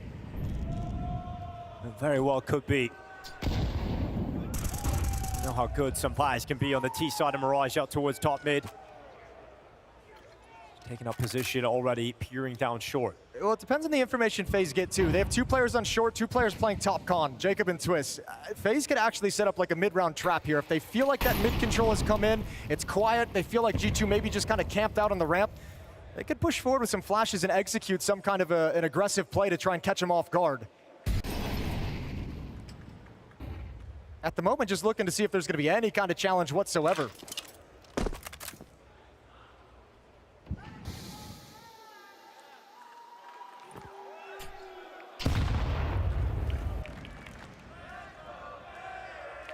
Patience for Sunpius, gets the peak. Tough shot to land, need to be very, very quick indeed. 45 seconds. G2 running this down very, very low, not giving any indication of where they want to head to. Mattis making his move. Flash comes in. Frozen gets the kill. Nekyu and Frozen. What a combination! That'll be a night for FaZe, and it comes in the blink of an eye. That's the trap. That's the trap laid and sprung. And how beautiful it looks. Two coming off short. You've got players Twist coming out window. Man, G2 just get completely caught. Slow play the round and can't make any progress. And that's the first round we've seen Sampaius with the AWP. He didn't even get to put it to good use. Back to the AKs, back to rifles. Money gone for G2 after this. Important round for them. They're broke. And then FaZe regain the advantage. Well, keeping it simple. Direct hit towards the A side, but Jacob unleashed onto the first. Sampaius comes in with an essential trade kill. Stuck behind the wall for now, though. Attempted to break it open. Brokey can't find a clean shot. Into the bomb site we go. And Mattis crosses over towards CT spawn. Utility goes deep. G2 will maintain this control for at least a little bit longer. FaZe are going to try and position themselves. They're ready for this retake, but it's a pause to let Frozen make his move. Yeah, and G2's not playing for CT spawn. They show it with Molotov, they show it with smoke, and they back off. No one's on the stairs. It's only going to be Sampaius holding this. What can Frozen do? He's being spotted. Now they know. So Frozen realizes he's got to draw attention. And Hunter, an important trade kill coming in. When do FaZe go? Fuse is running short. Twist has got to kill. Time is the problem. FaZe, you don't have enough of it anymore. They're going to back away. This one will go off. And it's G2 with a direct hit towards the A site. An 11th round picked up. They just never pulled the trigger on the retake. Nobody ever moved. Nobody ever went for it. They had two kits in play. Oh man, that's a rough way to let a round slip away, to just not even attempt the retake whatsoever. I think that's going to be something they're frustrated about. That's going to be something they stay awake thinking inside if they lose this series. Strange, this never got going, and Hunter does a great job at stalling out Frozen, but Frozen gets the info on the position of Hunter, and there's never a reaction from the other FaZe players to decide to go, to commit back in. At least the silver lining is they still have a really solid buy, but yeah, you got to win this round. And everybody died for G2, which puts them in this situation. It's Tech9 to the P250, and they're coming at the Frenchman. Let's see what he can do. What a wild turn of events this is. Tech9's coming in. Netju backs all the way off. Wants nothing to do with this exec until he's got teammates here. Yeah, it's time for the French resistance. What can Netju do? Nothing! Oh God, okay, Hunter's just run right through. The French do not hold on at all. And now Brokey able to get one kill on that AWP, at least keeping the dream alive here for FaZe. Mattis thought he would have the power of a crowd coming into market with him to chase down the ult, but everyone else bailed out of the fight. Still G2 stand a chance at this, but Jacob taking Hunter out is important. It gives FaZe that advantage, a step closer to this retake. But it's that man Nerds on the rifle, the only hope really here for G2. But it's Heavy God as well, suddenly doing way more in that Tech 9. It's down to Heavy God, he's got a kill. No way, he's so close, but denied, but the time, it's gone. And Twist goes down with the ball as well. Oh my God, Heavy God, he's done it again. He's done it again. The unthinkable for G2 being done by this man time and time again. The biggest stars in the server and the later stages of this series have been on G2's side. FaZe opened hot, but Heavy God has arrived. Nerds is delivering. And G2, one round away from the semifinals. Oh my gosh. The Tech 9. Again, delivering at a crucial point. G2 with FaZe on the ropes. Na'Vi waiting in the semifinals. G2 trying to meet them there. They move into middle. Brokey stands at the top of Con. The AWP does chime in straight away. It's Mattis dead, but is this advantage going to be enough for FaZe to prolong their play? The timing, it looked like it was going to cost Hunter, but he got back to it. He found the success. All right, man down though still, not out of it just yet. And look at this little piece of information. Unfortunately, he's moved out of the B bomb site, which opens up the avenue for Sampaius to slide in, and Frozen only has an MP9. He's not going to challenge for this whatsoever. Nerds has the bomb too, stepping away from the bomb site and stepping through the smoke. 2 on 4 for the semifinals. Step into the open, Brokey to the kill, now just Sampaius. Popping out the window. Lots of targets! All of a sudden, a chance! Sampayas could close this here and now, but Nateju keeps FaZe alive once again. Is Nateju getting an essential kill, but Sampayas starts to make the impossible look very close to possible. Yeah, and with how quiet he's been throughout the map, it feels like that would have been what a crazy moment for him to have just stepped up and delivered it. Very, very close to making that a doable round. Double kill as they jump out window, but could never find Nateju. Well done from him recovering that push, falling all the way back and being able to recover the situation. Yeah, well, FaZe proving this is not going to be an easy finish for G2. 2 rounds left here in regulation. Will this one go to overtime? Having to burn their first time out here over in the G2 department. And that's because of a money problem. That's because they don't have a whole lot of cash, so they had to kind of talk about how they wanted to manage this. It's not going to be in full investment. FaZe get a little bit of a break here due to the situation of the money. Tech9's Deagles and utility brought out for G2, but they're setting themselves up for one final full buy. If FaZe can just survive against the Pistols. Well, they couldn't earlier. That was the problem, right? The fact G2 got their 12th round off the back of a Tech9 from Heavy God and a heavy B hit. It was a direct hit towards a bomb site that was successful for G2. They're hoping they can get the same result, but towards A this time. Oh, little jiggle. Brokey's missed a shot, comes back blinded twice, stays in place, close up. Oh, Jacob's burning the ring. Nertz is in. Jacob's dead. And is FaZe about to fall? The clash is going to come at the CC stairs. Now they're going to play for it behind this smoke with the pistols close up. They don't want to back off and give the rifles an advantage. Oh, again. It's Heavy God again. The Tech9 enters the kill feed. And that old familiar sting. FaZe Clan are going to lose the pistols unless Frozen and Twist, the OGs from FaZe Clan, looking to deliver some life. But the P250 goes and Frozen! He's here, he's still here, and FaZe are in the game. They're still here, they're still in play. And the fairy tale of Fort Worth is not dead yet. Oh, this is wild. What more can Frozen do for this team? What a beast. A disgusting retake that felt you had no business winning, having to come through a smoke. Frozen triples him up and shuts it down. Just full sending it back in, and it is the OG players. That's the difference. This is why FaZe want to keep Frozen in the team. That's why they want him in this roster still. Yeah, that's what he lives for, moments like that. He's got Fort Worth on their feet. Second timeout now forced out for G2. Just burn him at this point. Last round to use them. And one more time, Fort Worth, do you guys believe in overtime? Is this gonna be FaZe pulling off another comeback? A new version of it, but it was the old players to make sure that it's possible. 12-11, the finish line for G2 is still here, and they're back to weapons. Back to the buy, back to the AWP out for Sampayas.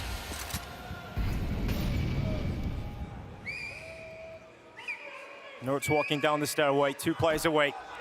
This is such an important fight. Let's decide the fate of the map, the fate of the quarterfinals, and it's going to be G2 coming out on top.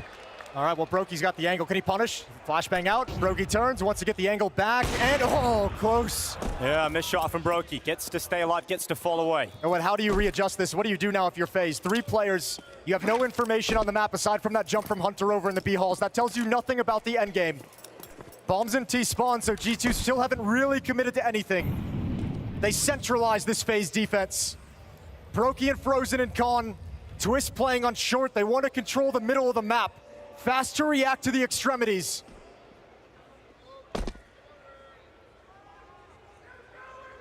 Heavy God's got utility at the A bomb site, but Mattis, Hunter, and Sampayas going elsewhere. Heavy God's going to try and be a fake. Is Brokey going to bite on this? He's not moving until they call numbers. Oh, Brokey connects. Goes back in. It's going to be Frozen. Brokey again! Breaking them, and FaZe Clan about to get this one into overtime, unless Sampayas, who has been their star, their shining light, can he close it? And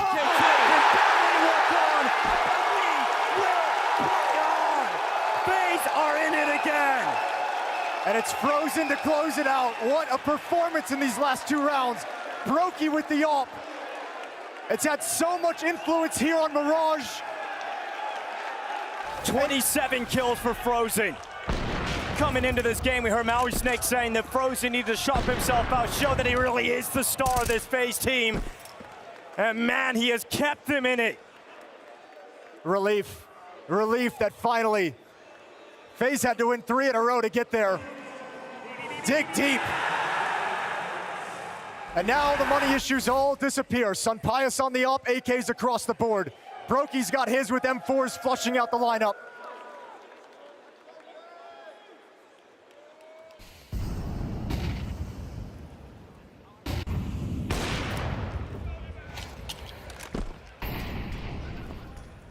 To reset into overtime. G2, as you see, struggling in overtime over the last 3 months here, hoping that it can change that stat to favor them a little more. We've got Nerds into the window. A fight that we've seen already in this half. Nerds versus Twist. Nerds won it. See if it happens again. Let's keep our nerve here, Fort Worth.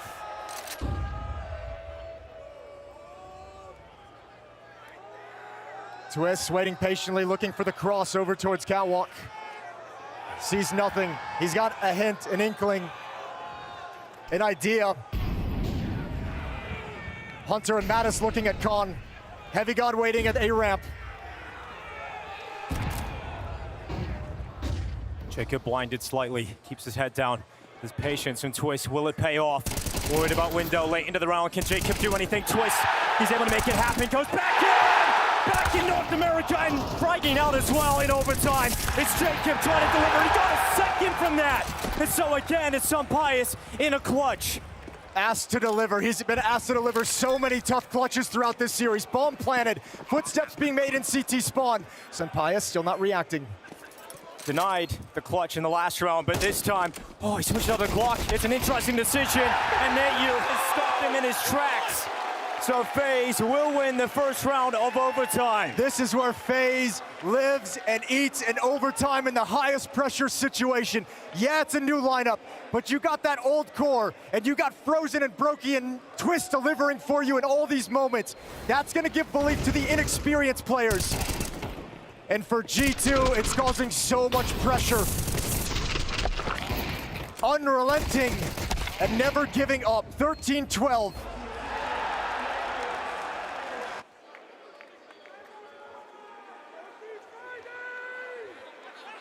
FaZe look resurrected here in Fort Worth.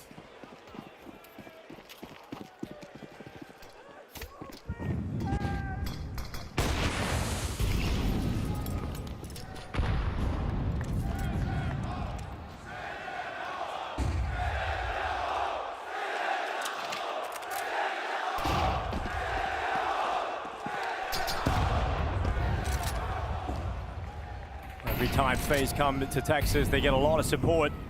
It could help them get through this quarterfinal to face up against Na'Vi in the next game. Currently holding the lead.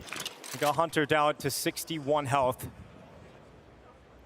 But no real threats yet on the server. Still very conservative calling out of Hunter, spread out in these slow-paced conservative defaults. Now gonna readjust. But again, that mid-trap is set up for FaZe. All 5 players are here. 2 con, 2 short. Frozen's up in the window.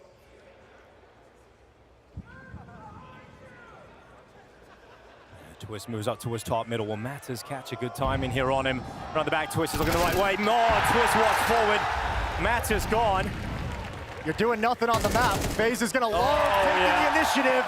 If you're letting them control the map, this is how they're gonna punish you. Yeah, now the final play. The thrust forward from G2 in towards the A site. Got Heavy God out top stairs. Not getting a kill even on a single player of this FaZe defense. The bomb getting planted. Twist, look at this. He's actually pushed around the ramp. He's got the flank going on. Headshot from Hunter. And Twist has delivered another one. Sunpius, you ain't winning this one. Surely you're not winning this one. A nice flick out towards CT, but FaZe continue to roll forward again.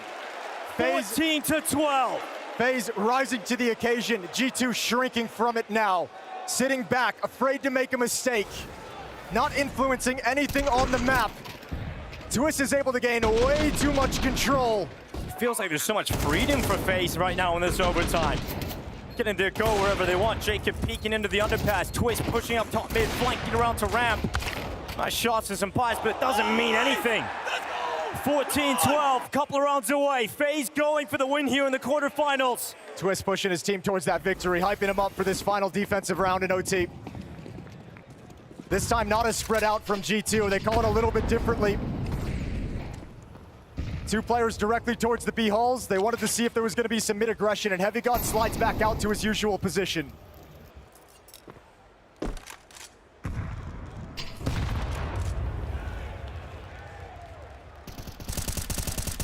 Three defenders at the B bomb site. I think FaZe are thinking, you know, we've stuffed you at the A bomb site, we've stuffed you in middle. You've got one other option if you want to go for it.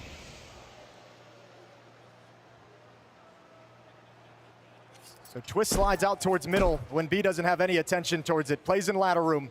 Tons of information on the window boost, can help defend short, paired up with Frozen. Strong rifling duo.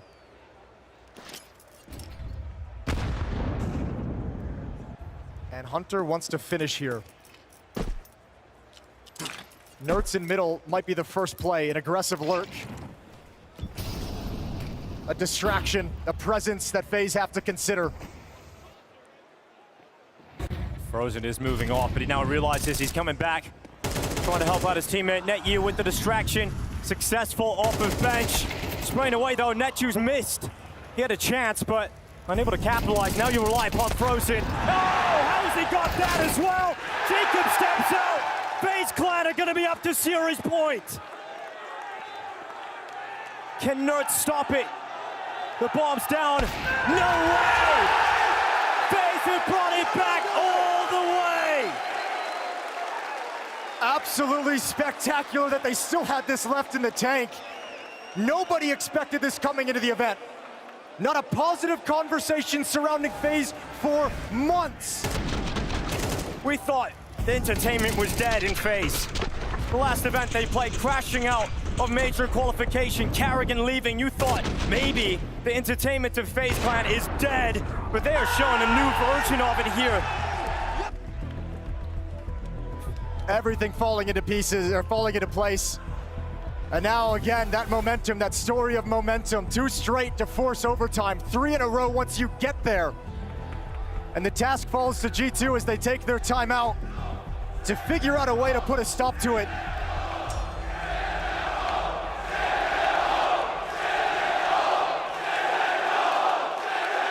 And a sea of FaZe jerseys wishing for G2's demise here in Fort Worth.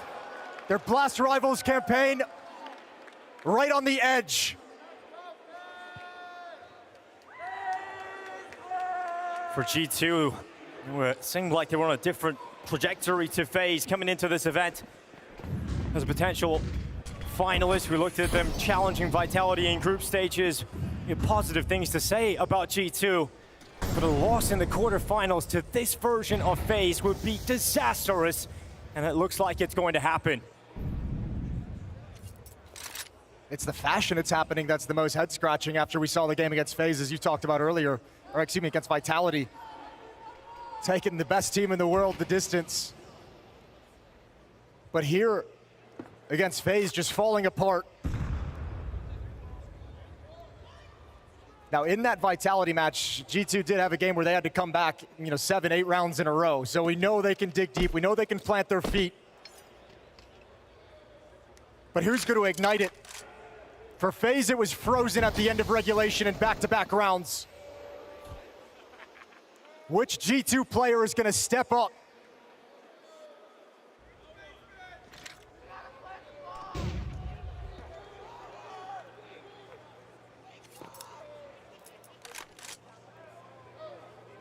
Jacob and NetU stepping forward with Brokey. Twist coming out towards top mid.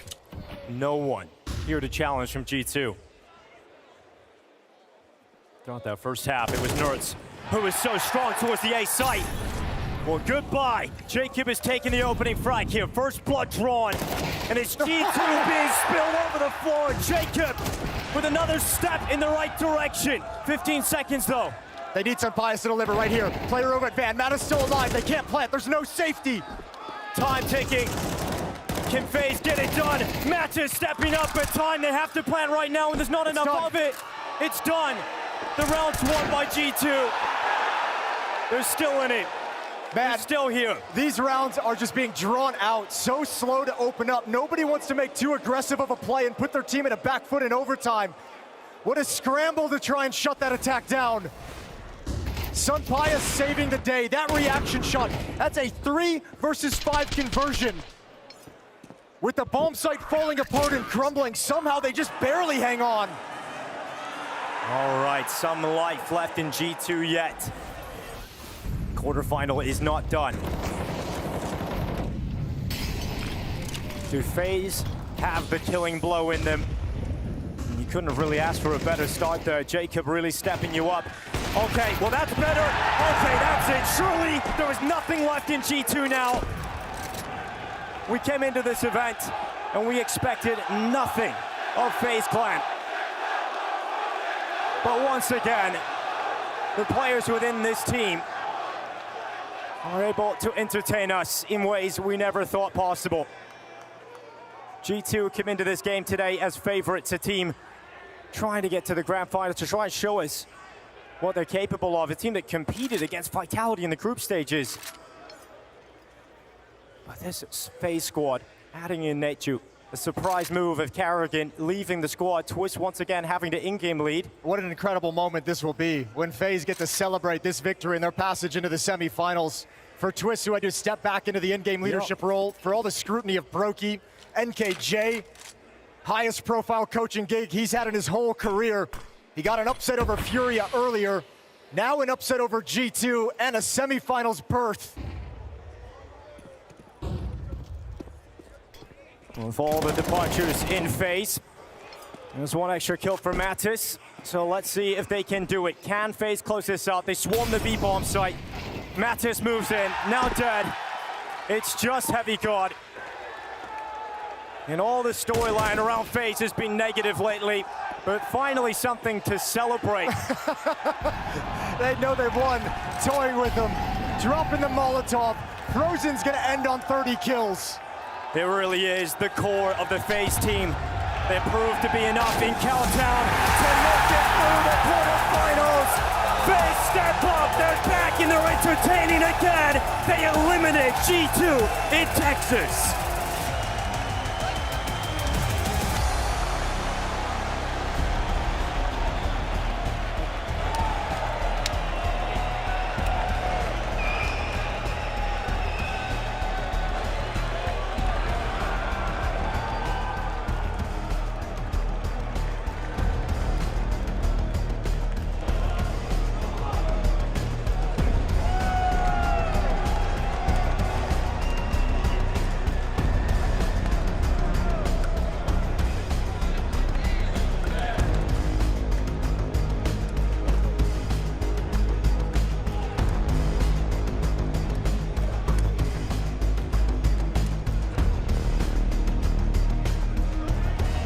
FaZe Clan are semi-finalists in Fort Worth. I repeat, FaZe Clan are semi-finalists in Fort Worth, and I'm standing by here with Twist.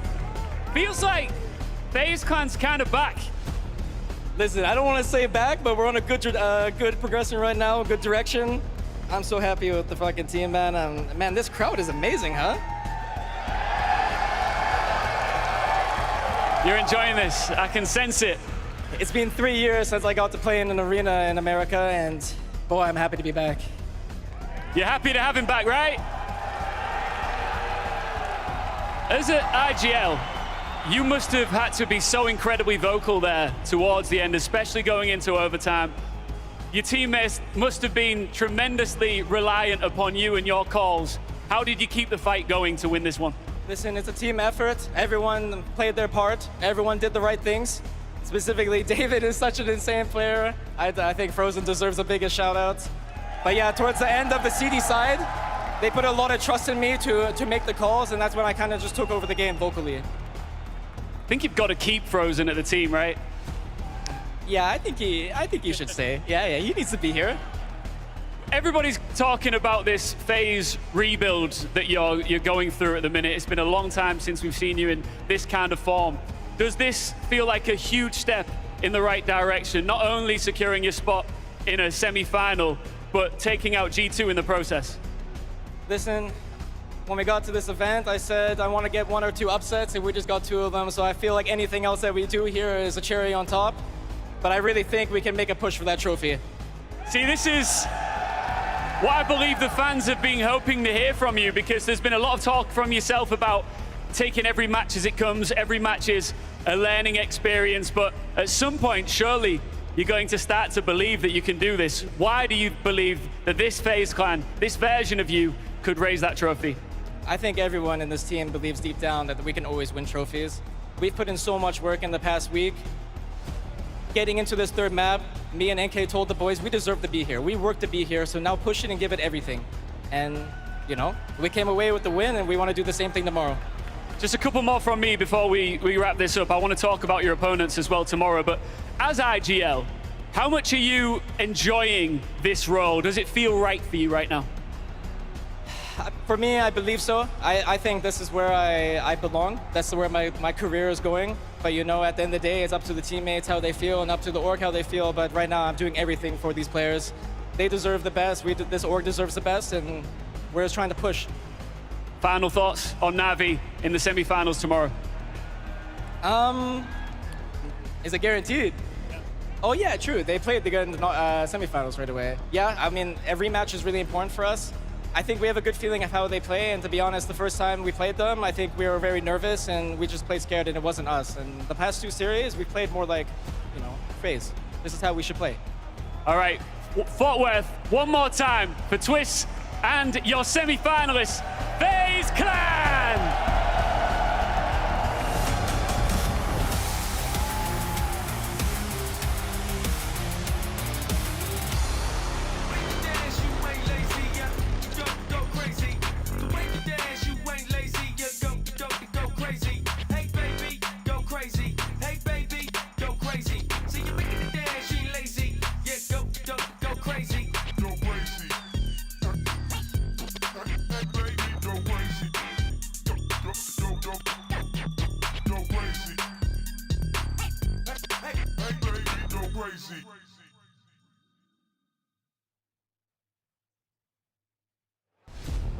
I'm here with NKJ. First of all, NKJ, congratulations. Huge, huge win there. Thank you, thank you. Not the first time, though, that I've seen you win on a stage all the way back at Espo. That was crazy. Okay, I'd say first impressions with the victory. Did you expect anything like this from what you foresaw from Fort Worth? From us? Yeah. Or from the enemy? Do you already feel like you've exceeded expectations at this tournament? Oh, most certainly. Yeah. For me personally, I was coming into this tournament just to get a feeling for the players, how they operate, how they are, how we can develop, how we're working together, what I can do in the future to help them, what I can do at the moment to help them, and all these kind of things. So yeah, I definitely would say that we have exceeded expectations as of right now, at least my personal expectations. I mean, there's obviously some Delulu fans maybe out there who might think we are always going to win trophies and all these kind of things, right? But at the end of the day, I think 2 dubs in the last 2 days, really, really happy, and yeah, just the cherry on top tomorrow against Na'Vi. Pretty sure, actually, before FaZe this season started attending those local LANs, they only had 2 LAN wins all season, so you guys have already matched that with the new lineup. That being said, though, I have a kind of probably a difficult question, but one where I really want to pick your brain on this one, so take your time. It's that you worked with Glaive before, okay? Obviously, legendary in-game leader. I'd still consider him my GOAT in general. How does he compare to Twist, and what kind of good stuff do you see from Twist as he's taking the role on? They have actually quite a few similarities when it comes to how to prepare for games, how to approach things strategically, not only on our game plan and our playbook, but also like what we could be doing, what we could be applying against the opponent. I think there is actually like the biggest similarities. Besides that, I mean, only from my time with Glaive, I can say that Russ has a higher individual level, but yeah. I mean, Glaive was already, when I was with him, 31. Yeah. 30 or 31, I don't remember actually. On the wrong side of 30, unfortunately, yeah. I would have loved much rather to be with him on his time on Astralis, obviously. But yeah, the similarities are actually in preparing, in the approach when it comes to our playbook, like I said. In-game leading itself, there is a vast difference, however, right? Because Glaive is, okay, I really want things to be quite methodical. I want things to be like every piece of utility needs to be accounted for. And then a lot of times there was way more micromanagement coming in from Glaive. I don't want to say we were kind of handcuffing or he's kind of handcuffing his players, but what we are currently trying to do is that we want to be giving our players as much freedom as we possibly can so that they actually feel most comfortable in their positions, not only on the server, but also off the server. And it has been working really well so far. Maybe not so much against Navi on the first day. Russ just said in the interview that maybe there have been some sort of jitters. We haven't collectively reviewed the match yet. However, I have. And I mean, this could have also been a 2-0.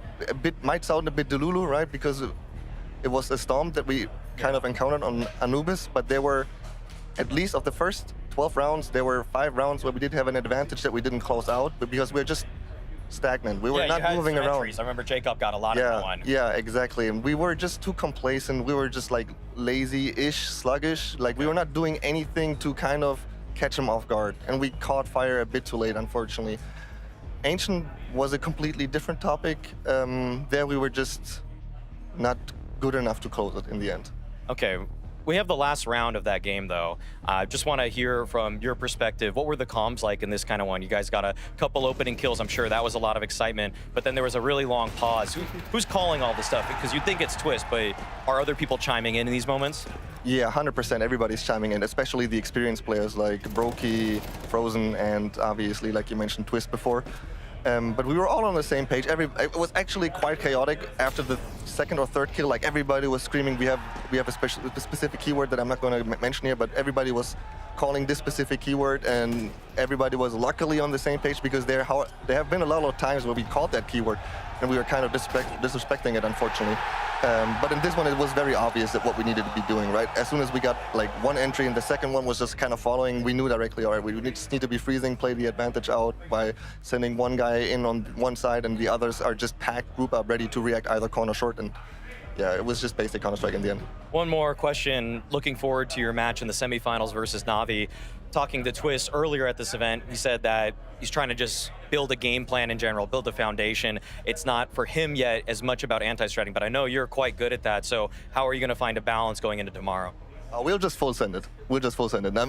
There's going to be definitely some anti-stratting, right? We'll look at our game plan that we did prepare for the first best of 3 that we played against them. We'll adjust some things. But honestly, I would much rather want to use the time with the boys later today to rewatch that game one more time so that we are all on the same page. Because for me, it's coming down to just reminding them like, hey, we actually were in a lot of times good positions, right? We just need to close it out. What can we be doing to close those rounds out? And yeah, when it comes to anti-stratting, we do know that there are some tendencies that they do have. But I'm also not really that dumb. I know that they're very likely going to change some things here and there as well. So yeah, let's see how it goes. All right, well, thank you and congratulations. Thank you for having me.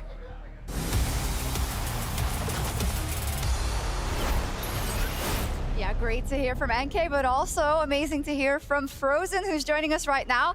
You went Super Saiyan on the last map, and also you're getting a little bit of like Joker tendencies, the way you're looking into the camera in those moments. Tell me a little bit about how you felt playing that, right? Because overtime situation, never easy, all these fans behind you. I mean, I'm just happy I finally had a good game on the third map because, I don't know, first 2 maps were, I feel like I was underperforming. I was letting my boys down. So yeah, happy that I had that performance. Yeah, as a follow-up, we've been talking so much about it's almost like an audition for you. Like everyone wants to show that you guys as a group can really make it, but that pressure then is also getting to you a little bit. Is that what you think, or? I don't think so. I mean, there is always a FaZe pressure, you know. Yeah. You always have to perform. You always have to, you know, people expect us to do good, even though we are in a, you know, shit spot at the moment. Yeah. So no, I don't feel like I feel extra pressure from anyone else, but myself. Yeah. Oh, okay. Let's be honest, it's been a minute since you've been in a situation like this, when a playoffs in an arena with the crowd that's chanting your name and hoping that you're successful. What was it like to finally get to do that again, you know, after such a tough season? I mean, I'm happy that we made it here. I mean, as you said, last time we were in the arena was Budapest Major. Yep. So it has been a struggle this year, you know. And yeah, I mean, we are on a good trajectory, hopefully now. At least we are showing it. Yeah, I'm happy to be here, happy to be in the arena, happy to see the crowd. Yeah, so with that said, I mean, obviously there was a point in that third map where things looked a little bit dire. You know, there was a moment where G2, it seemed like y'all were getting hot starts to the halves, but then they were able to kind of collect themselves once the economy got sorted and kind of control the game. But something kind of clicked in that last few rounds of regulation. What do you think was kind of the big thing that turned the tides in your favor? I'm not sure. I mean, as you said, they started to come back. It happened on the previous maps before as well that, you know, we kind of maybe let the game, you know, be a bit and we let them come back. And yeah, I think we just locked in for the last rounds, you know. Like towards the overtime, it felt pretty, I don't want to say calm because we were pretty fucking stressful on TeamSpeak, but you know, we locked in and we pushed through. I mean, I had a lucky round on like the 12-10 where they hit the Tech 9s. I don't think we should be winning this round, to be honest. I killed 2 people, full W running through the smoke. Yeah.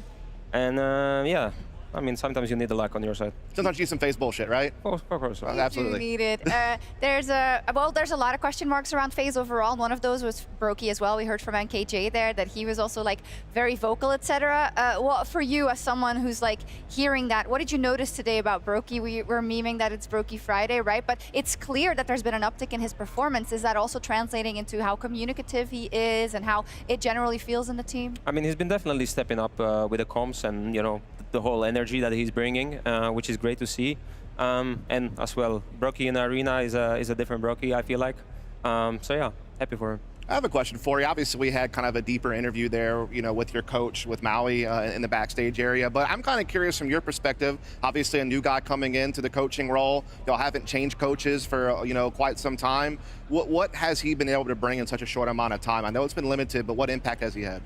I mean, lots of how to put it?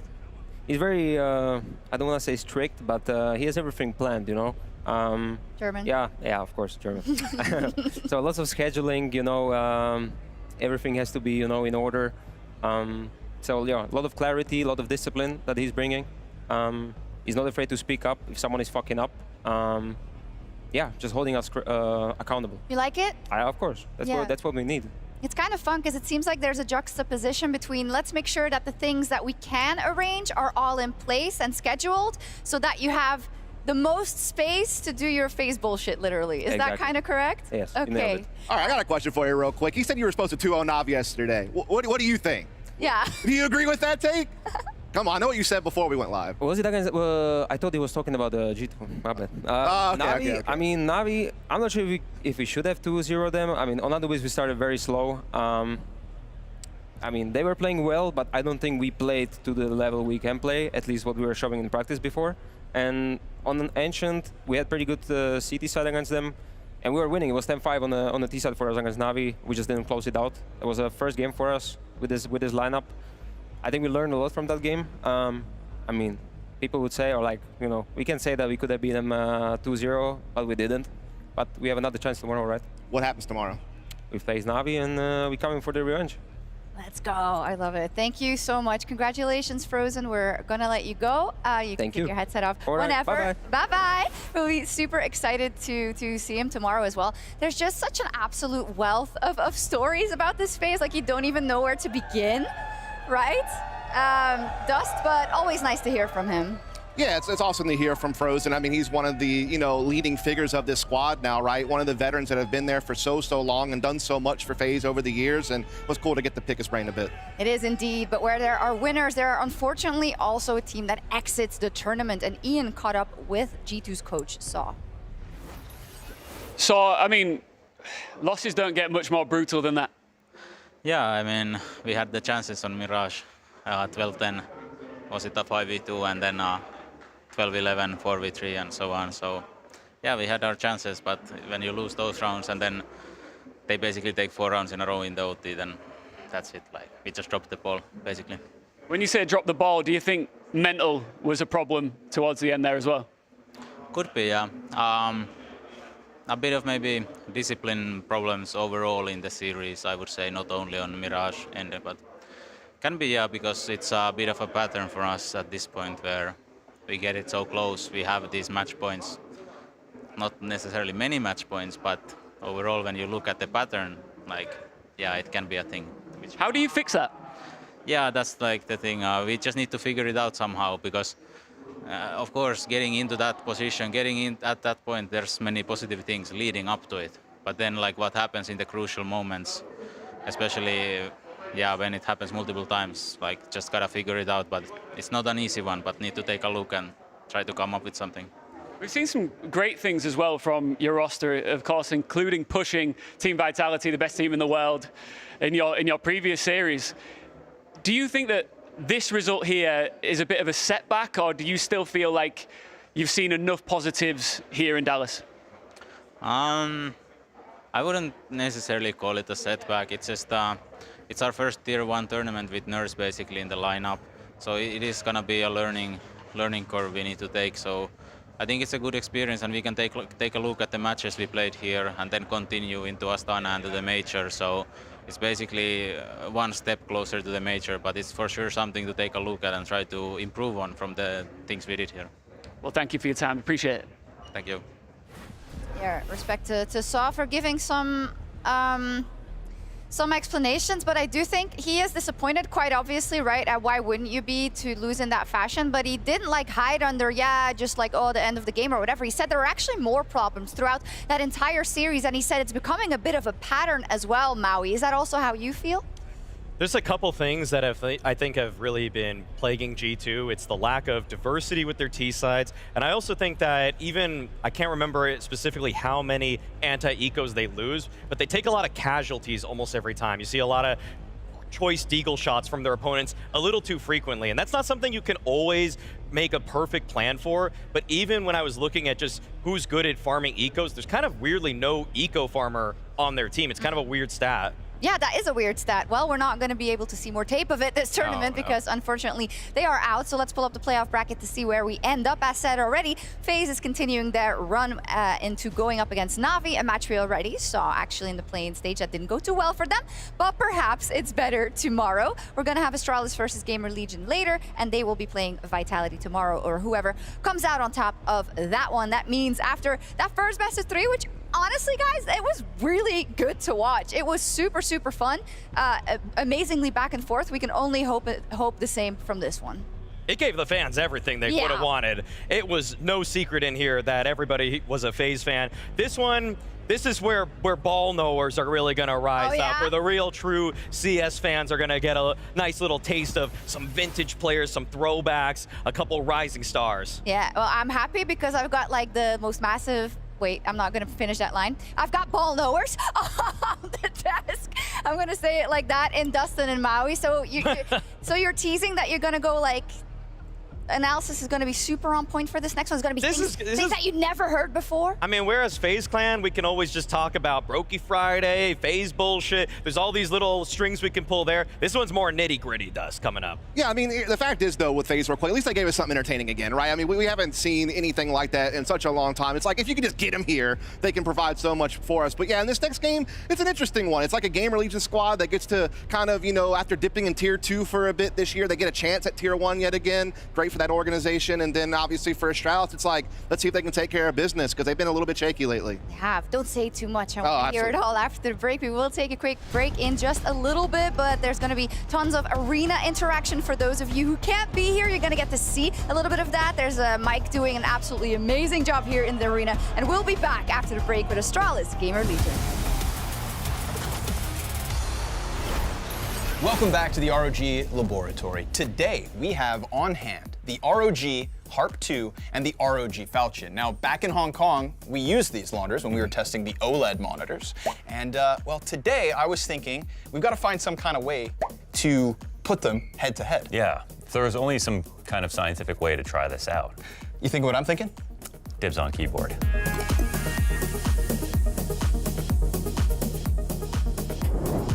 All right, Launders. Pre-game talk. What are your thoughts on the Falchion? I have lowered the actuation point so that I feel like Xantares right now. I've got 2 sets of WASD. It feels like I've got like an N64 controller. Okay. Spacebar helps me shoot. Yeah, it's a new wave of minimalism that we've got for Counter-Strike players, keeping it very simple here. I feel like a Formula One driver right now. Okay, so that's 1 thumb, 6 fingers. Oh! That's a lot of mouse pad you got there. That's because, Mohan, I plan on hitting you with the flick whenever I need to. You know, this harp is so light that I think that's going to play to my advantage today. Well, what are you doing for your keyboard buttons? Well, I have gone A and D on mouse 4 and 5, okay, because it's all about the strafe. Left click, still shoot. Right click is forward, just in case I've got to close the gap. And then M wheel up and down, both jump, so that I can hit some B hops while I style on you.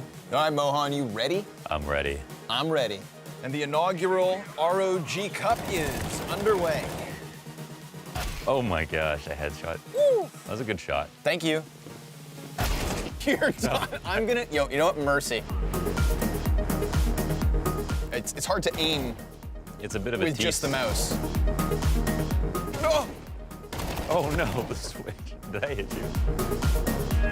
Are you gonna be jumping right now? No. Wait, I can't jump though. I'm closing the distance, dude, like a shark in the water. Whoa. The one thing I have to remember is I can't actually pull down my recoil. Okay, I can see you doing this, I just can't stop you. Winner takes all. All right, winner takes all. All right, congratulations, off that round, you win. Thank you. I am the big winner, and to be honest, I had a hunch. I had a hunch that the mouse would be the victor here. This might seem like mice are more important, but I've honestly been impressed by the utility of just using a keyboard. I didn't even know I could do all that. And so, at the end of the day, we've learned 2 things. Firstly, that I am always humble in victory. And secondly, that when it comes to Counter-Strike, aim remains king. Can you play with just a keyboard? I guess. Should you? Nah. Probably not.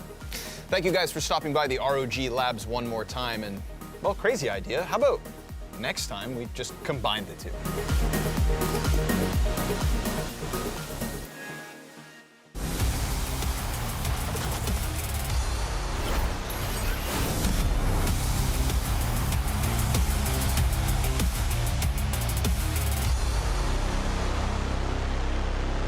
How about that series, Fort Worth?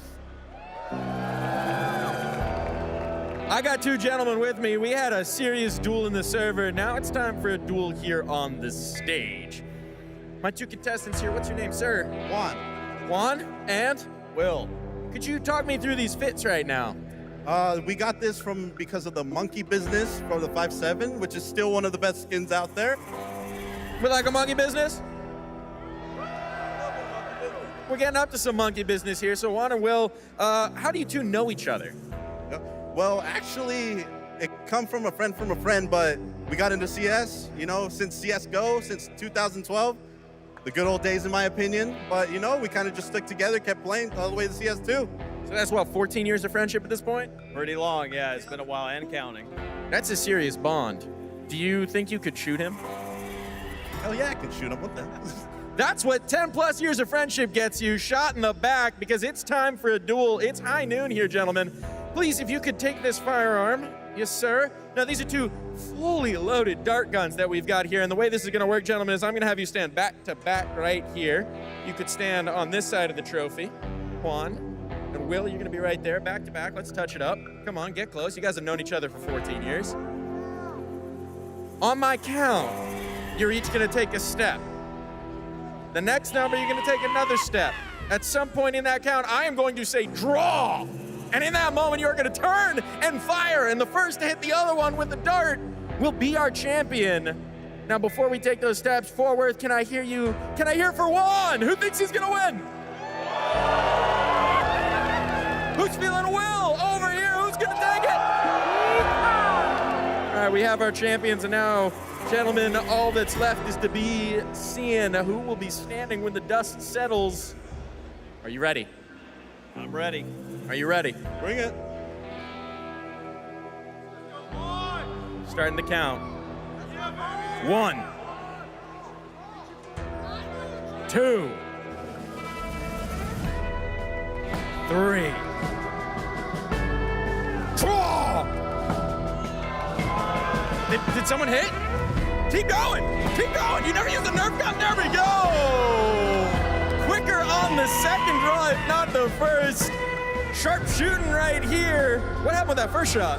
It went just a little high and to the right over his head. I was aiming about center mass, but, you know, a little bit of as it goes. Well, all that matters is who's left standing when the gun smoke settles. So, Will, you are our champion! Forward, let me hear you. Let me hear it for Will! That's more like it. And now we've got some new fits for you to wear under those suits. You're walking home with a wanted shirt, and with your sharp shooting, we also had to get you a rifle. So here's a little IRL Hyper Beast coming on through. Put that on the shelf behind you. Congratulations on your victory. Don't worry, Juan. We're sending you home with a t-shirt as well. You're not walking away on empty-handed. One more time forward. Let me hear it for Juan and Will!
Say that you're a grumpy person?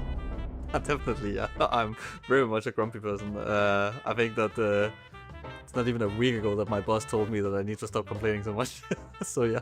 I had teammates and people around that have been way more grumpy than me, but we are a bit grumpy in a way. This fuck you Apex used to be fun at the beginning, but now I'm like, change. Like, come on guys, it's been 2 years now. I could be a grumpy little bit about the China food. I actually eat a lot of stuff, but sometimes it's annoying. I find it more harder to find something good. We go a lot to Copenhagen, and they always make potatoes. Like every day is potatoes. For example, when I was in Japan for vacation with my wife, the food there was insane. And in China, it's like 50-50, I would say. You know, you have pasta, you have rice. They have a lot of other stuff, but Danes, I think they only know potatoes. Going home and getting your mom's food, like that's like, it's not really a specific dish, but just in general, like that homemade food is, you end up missing it somehow. But I think something that is so underrated for us is the bread, like baguette. Like when you travel a lot, the bread are not as good as our bread and cheese are just... I mean, when playing pucks in general, I think the worst thing that can happen to me is when people just throw random grenades and they don't say anything about it. Communicating really bad or not saying when you die or what you see is pretty annoying. And then you just randomly have to like dodge a flash or like you just die because of it. Not listening. Like one of the first rounds, everyone buys and one guy goes, for example. That's maybe a bit triggering. Playing just alone. Like people, they just play FaZe to play on the sides, and I'm like, guys, it's a team game. Let's try to play together. You get bad habits from it, and it's much different than on official because you can get punished, and from punish you pay. If you lose the match, you are out of the event. If you lose the face, it's whatever. You just lose some points and you can play more. People play so bad in practice. They don't care. They just push. They do individual moves that they will never do on matches, etc. It just annoys me. It's not giving you any adrenaline in game, you know. And maybe because I'm a little bit older and I'm playing for quite a time, I feel like there need to be a stake in the game I enjoy it more, you know. I tend to complain about when I have to do other people's jobs for them. Players like should be fixing his lineup for a grenade, but instead I have to go do it for him. If my teammates forget about strats and they don't have notes, it makes me really hungry as well at them. The one thing I've complained about in all of CSGO, all of CS2 is how accurate you are when you're jumping. It feels like 60-40 tick matchmaking before they changed to sub-tick. I used to play some matchmaking in CSGO and you could tell that the bullets are not going as same as 128 tick, and yeah, I don't like sub-tick to be honest. It is fine that some pistols or SMGs are a bit more accurate, but it should never be a thing that you can like jump and it's good for you, you know? Which is like it is in a lot of cases. So yeah, I would say that thing.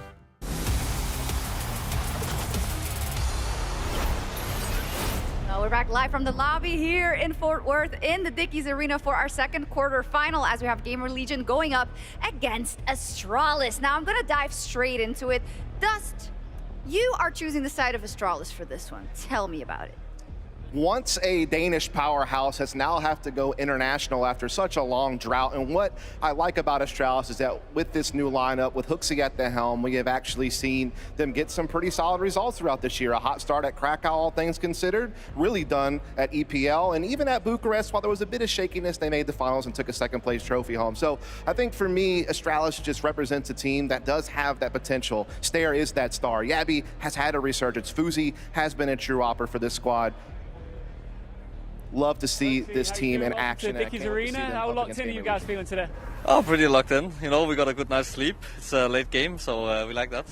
How important is that, a good night's sleep ahead of a quarterfinal like this? I mean, going across the ocean and having a bit of jet lag, I think it's very important. And yeah, we'll see how much energy the crowd will bring. You had a brutal start to the tournament, but then you came back swinging yesterday against Foot. That was a very impressive win. Do you feel like you might be coming into your stride here, coming into this matchup? I think it's hard to say. Like, we played a game where we were underdogs, now we played a game where we were favorites. Obviously, Foot with the situation with the coach is a bit of a lackluster win in a way. So I guess we'll see today where our level actually is. Your opponents are going to be looking for revenge from Krakow. How big of a threat do you feel they could be here in Texas? I think that depends more on us than them. If we go out and play our game and we play to win, I think they don't have a chance. But if we don't show up, then of course it's going to be tough. Thanks, Giga Chad. Best of luck. Thank you, thank you.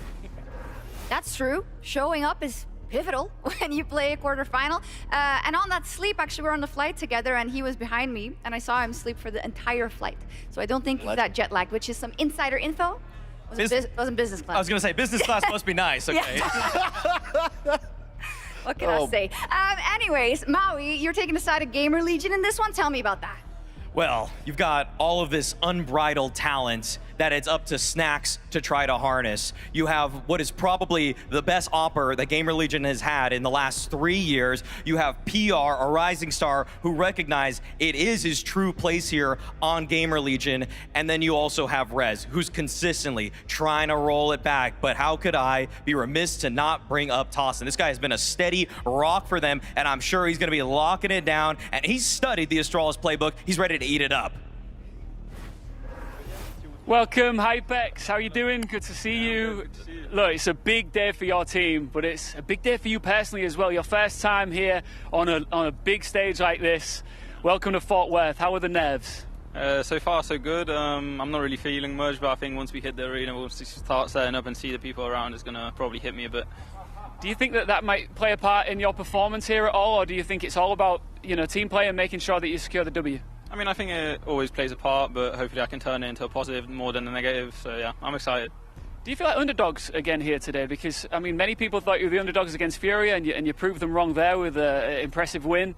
How do you feel coming into this one? I think, yeah, we're still kind of underdogs. I mean, we've only gotten one win so far, but we have to win against more teams to prove that we're better than that. So, yeah, we're seeking for some revenge after Krakow, so, yeah, that's how it is. Yeah, revenge for that 2-0. Do you feel like the fact that you are underdogs takes the pressure off you a little bit, which means that you could potentially cause some damage that no one's expecting here?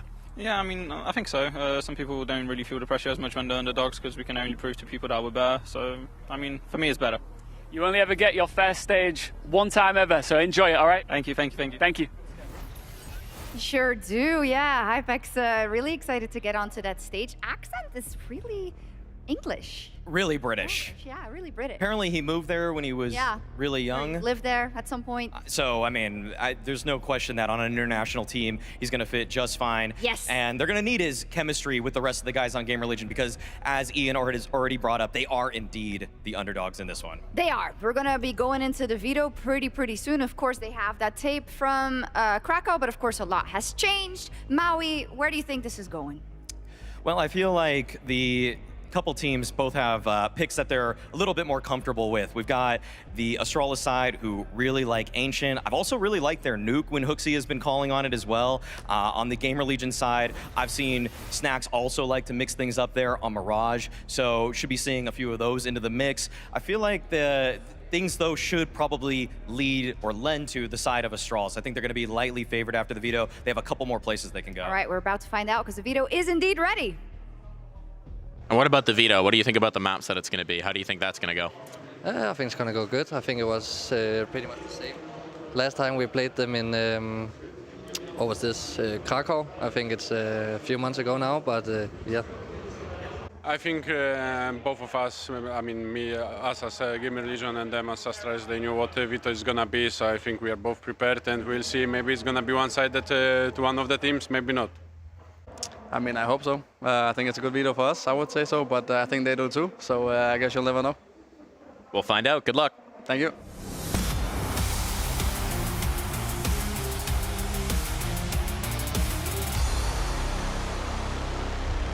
Dickies Arena, how we doing?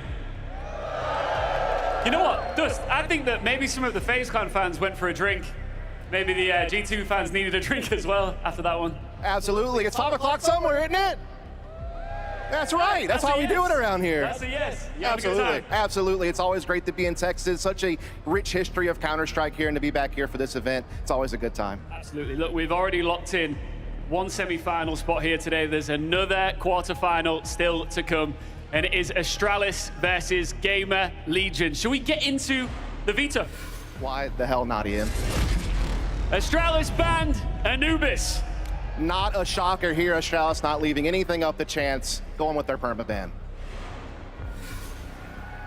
GamerLegion ban Dust 2. The 2 times we've seen them play it, it didn't go so well. So despite it being a weakness for Astralis, they don't want any part of it. On to picks. Astralis picked Overpass. The pocket pick is back. They wavered away from it a little bit, but now they're going back home to where they feel comfy. The crowd called it. GamerLegion picked Inferno. We haven't seen it that often lately in this tournament, and I think it's a vulnerability for Astralis. I like the pick from GamerLegion here. Interesting. Astralis. They ban Mirage. No real surprise there. Real vulnerable on that one. I like the call. And GamerLegion ban Ancient. And so it will come down to your boy Nuke. Always a good time, and these 2 teams should have a hell of a match if it gets there. Well, it's always nice, isn't it, to kick off an event like this with a best of 3 that went all the way, not only all the way, through overtime as well. Do you think we'll get a similar sort of set of circumstances here? We'll have to see. GamerLegion, when they last played them, they got destroyed. So we're going to have to see them come back packing a punch if they want to try to pull off this upset. Picks and bans done. Thank you very much, Dust. Appreciate it. Cheers.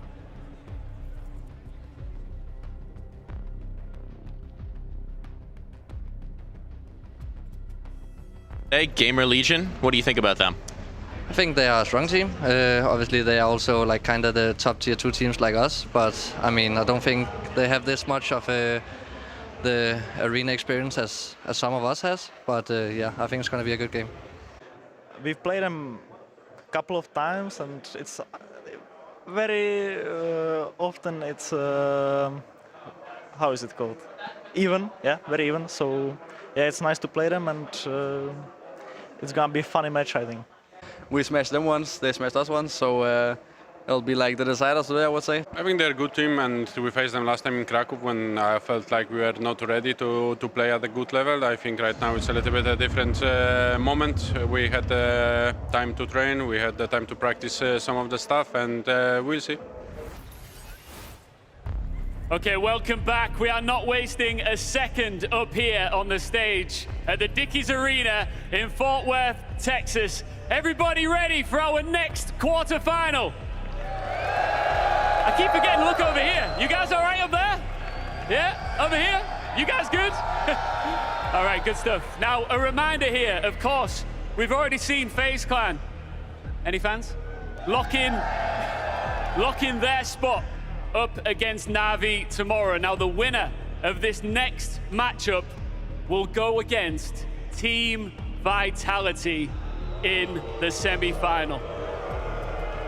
Some boos here, and I think that ultimately comes down to the fact that fans are starting to want to sometimes see these guys lose because they are just so incredibly good. They cannot be beat. What do we think, Fort Worth? Will Vitality win this one again? Well, we'll get to that tomorrow. We don't see them compete just yet. It's time now for our next quarterfinal.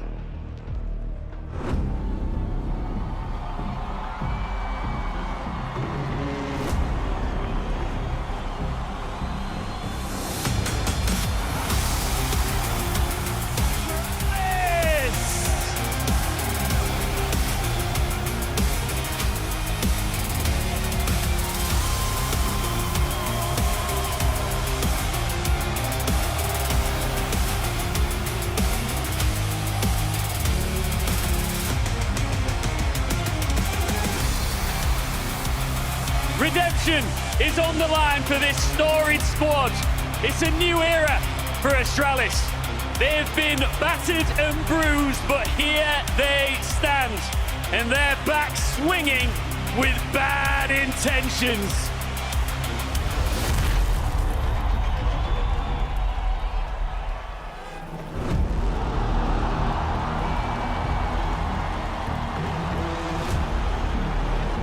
GamerLegion!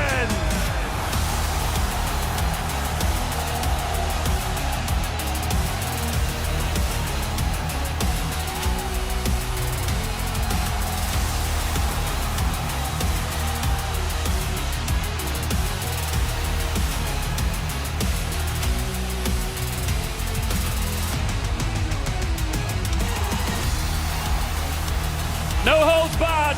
The underdogs are here to fight to the very end with their raw firepower and unfiltered experience. No one's expecting them, and that's exactly how they like it.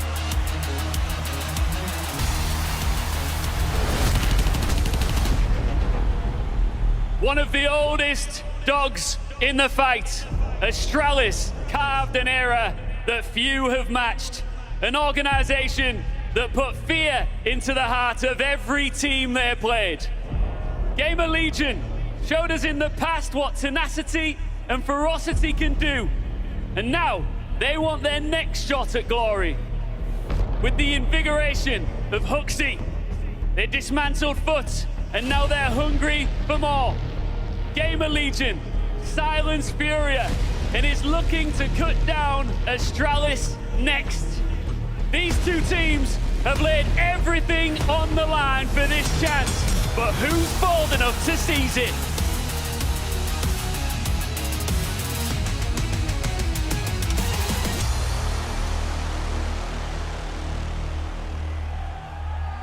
Who's strong enough indeed? Huxi versus Snacks to see who makes it into the semi-final. And yeah, GamerLegion, they were muddling around there in Tier 2, then they come back and they beat Furia straight off the bat. Why are they still underdogs? It's a crazy story for them, but everybody knows that that Tier 2 LAN circuit is no joke. It is so difficult to actually even survive it. GamerLegion, they've done just that, and they keep on surviving. That's what Snax has done with his career. He kept on surviving. Two guys that have been chewed up and spit out by G2, but they're still here fighting. Yeah, I love that you called that up, right? They had that stint, they've been vilified, they had to crawl back up. Dust, so talk to me about Hooksy and this really being his Astralis. That also means it's his responsibility. He is the one that was brought in to save Astralis, a team that once struck fear into opponents with a fully Danish lineup, went international. And who better to wrangle a bunch of people from different countries than Hooksy, a man who's been there and done that. While they've had a couple of bumps across the road, they've also shown us some really good Counter-Strike at times. There's definitely some talented players on this squad, and they should be the ones moving on tomorrow. We'll see if they can live up to that. Dust, who's your eye on Astralis? Who has really had a resurgence? Who has been surprising you that can step up to the plate today? Stair has been the exact star that we've been wanting for a long time for Astralis. He's been put in all the star roles, and now he's finally delivering in those spots. I think for a time he was kind of just solid. Now he's for real, legitimately one of the best players in the world. So we'll see if he can live up to it again here on the stage. Stair has been fantastic, but I would say that his right-hand man has been FaZe. This guy has been a journeyman. He's played in 3 different continents for teams, in Asia, in North America. Now he's back to Europe, donning the Astralis jersey, and this guy's fighting with some of the elite oppers in the world now, but he's been hot and cold. Today, he definitely needs to stay hot if he wants to take care of G2, or sorry, GamerLegion that is, cleanly. Yeah, from a life game versus Spirit to not really making it count in some of those games here, right?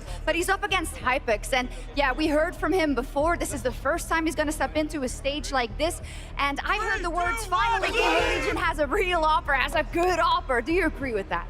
I agree that he's shown some signs of it. I do think that there has been, for a lot of operas who take that step up to tier 1, you kind of get run through the blender for a while to try to figure out who you really are, where you really belong. And I think that Hypex has, survived going through a couple different game leaders, coaching changes. It's been a tumultuous environment, but I think he is the guy that has shown at times that he's capable of wielding the weapon with really nice precision. The problem is that I feel like Astralis play around FaZe so much more. They set him up with boosts, they're breaking smokes for him on the regular. Hypex, on the other hand, sometimes he's just got to carve out his own fate in a round. I don't always feel like he's the focal point, and I feel like because Astralis entrusts FaZe with so much in terms of resources, he is more frequently going to deliver. Yeah, GamerLegion, they're definitely the underdogs coming into this one, but they did take down Furia. Dust, any final thoughts on what you need to see from them? Because it's a new era. No more Ash. We've got Snax in the IGL role. It's so different, but it might just work. I need to see the stars that once shine for them come back again. PR was almost the rookie of the year at one point last year and faded away. I want him to see him at the forefront again of this squad. Same with the Rez. We know what they're capable of. Let's see them deal it out in the server today.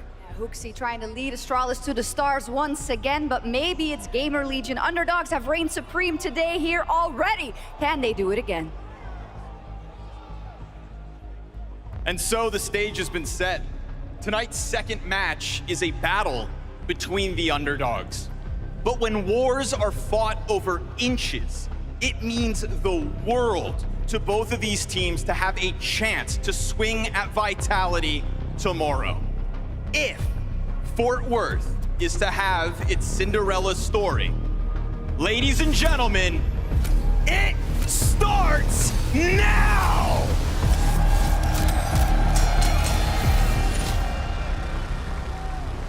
To see Astralis and GamerLegion. They're going in for the rematch, and Astralis not wasting a second. It's going to be the full B attack straight up. A lot of CTs here waiting. Towson with the first on the stoppage, but immediately 2 trades back. Now we're into the thick of it. They don't have short control. They want to make sure they can get this bomb planted. An extra kill could ensure that. Maybe they go down all eliminations. Only Rez left standing. Bombs off the site as well. They Push can just towards leave to A. Yeah, it's gone, right? Hooksy's not going to waste a second here. Sees the bigger picture. And Rez, I mean, go ahead. Find your kills right here, right now. Maybe the chase is on. A little bit labored for the first one. Still has a bit of a chance. Bit of a duel. Again, it's a long run all the way up. And I love that Hooksy comes back down to fight. I mean, there's no way for Rez to do anything except go this direction. He wants to get this kill, but he's playing it so slowly. There's almost no chance he can win.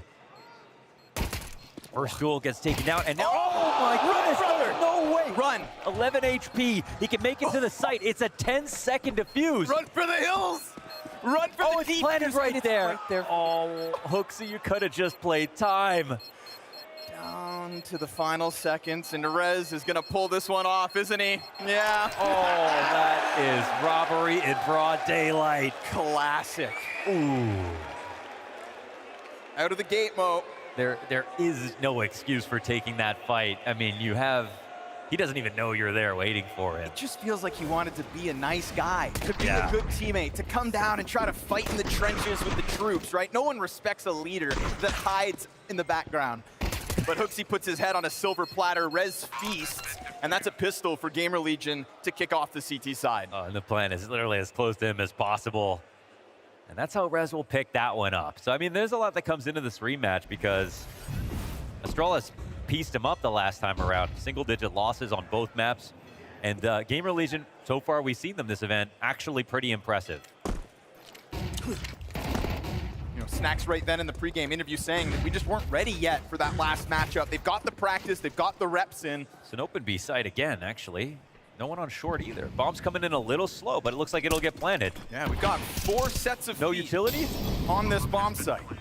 Wow. Little pocket, though, for Tausi to still play within. Fire nor the smoke really affects him on this one, so he'll find Hooksy trying to exit the site.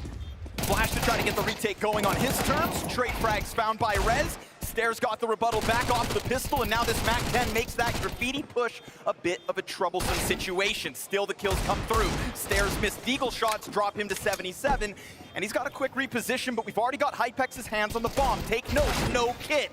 Won't be a problem. They've got it in spades. It's a second defuse here from GamerLegion consecutive. Yeah, I mean, scoring the plant's one thing. I think there definitely was a spot where a little bit more utility would have guaranteed that situation, but they had a big flank coming in. They moved pretty quickly.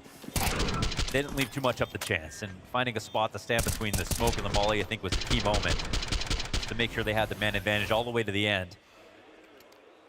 Ooh, they'll be reeling off of that first round. Such a clear mistake for Astralis. They're going to be buying in that last one and buying in this one as well.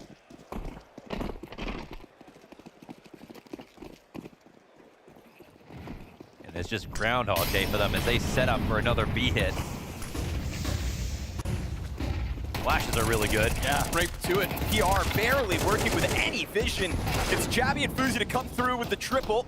Fast sequence for Astralis, man disadvantage for GamerLegion to face, but I love this sly reposition out of Rez. Back turn to him on top of it. This could be perfect. Rez could be. Oh, he's just on the edge of the smoke. He's not looking correctly. But Stair finds timing on it, shoves a deagle to the side of his head and pushes Hypex to the 1v3 clutch instead. Hypex, I think, just a day ago, came in to his last match as the most clutch player so far at the event. He was really racking them up. Now, this one's a hard sell, but I think it's definitely possible that some mistakes get made. Astralis have so much time to work with. Already seen them blunder once. They would love to have a smoke, but they still have enough utility to get this bomb down guaranteed. Oh, there it is. Hypex playing in his first arena matchup. You know, wanted to bring up Krakow and the shortcomings to Astralis last time around. Well, now we've got that bit of an asterisk above his head. Not spotted, actually. Yeah, clean first one. Oh, and doesn't get planted. Great. Okay. Hooksy's got it this time. Hooksy's not going to let this one slip out of their hands. Oh. Astralis, it is the third round that they put on the scoreboard. They would have loved for that just to be clean, having 3 players up. They'll take the round win in the end. And I'm sure they've accumulated some salt after how those first 2 have gone.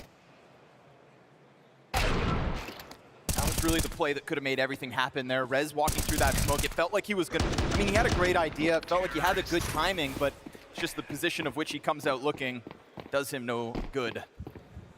And so shortcomings here for GamerLegion immediately in round 4. Op and a Famas in hand. Pistols for the other trio of players. You see that Hypex damage actually mattering here. 3 Galils are in play for the T side.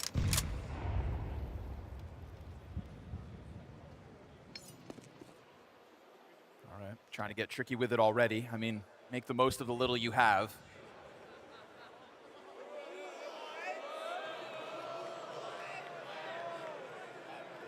A good gimmick can win you around. Just a little witchcraft.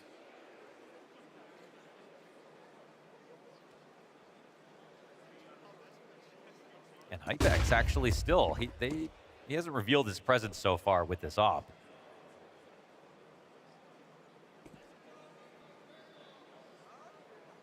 We hit 45 seconds. Astralis playing with no map control outside of what they're sitting on. Open lines. I mean, this is that kind of classic comfort zone that you feel like you're starting to establish, and then all of a sudden, GamerLegion are on top of you. So you're going to have to be careful if you're here at 35 seconds. Unfortunate unscope here for Hypex. Rez's pistol still in a dangerous spot, and it's that shadow advantage that really cues him up for the clean one. Bomb gets grabbed right back, and PR's Desert Eagle leaves a little to be desired there. So Astralis, they put that slow squeeze on the bomb site, but it bends, and then it breaks. GamerLegion, again, awkward little bit of timing there with the unscope, and Rez only able to get it one with the 5-7. Yeah, it was just such an important moment when Hypex, he revealed his presence. It also just needed to be a kill, and he was sort of between two ideas, whether he was going to peek on the outside of bathrooms or the inside, and he had teammates to get a 5-7 kill, but they just became hyper aware of his spot, the threat of the op, and that all just worked against him. So not bad spots, and it's not like they were just playing in bathrooms without someone watching long, but Astralis were super careful about how much map control they took, without showing themselves either. So game gets tied up.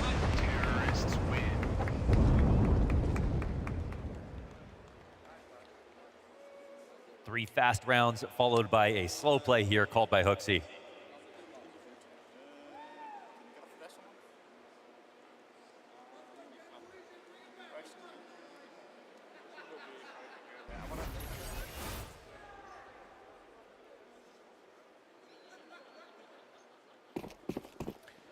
Now the trade-off is, Mo, they never found that floating FAMAS. That's right. Yeah, Dowson could keep that.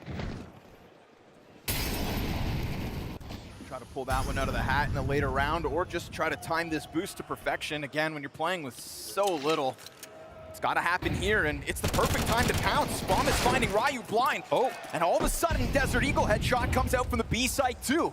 And all of a sudden, Astralis aren't going to be afraid of this, but rather come running right at it. Hooksy wants blood. Sure, there could be a FAMAS out here on the field, but he knows damn well everything around it has to be weak. He really wants them to try to retake B, so it seems like he's trying to pull off. They have FaZe watching this line. And the swing will come. Oh, but no shot in. 3 go for it. 2 get away. A lot of bodies confirmed. GamerLegion kind of stuck in this position for a second. They're going to assume that because they've all been spotted, there's going to be an Astralis scramble over to the A site, which may or may not be true. Yeah, they're selling into this fake. It's really smart here. Stare with the double flash. Bomb carrier, solo. Would have been very dangerous had he ran into anybody, right? There was a 4th piece of GamerLegion unconfirmed in that situation. God forbid they lose the bomb possession. But it's not going to boil down to that. We hit 35 seconds utility over the top. Yo! Rez with the WSP dink onto Hooksy. You're kidding. He keeps the numbers advantage here for GamerLegion. What a robbery of a round this would be. Could be still. FAMAS creeping up that ramp, and Stare switching to a grenade in that moment. This FAMAS wants to get going. Pistol should set it up, but instead it takes its dry duel, and Towson finds himself slain. Boozy's gonna gain control of the situation. They've got Hypex revealing himself with that USP, and all is good in the end of the round for Astralis. Sketchy one, considering how little there was to work with, and props to GamerLegion making the most of a single idea with that flashed FAMAS peek into short.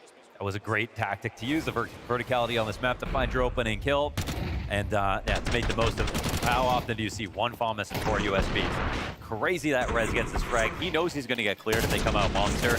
They saw the triple swing. They're assuming that everybody had escaped at the same time.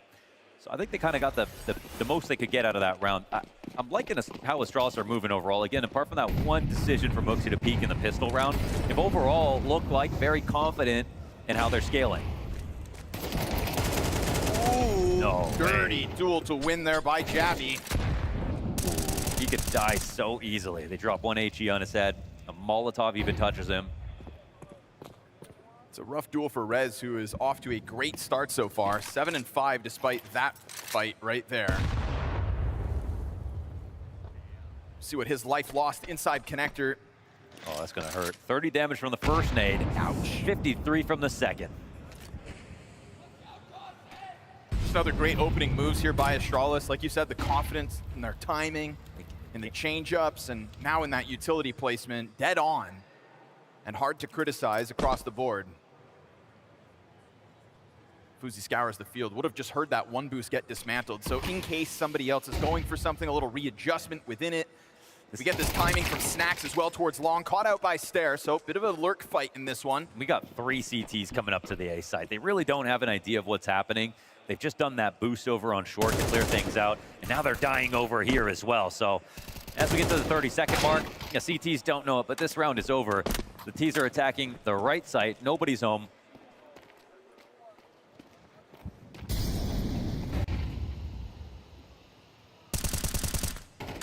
Timing spam will do nothing.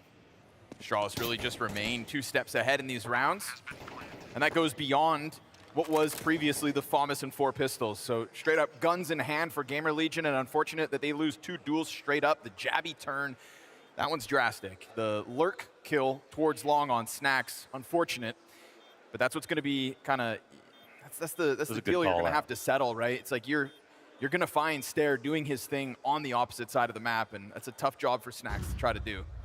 That was a nice call out because Snax is on that 1 minute timing to go and peek that, and then he could tell his B teammates, all right, time to look alive, but he got held. And again, like all of Astralis' spots in these defaults, I'm liking them. Oh, another good kill for Hooksy. He absolutely carried Astralis in their last series.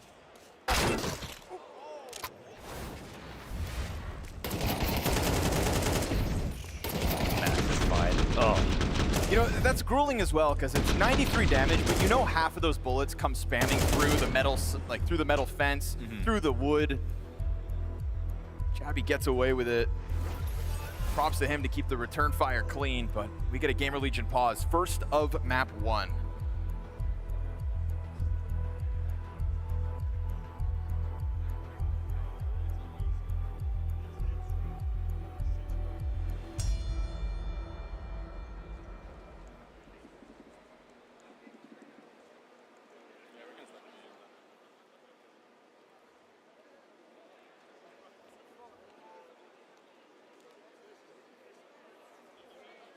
Varied tempos, we've had varied targets so far for the Astralis T side, but the comfort zone I think is clearly on display in the first 6 rounds of this map. FaZe is the 2nd highest rated overpass player of the last 3 months, only behind Xylu. And it's like Maui said, so well supported to go and look for a lot of opening duels. So many boosts explored, so many smokes getting broken open for FaZe. Hopping really isn't a job done alone.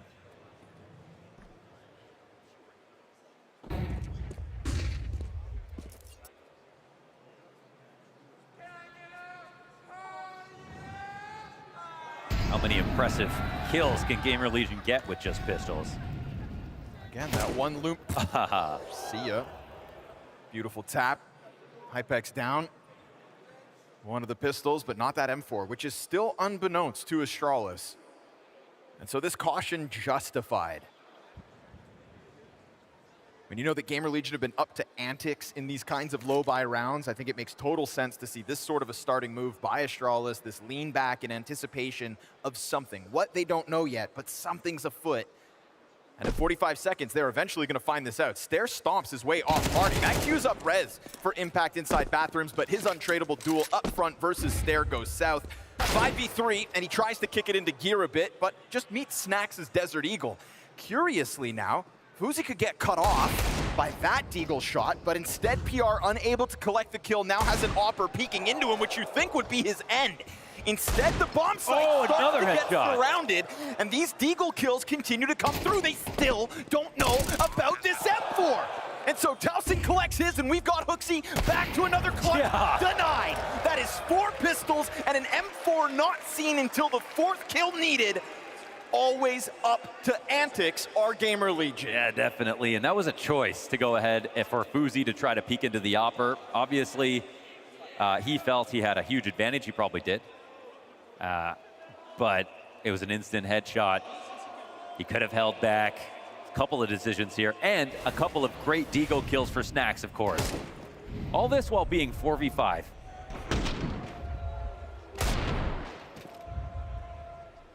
pistols.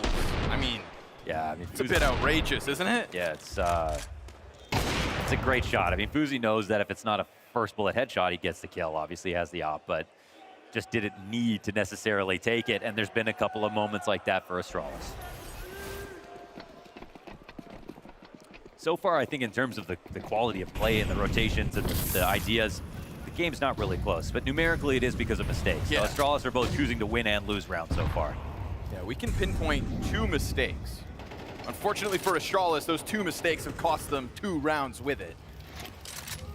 So that'll have to be tidied up as this game goes on, or else you leave the door ajar for GamerLegion to make this interesting. But they're also going to have to show us something in their gun rounds, because we have seen examples of GamerLegion fall totally flat with rifles.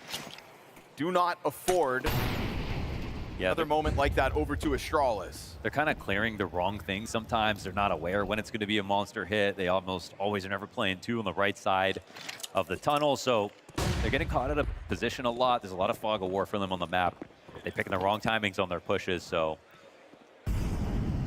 there's a lot left on the table unexplored right now for GamerLegion. And okay, they're going to play 3 players towards A. They think they've cleared out long, but they really haven't seen anything. Very passive setup.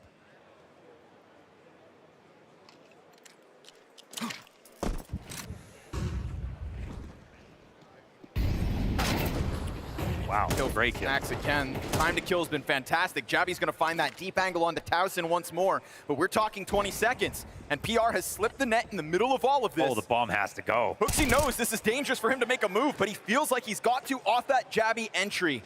Unfortunately for Jabby, he had let PR get beyond him, and so now we can look at a 3rd critical error here from Astralis. And at what point are these errors going to start racking up, costing them more and more rounds and putting them back onto the saves? You've got 2 players surviving. Jabby dies after time. That's tragic. And there's not a ton of cash left over for Astralis. Honestly, the winds of change start to blow towards GamerLegion as they finally find 2 more consecutive round wins. Yeah, it's less so a clear mistake in this round, more so a really nice move from GamerLegion. Obviously, Snacks picks his angle. They're in this passive setup. There is no appropriate flash on the site for the scaling, but because they weren't cleared out long, he thought he could just go ahead and swing it. But Snacks is sharp right now. Hit those 2 deagle shots, gets this one on the cross. And while that setup was really passive, they did all pick complementary spots. They made sure they had outside of bathroom skin control when he played on the left side of the default box there. I don't blame Astralis for trying this. I don't blame, and I want to give credit to GamerLegion for the setup. Again, because Hypex is so wide, Snacks can stand in that position. That's what gives him that easy kill.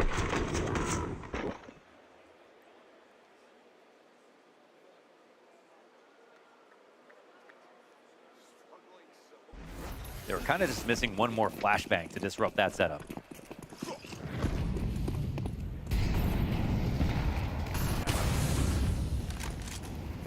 Pussy right to it. Save. Oh. Towson clipped. How many times has Towson just been toppled inside of this B site without even a chance to shoot back, whether it's the double Jabby headshot back to back, and now this op pluck off. 5v4 for Astralis again.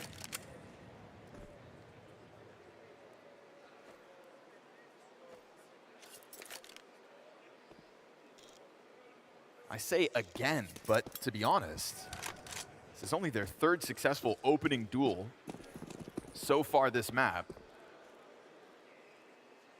feels like Towson has been that repetitive victim, so we're going to get this clumping of Astralis and a silent move towards A.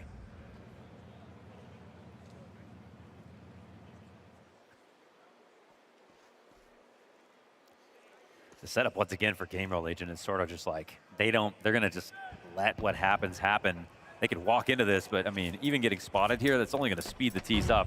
They see Hypex leaving his position, going across bank. They can't let him out again. He's going to try to rotate back around, but he's going to call for help. Fired his feet, smoke right behind him. That's just the site taking over. Yes, sir. Just neutralized by utility and utility alone. Although he does still find a deep angle, they don't have to cross. Just that he's playing, you know, they're playing spots that are a little bit too passive for what's happening. I mean, even look at the buy here for Astralis. They don't even have the utility to go forward with a full exec. Like you said, kind of just letting whatever happens, happens, and then trying to play catch up to that but playing catch-up in a 4 versus 5 is already just going to inherently require some kind of a mistake out of Astralis. And look how far back this reposition is. 3 players all the way into the far sides of Bathroom. FaZe's going to have this bomb locked down, and yeah, no utility to cover this. So you're going to be a sitting duck for this op. FaZe with the back-to-back shots is really going to just shove GamerLegion, what's left of them, back down into the doldrums of that B bomb site. And Astralis will find themselves back in the lead. And not even, damn, GamerLegion gets swept away by the bomb on top of that. Tell me, what was that worth? No, it wasn't worth anything. I'm just seeing so much discomfort for them right now. It's actually kind of crazy that they've beaten Astralis on this map. They look totally lost at the moment. Now, we've seen GamerLegion play a lot better on some other maps, but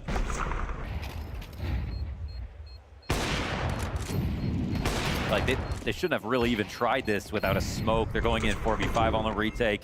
They've already given up the site, which was, you know, because they played just patrolling 2 angles with an op. It sort of felt like an eco where they didn't mind going back to save, but they didn't do that either.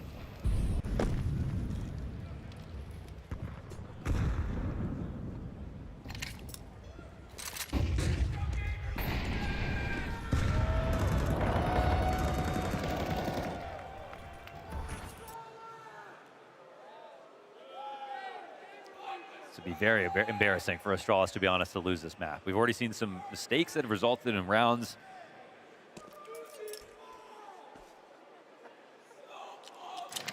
Like GamerLegion really haven't shown us much on these rifles to, you know, make us believe that they're a serious threat.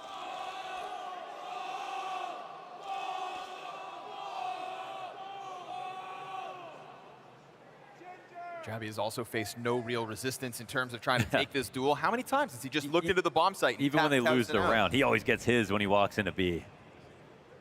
I'm sure if I'm Astralis right now, it feels like we're doing as we please, no matter where we go. And yeah, okay, a couple of hiccups, but now you're starting to yet again tap into these consistencies. Jabby is deep outside of this monster push already.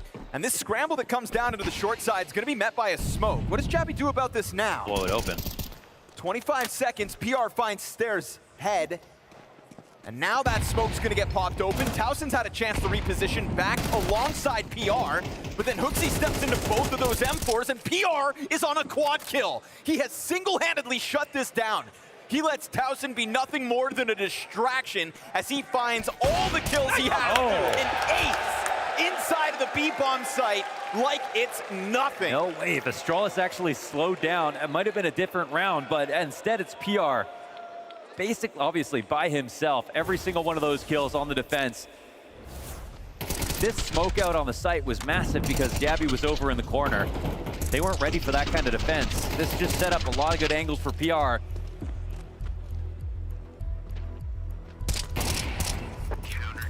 Last bullet in the gun. No more magazines, no more bullets. Last shot for the ace. Man, after Hypex misses over towards A, they have that lead for Yabby. They think this is the time to go B. One rotation might come out. I think what they really were hoping is maybe they try to re-clear Monster. They just never have done that.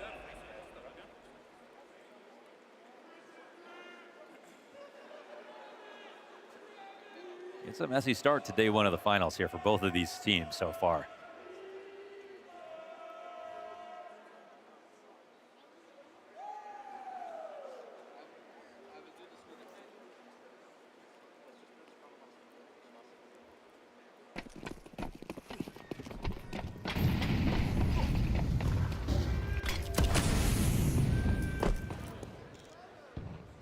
Deep angle by Hypex, but he just misses the clean shot. That's fine.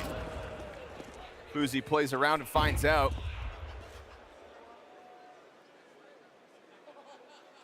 That's nice and proactive. I mean, it might even get crazier. No one to stop it from doing this. Done. On top of that, we see in the picture-in-picture the B push as well coming through. PR has slipped the net again. They're at a minute 20, no utility at all. Nope. They've just got 3 rifles. Check this out. Right there for the taking. PR backstabs Jabby. And Hypex, trying to get out of long, will eventually go down to the hands of Stair, who gets a glimpse into that A-bomb site, sees more contact, grabs an op. 2v4 here for Astralis.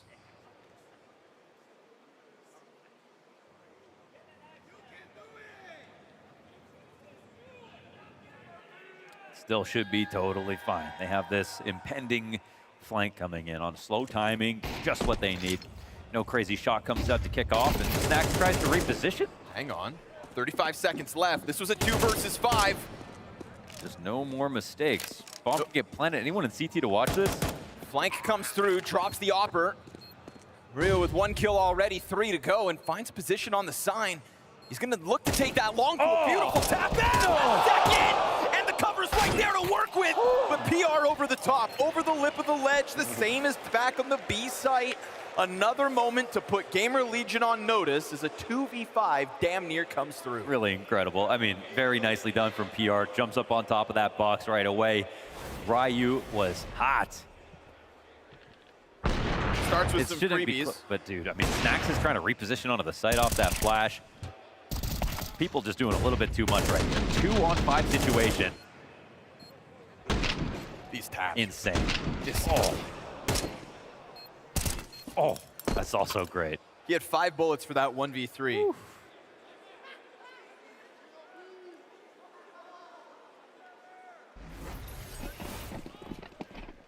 And so another round where Astralis find themselves with limitations. Final round of the half. 5 on the T side of overpass. Nothing to scoff at, but it's just the nature of some of these mistakes. Yeah, they have to just kind of make it all right when they switch over. But in terms of their quota, it's sort of been met.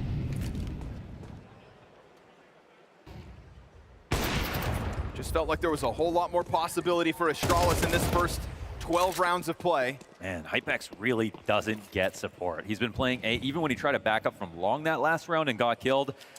I feel for him. He's been going out there to try to be proactive. Whether he gets a shot off or not, he should always have a way to get out, whether it's someone flashing for him, but it's almost always him trying to find utility for himself. Just pick a new position to fight from.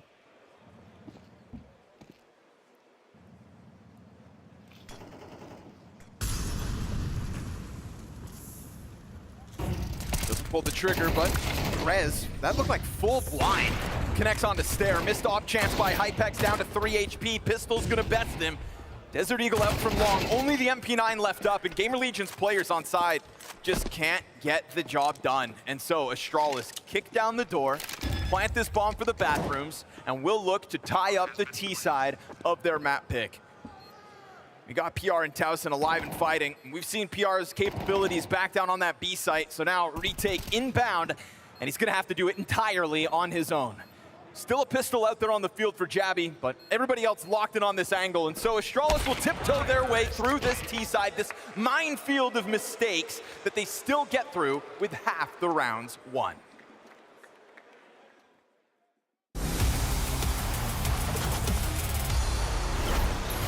Hey guys, I'm Frozen. This is FaZe from Astralis. This is Apex. And I'm gonna read some of your bad comments. Here we are. Peak Vitality will get demolished by Prime Navi 2021. My only answer will be a big lol. SMB75 says, never take your VRS point for granted, plan ahead. Words of wisdom, Alan, words of wisdom. KR Jam says, poor Stair and Hooksy. Rooting for them though, maybe it will work. What is this? Twist and Nico. You mean like he's the GOAT? I agree, man. Sport. What the fuck is that name? Can't wait for a shift in teams. Vitality is so good, it's boring. It's good. I like that. Zaylar says, he needs to stop fucking opping. He can't hit a bar to save his life. He positions like a headless chicken, screaming on how bad his eye is as an opper. Maybe we need a Zaylar in the team. Maybe Zaylar sounds like a good opper. Oh, here we go, HLTV. It's always the best on HLTV. This is why Simple is better. Even when he was dominating with Navi, at least it was entertaining. Simple can be better for your head, but that was still the GOAT. There are no good IGLs available now. Hooks is free. Good IGLs. That's just mean. Immediate call 7981 says, let's just hope the shitty org fades off instead of getting a new team and it will be a dream come true. Hey man. Sandals, also from Finland, says, Hooksy retire already, you bum. What is all this Hooksy flame? Chips 1709 says, Brokey, Hooksy good hour, take you in rating, bro. Lock the fucking. You guys need to stop caring about the fucking rating, man, honestly. Shut the fuck up. Enthusiasm West 4481 says, a Swede in Astralis. It's over. that's how we felt when the Vice came to NIP, you know. So I'm just giving them the treatment back. We're Cartographer 46. That's a sick name. We are witnessing the funeral of FaZe. Fun fact, 4 out of 5 Vitality members have the letter Z in the surname, representing the organization B theming. Apex is not included because bees have short life spans and don't usually live too early. That's actually fun. X-Blow from Finland, a fan of PC game, says Astralis downfall continues and I'm all here for it. Vitality is normal. Okay, makes sense. Can't believe they made Apex keep playing at 50 years old, elder abuse emo. I'm actually 33. I still have great years ahead of me, so fuck off. This was mostly like Hooksy Flame? You can think whatever you want, it's okay. Bro, I'm surprised how good these people are on HLTV, you know? Like, we should just take a few of you guys to fix every problem we have.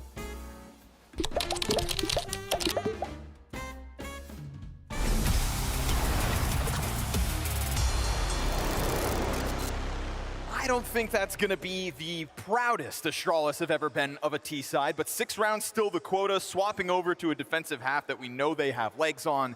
This should still be where the game really gets going for Astralis.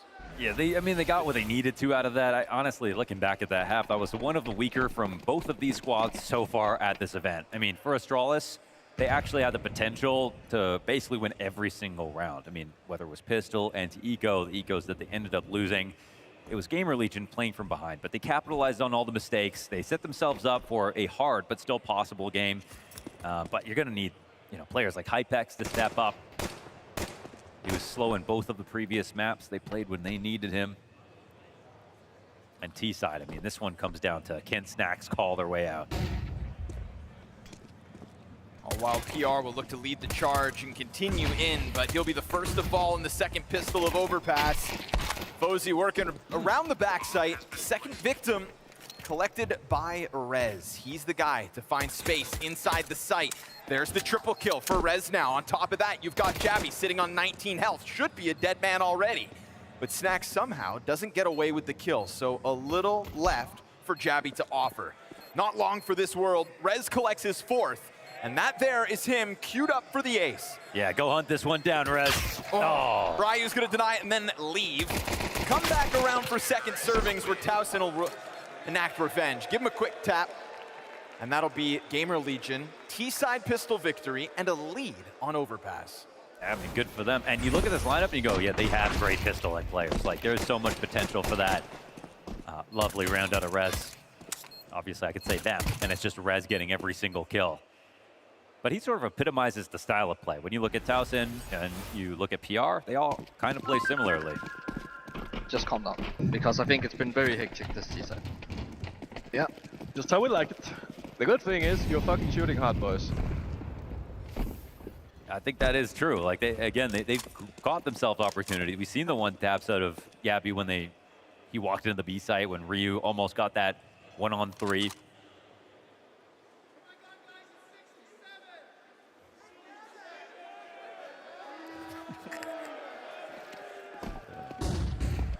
So proud of himself. Snacks gonna collect the opening one on long, and I love these Hooksy listen-ins we've had in the last week or so. Like, sometimes just keeping it incredibly real. I think he just nailed it. Guys, calm down. P-side was crazy. Things did get exciting. Now let's settle into the CT side. You're gonna have to forego the early momentum that GamerLegion get with the pistol win, especially when they come into this one. To be honest, the calls were great in that first half. It was actually just the micro. Ironically, though, it was also Hooksy's micro. That was an issue. Swarmed right now. Are the CTs stuck inside the bathrooms? Nowhere to run, nowhere to hide. Ryu's been found out on the flank, and PR collects yet another multi-frag. This time just versus unarmored pistols, but clean rifle work keeps majority alive here for GamerLegion. They're pulling ahead on this T side. They've got tons of money in their back pockets for their efforts. Little bonus round here in this next one with an MP7 and 3 Galils still in the mix. Yeah, up comes out right away here for FaZe. He's maintained a pretty good scoreline. And this will be the first test, an establishing shot in the second half. Buy is not that solid, obviously, for GamerLegion. It's a map where there's tons of long angles. Galils are at a disadvantage. But a rush beat, that might close the gap. Oh, that spray's got some legs, and Jabby, What a spray! clean up much better. Oh, he chewed him up. That's incredible. Had to do that blind too, and Ryu did as well. He got a lot of damage after that first kill. I don't mind the call here for GamerLegion. Again, you close the gap, you make Galil into an AK when you make him get that close to the site. But those are the protocols that GamerLegion didn't have to stop them in the first half. Every time they tried to come out monster, no one was protecting it, no one was swinging on the wood wall. And that's why Astralis kept overtaking the site, getting the bomb down, and we had to be critical of them for dropping those rounds. Ryu comes through with the damage assist. It's Hooksy with the double flash assist. And just protocols in place. Shows you why we expect good things from Astralis here on Overpass, and a damn near close timing for Ryu to have to stomach. He'll be down to 22 HP at 1:30, and the proactivity continues here for GamerLegion with this boost over top. Now they hear that stomping on short, and it's all about collecting. I mean, they're not looking super aware of this right now, but it's gonna come down to Hooksy. He's gonna walk up the headshot or stay down there. I don't think he needs to. They really were hoping that Jabby falling back from short was going to take a peek from Pillar. Oh. Jabby then spots the side of PR as he's preoccupied with Hooksy's retreat. Nade comes over. Good on them to have dismantled that boost, but the wallbang's good for 87. It's a lot of damage, and I think they even hit Ryu with an HE on top of the spam earlier. Get this re-smoke in. That's a creative way to use two players who are low. Really like this. Astralis try to lean back. Minimize risks, but then Oh, he took a snared, dink. sent into the duel versus Rez, so... Man, but they're going to come back to the B site. Look at all the CTs here waiting. And there's no reason to disassemble, especially considering how low they are. Neither of them holding utility either. This might not be a done deal for GamerLegion. Molly into smoke still for the execute. Towson hanging onto his missed off shot. That's going to be Fuzi dead. No! There goes Ryu off the top of the boost. Jabby's down behind them. And Rez saves it from his 11 HP. That headshot outside of bathrooms that could have made a difference winds up being the clear of the B bomb site for GamerLegion's 9. This is like pure salt-inducing if you're Astralis. The amount of players in the right spot that could have got the kill. Fuzi off the left side of the pillar. Then boosted up, had a few seconds to get that spray off. Inside of the pit, Rez denying a second kill. Looks impossible, and it's him with the triple. Already providing so much value to the second half. Man, they walked into the stack over on the B site. I mean, Astralis, they play that again. I think they would do the exact same thing. They just pray that they actually hit their shots.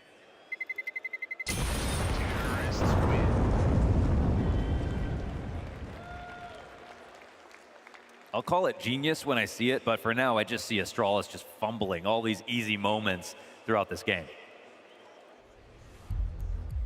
It's one thing if it happens once or twice, but now we're talking about a GamerLegion 9-7 lead. A CT economy that's going to betray Astralis in this one, either in the form of lackluster guns or low utility. So a totally justified chance to take a second timeout here, Astralis.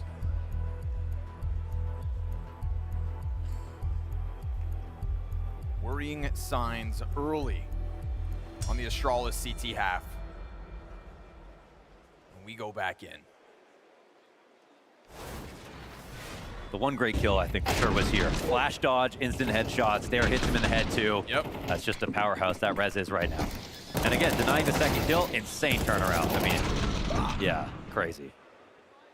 Remember, that's a player back turns, 11 HP. 11 HP.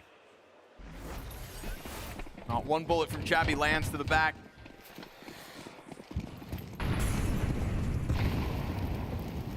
Sign me up. Yeah, just remove them both.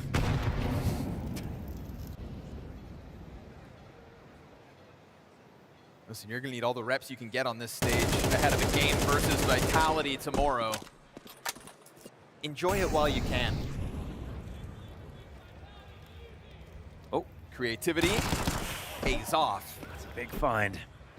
It's a gun to be grabbed as this is not retrievable by GamerLegion. We took a huge risk by Hypex. I mean, he's the bomb. But yeah, he's got to watch it. He's got the bomb range. I mean, he he's can't in a move. great spot. There we go. He's rewarded. Lots of time left on the clock. Try to make bad go to worse, but a little too early.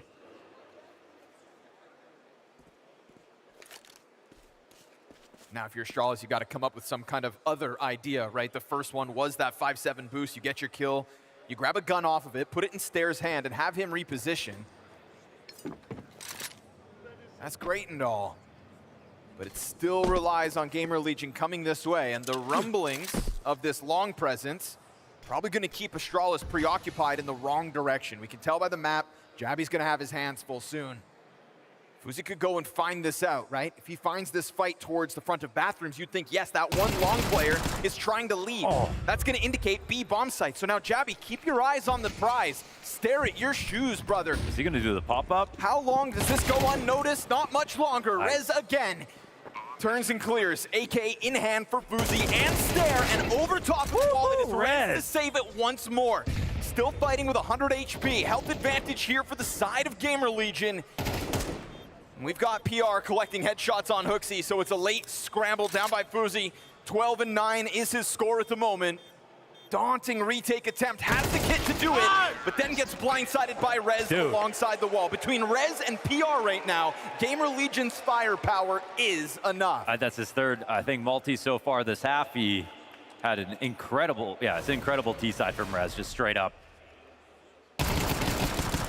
1 second away from turning around, and that's not going anywhere. Rez, if he doesn't have the awareness to clear this, get that headshot, has to be so precise from him. And everything is going correctly right now for Rez. This is real amazing stuff.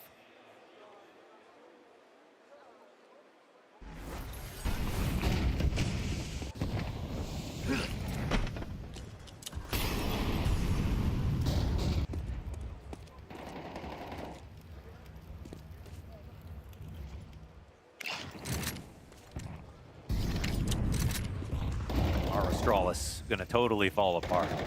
Have there just been too many close calls that aren't going their way? The more that happens, the harder it gets to contextualize each situation and tell yourself to keep believing. Here's another opportunity for a free kill. Sir, well positioned. Jabby pops up. Element of surprise pays off. And that's one, but not two. Players on short. But Rez not worried about this. Ryan's gonna go and get away with it.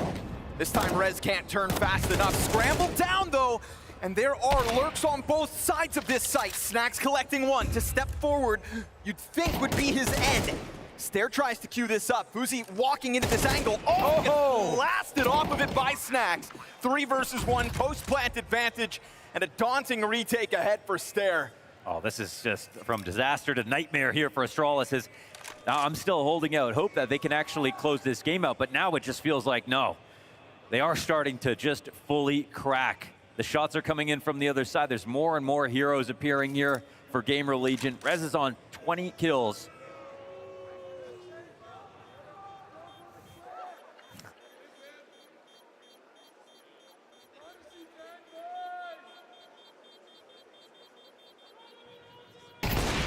Getting the 6 rounds they did in the first half is one thing. Having a closeout on T-side is another. There's going to be a lot of egg on Astralis' face after this.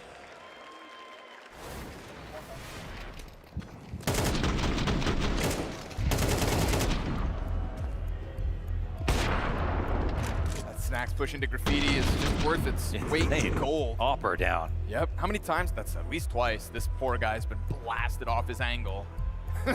PTSD from that Desert Eagle kill earlier.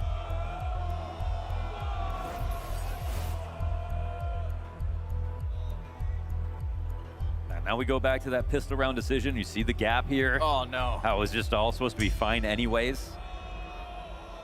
Oof.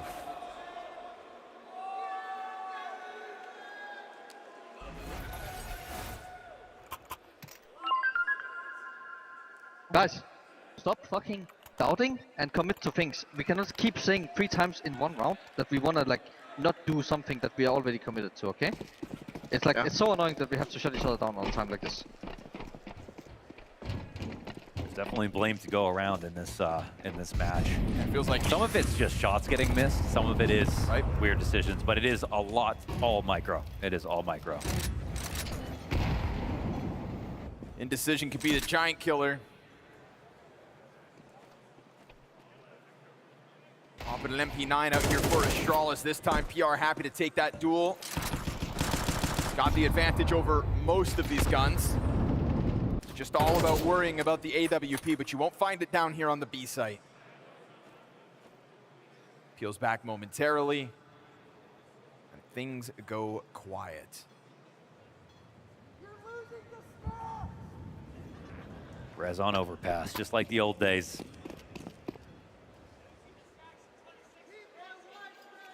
He's granted his team so many chances now to lock this one up. FaZe getting real aggro, but it's a pretty flimsy looking sight outside of this. No long control. They are gonna walk up into this, but yeah, FaZe falls off the angle. No rotations just yet. He might want to save this off.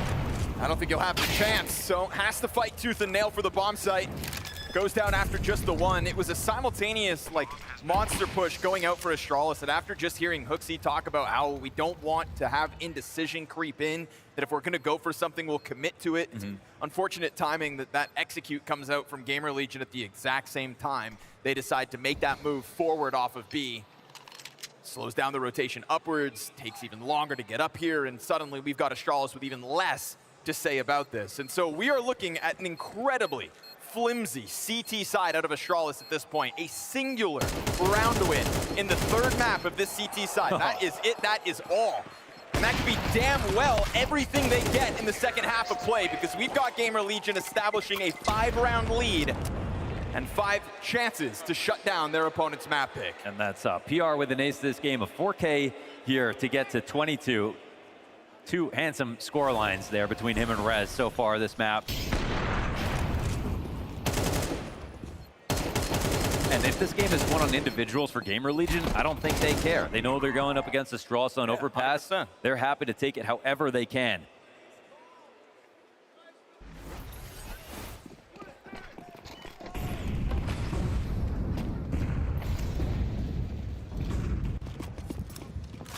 Wow.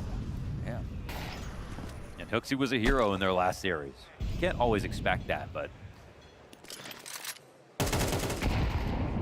double long play for Astralis here, potentially on the deathbed. And it feels like Rez has got the right idea to unravel this play, but met by smoke as he gets to the front of bathrooms. How ballsy is Rez feeling? At 20 and 14, it feels like risk can be taken. Yeah, they have that front sight smoke. It does get countered right at the moment he's about to push through it. So very aware, but they'll walk into this kill. And this could be the beginning of the end. A curtain call here for Astralis on overpass. A 5v4, and they're about to find another. Yeah, blindsided by Snacks, who decides to just double back and clear it. And so when we go back to the first half and we identify a couple of key mistakes that let the game get away from Astralis, never did we calculate a totally flat second half. And so maybe there is still something of a resurgence as this distraction from behind Dice bodes well for the player on Optimus. Jabby strikes. That's Rez down empty-handed. PR's out of this one too. And so Astralis will keep on fighting. Towson 1v3, still yet to get that duel. It's a 3v5 pieced together by an A defense that I was ready to write off. Yeah, it felt like in this moment, this was gonna be the last round. So many kills coming out in favor of GamerLegion. They had the setup to do it. They couldn't finish off those last couple of kills. A sign of life here for Astralis after a couple of flashes get missed towards long. Guards come down. And things for once finally go their way.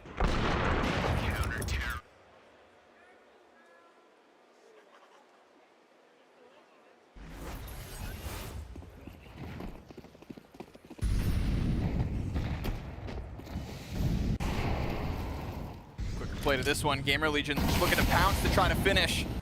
Blood in the water. And they want to slit throats. PR. Quick decapitation of the player on the barrels, double nade to open smoke. They found you! And they've shut it down once again. It's an arrival from heaven out of Stair that does look to set up this retake already. Nade onto the bomb planter, dropping Hypex down to 65. This is still doable, because it has to be do or die right here, right now for Astralis' map pick of Overpass. Would have spotted the player to the close left, wants to deal with it off of the flashbang. Here they both come. Boozy's done for. Stare in the mud will be slain by Hypex. And GamerLegion sees an opportunity given over to them as Astralis' errors are costly in the quarters.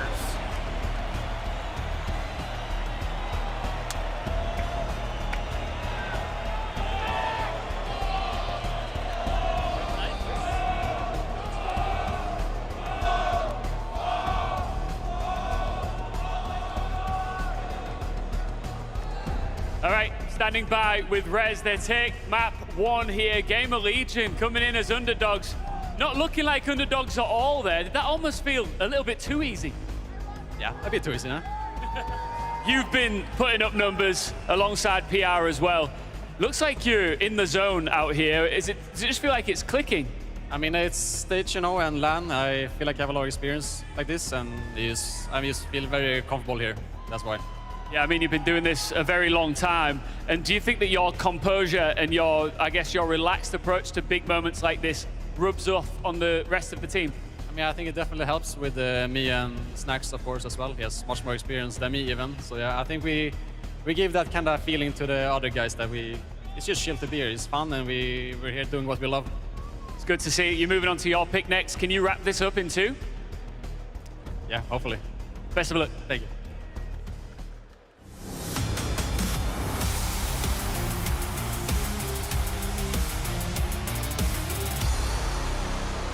Well, if they do, it would be the inverse of what happened back in Krakow, because it was Astralis that won 2-0 on Overpass and on Inferno. Now we're seeing the first building block to possibly Dust, the inverse, this time for GamerLegion. Talk me through how they grabbed this game back, because Astralis did get off to a lightning fast start. Yeah, I mean, it was one of those things where GamerLegion obviously won both pistols. That's huge. I think the biggest thing for them is after you go 6-6 in the first half on your CT side, you're not feeling good about that one on Overpass. This is a map where you need to be, hitting 8, hitting 9 rounds, and that's where you're going to feel more comfortable. But they were able to shake it off, and they never really let up in the second half. I feel like Astralis never got in the game defensively in any sort of way. It was very, very troubling to watch. This game exhibited some of the aspects I really like about the way that Snacks has been calling with this 5-man unit, that he allows his players to pick and prod, sometimes to their own detriment. We saw a couple of his guys, even in man-up situations, die by themselves, but he allows that sort of freedom. And when he does that on a map like Overpass, where there's so much movement and there's so many pieces that are hard to keep track of, you sometimes get the better of your opponents. We saw Rez, especially towards that A site, doing a pretty good job. And so all in all, credit to Snacks and his mid-rounding with this one. Yeah, absolutely. So we did talk to Rez as well, and I asked him, like, what is it that makes you feel so comfortable with Snacks' calling? He said it's more like old school, it's more calm, it's exactly the system that I like to play. And I think we have a round to exhibit exactly that, where GamerLegion leave it quite late, but still pull off the hit. Yeah, with this one, we saw actually Rez himself did get the entry onto Stair, who was having a really tough time towards A. But in terms of the hit itself, just kind of want to remark on, this is a really kind of crazy setup that they went for here. Because a couple of the players were tagged low from Astralis, they played this really far back boost setup. And even though Yabby had a chance there to get a double kill, that was a pretty tall ask of him in order to get that, to bring things back. But I just think that the B hits here were quite ferocious for the side of GamerLegion when they wanted to convert on that bomb site. But also, Rez finding the opening pick in that round was instrumental. Yeah, I think it's kind of the dual pressure that Rez and PR are able to apply across the map. Rez is such a comfortable A player, and he's been kind of able to reinvent himself in a bit on this GamerLegion team compared to his days on NIP, where unfortunately your time just doesn't count there anymore, right? I mean, it's all about what he's been able to do here. And I think for me, this is the PR that got us excited last year, right? Before Maladoy rolled around, before Kiyosuke got going, PR was a guy that was like looking like a Rookie of the Year candidate the first half of 2025, but then he kind of tapered off as the team did. But this is the PR that gets you excited. The guy who can just be a playmaker on the extremities, play his zone very well, and he really showed up in this game. Yeah, it's interesting to see. It's both Rez and PR, right? Rez, who, as you say, he's had a long career already, and he ended up in some dead-end streets. Let's just put it like that. And to pull yourself up by your bootstraps in a new system once again, right? It's very, very impressive. And contrasting it to PR Maui, where we obviously had that big news where he was like, oh, am I going somewhere? Am I not? Yeah. Like, what's going on? That seems to have settled. It does, and you see that he is even more focused now. Both of these guys topping the charts in terms of rating here. Really, though, commendable from Rez to also be that guy that left no stone unturned. For PR, on the other hand, his lurking prowess was noticeable too when he was on the T side for the side of GamerLegion. I felt like he was also just that kind of X-factor player for them, just looking for openings. I mean, I think as they were trying to close things out, he did have a little bit of trouble, like knowing when to reel it back in, but I'm glad that's when probably Snacks is just saying, guys, okay, we get picks, let's just group up. Yeah, it's interesting to see because, of course, Astralis picked this map for many, many reasons. One of them being that they had the upper hand over GamerLegion in Krakow, but we also saw that stat line. And in the last couple of months, FaZe is the second highest rated Opper on Overpass behind ZywOo. And we saw it come to fruition in the beginning, some of those rounds you said of really setting him up. Why did it evaporate? Why did Astralis' entire setup evaporate on CT? I think this is unfortunately just a warning sign of what's been kind of happening lately for Astralis in general. I think unfortunately when people look at the results and they're like, oh wow, Astralis came second in the tournament, not bad. Oh, they came third at EPL, not bad. The problem is when you get into the nitty-gritty and you watch the games, they've let this map slip. This used to be their bastion. Like this, when they were having their success this year, they were one of the best performing Overpass teams in the world. It was kind of like them and Mousesports, funnily enough. But we have seen it slip. We have seen them get sloppy. We have not seen them have the same precision that we're used to seeing, particularly on the attacking side. And even this game, yeah, FaZe's supposed to be able to have impact with the Opper. What do we know about TE side Overpass? It's about controlling the levels, leveling back slowly but surely, but trying to get information and picks on your way back. He never had any impact at all. I mean, this is a tough look for Astralis, and we've been kind of seeing these cracks for a while.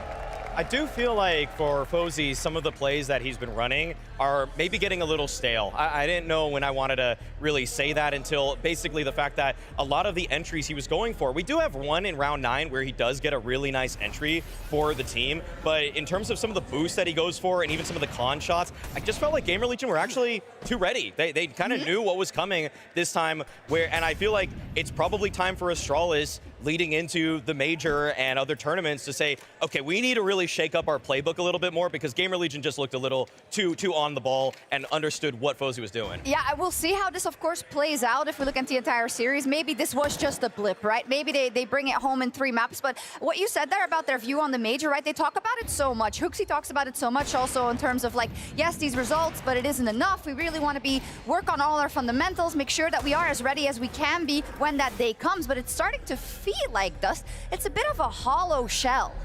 Yeah, I mean, I think that we're starting to see kind of a regression to the mean almost. You know, again, I've seen them have some cool results. I thought their debut at Krakow was good. Everyone was playing very well, but you kind of seen them really slow down. I feel like, you know, you have it right now that the playbook is maybe getting a little bit stale. Players aren't performing at the same level that they used to be. I think Ryu's kind of one of the guys who we were excited about early in the year. He's kind of tapered off as well, for being 100% honest. So I just think that you're starting to see some real issues hit at just the wrong time. I also feel like this is a really, really poor outing for Stair. And that's such an unfortunate sight because he has been ramping up to be, in my eyes, one of the 10 or 12 best players of the year thus far, but he was nowhere to be found in this game. He's so imperative to the success of Astralis on this map, but on that CT side, he was giving up opening picks, which I really don't expect from him. Nope. Because if there's one thing I could say about Stair, even when he was coming up as that support player, is that he was always really smart. He didn't really give up just easy deaths, but that happened all too frequently here on Overpass, and I hope that he's able to kind of reel it back in and just recognize he doesn't have to just be this constant aggressive force. Yeah, because from going to being so stalwart for your team to having almost like, I don't want to say negative impact, that's really, really harsh, but He did have negative impact. I won't say it, Maui will say it. I mean, when he's dying that many times to Rez or anybody on lurks, then that's a problem. Yeah, it is. We will be talking about Inferno a bit later though, but yeah, general thoughts also, because I think like it's natural for us to focus on what went wrong for Astralis because they came in as, I want to say the favorites, yeah 100%. For sure, specifically with these map picks, but for GamerLegion, it's like the Paris scenario, although it's of course completely different people, but for Snacks to bring in kind of a system that works, to clearly be calling something that absolutely works, like when you talk about redemption, it's such a big one. The thing is that when Snacks was on GamerLegion the last time, before he got on G2, Overpass was his favorite map to play. It was their perma pick. It was a map that he loved in CS2 because he kept breaking the smokes. You could see it in some of the B takes that they had. They're never afraid of going for a B exec a minute left in the round, because even if there's a good counter smoke, he has lineups specifically to throw HEs to break smokes at the mouth of Monster, in front of the barrels, between the pillar. Those kind of choke points that people so frequently throw for counter utility, he has contingency plans ready, and he showed that in this game. I love when you nerd out and say like talk about things like this, like the details. I think this is like a perfect opportunity for Snacks, right? Because let's face it, like things on G2 didn't go well. People were calling for his head, and I think that some of that criticism was indeed merited. But I think on a team like this, he probably has a little bit more buy-in. You know, yeah, there are a couple of veterans on this squad, like a Rez, for example, but there's also a lot of younger guys on the team, like a Hypex. And so I think that he is able to have a little bit more influence on this team, and he's doing a good job with it. Yeah, I love that you used the word buy-in. That makes a lot of sense. We also, before we have the break, let's take a look at some Poly Market props. This one I'm throwing your way is there basically a chance that ZywOo is not going to be MVP of the event? Oh, there's a chance. Is there a chance? There's absolutely a chance, Shocks, because already waiting in the wings in the semifinal, Dust, is a man by the name of Makaze. And he's coming in hot right now, okay? He's looking good as ever. Wonderful has also been playing incredibly well. And to me, in some ways, the way that Vitality have shown themselves so far in Fort Worth is a little bit more vulnerable. So I feel like if there's anybody that's going to take it from him, it might not even be just one of his teammates. It might be the eventual actual champions of this event. But we also know that even if they do win, which is what we think they will do, there are teammates on his team that could actually take it, right? Obviously, Rops did win the official MVP at Cluj. I thought Flames was the MVP there, if I'm being 100% honest. I think you could argue it either way. And I think either one of those players with a good performance the rest of these playoffs could challenge the UA for MVP as well, even if his team wins. Yeah, we'll see tomorrow, of course. Vitality, I just want to call out, Snacks has a lot of fans here. Yeah. Like when you walk back. Also, during the game, like I know they have headphones on and whatever, but maybe something bleeds through. Someone was like, "You're getting beaten by Snacks!" Like just super loud.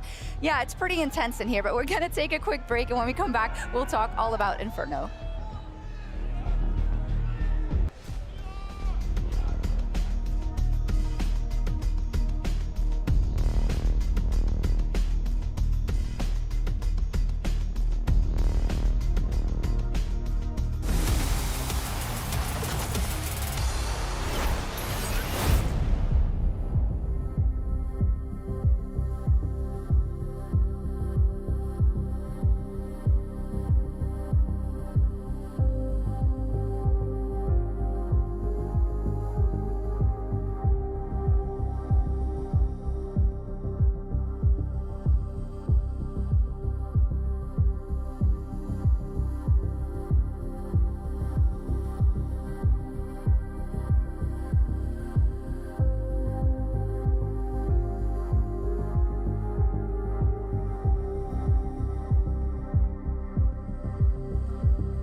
GamerLegion have 1 foot in the semifinal already, but they have to finish it. And I honestly think it's completely commendable of a team where there's so much going on around the server that still all of those players say, these are our chances. We're going to take them. We're going to get into this match and having a phenomenal first showing versus Astralis. Indeed, that was quite the upset on Astralis' home pick, and I like their Inferno pick. This is the least played map for Astralis outside of their ban of Anubis. It's a map that GamerLegion have a lot of reps on, and they have a lot of strengths on it. Kind of kicking back to the players that we were talking about on Overpass, those same players do big things for them. It's, you know, Rez offensively as a banana player and PR defensively as a banana player. That combination really does let them control that real estate quite well on both sides of the map. I'm a little bit worried though about GamerLegion because when they played Furia earlier at this event, they had a really difficult time dealing with Banana, and they also didn't really have any contingency plans. They have to go 1-for-1 because if they're able to find those 4-on-4s, I love some of Snax' mid rounds once he gets that open space. I love that you called it back, but then we saw a nuke and they had so many contingency plans. So you gotta hope with what they've shown already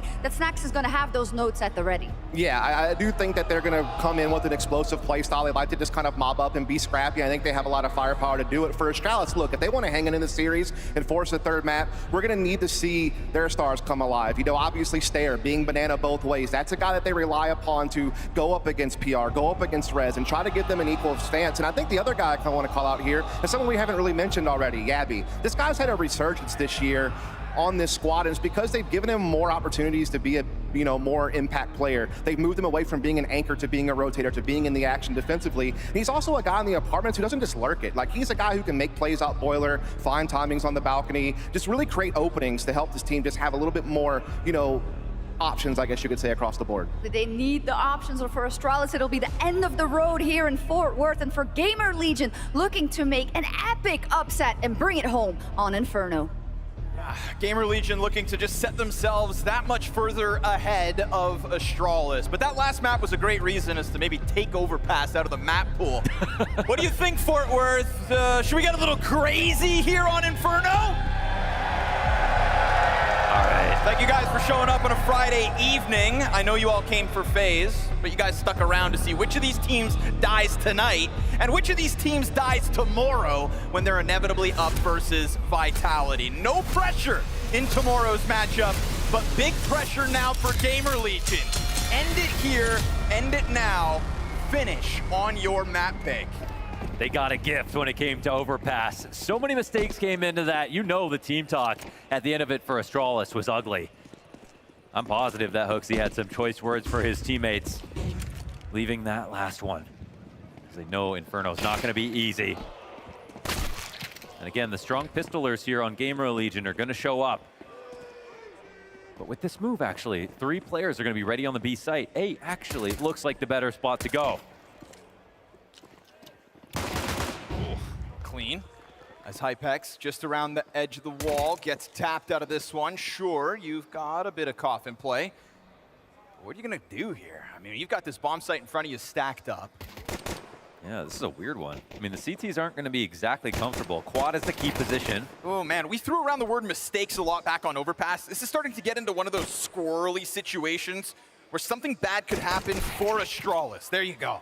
Put Rez to rest and let it fall in place. Jabby's flanked through CT. Spawn's gonna give Astralis something to be hyped about. A CT pistol to try to get this game going.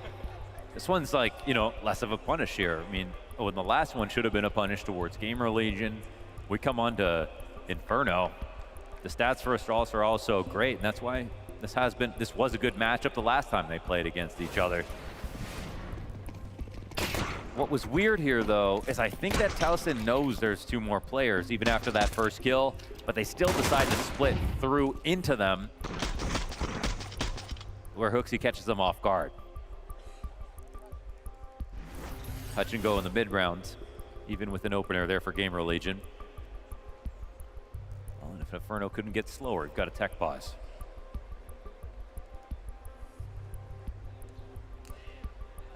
I keep thinking back, Mohan, to PGL Bucharest when Hooksy said that being third in the VRS was cool and all, but he was expecting to get humbled once they got to IEM Rio. When the tier of competition took that step up, he kind of expected struggles to come through, and you know, we've kind of seen that since, and it made sense because it kind of fit within their expectations. But I think such a daunting loss today versus a GamerLegion with a player that's never even played on a stage before. Like, this was supposed to be Astralis' chance to get something more out of players who have been higher than they are at the moment. Barring FaZe, right, who's now trying to get like a career high momentum going, this project was starting to bode well for Astralis. A loss tonight would really put a dent in that. It would propel GamerLegion beyond them. Oh, I mean, yeah, they'd spiral out, right? Because Yeah, this is supposed to, 100%. this wouldn't even be a win that we talk about in their run, if it came to that. And the fact that they could lose and sit out the rest of this playoffs and have to look back on it and think, man, a lot of people believed in us, and we were seeing a trajectory that would lead us to believe we could take bigger wins. And instead, let GamerLegion tell that story. I mean, that would be disastrous for them. But still, entirely possible, and wouldn't be the first upset of the tournament for GamerLegion. They have been good at punishing mistakes. There remains active over towards the B bomb site. We've got that rifle advantage in hand for the defense. A little bit of utility to try to section off the pack, but GamerLegion are going to be brave, try to charge through it, and they'll pay the price. Stare and FaZe just melt them at the top of Banana. No bomb plant, no nothing here for GamerLegion, barring that singular kill. And that was some momentum behind it with the buy. So now they're going to have to take a knee, give over this 3-0 start. We could see some confidence from Astralis, that M4 peak down through the deep T smoke. You're just pressing yourself into a risky spot, but one that Stare is happy to step into, clearly. Snax comes in with an AK on this round. They've got no utility. Interesting. To work with. Yeah. I mean, I would be more critical. Reds dropped that. Yep. He armored up. Hero AK for Snax, straight up. 5th time Snax is playing against Astralis in North America. 0-1 in major finals. Yeah. Shout out to Atlanta. And then I think one of the others would have been the Clash for Cash, excuse me, when they played against Astralis. It was supposed to be Prime Virtus Pro, but they had already fallen off at that point. Hey, man. It was not easy back then. Listen, to try to take him out. I think Counter-Strike needs a retiree league.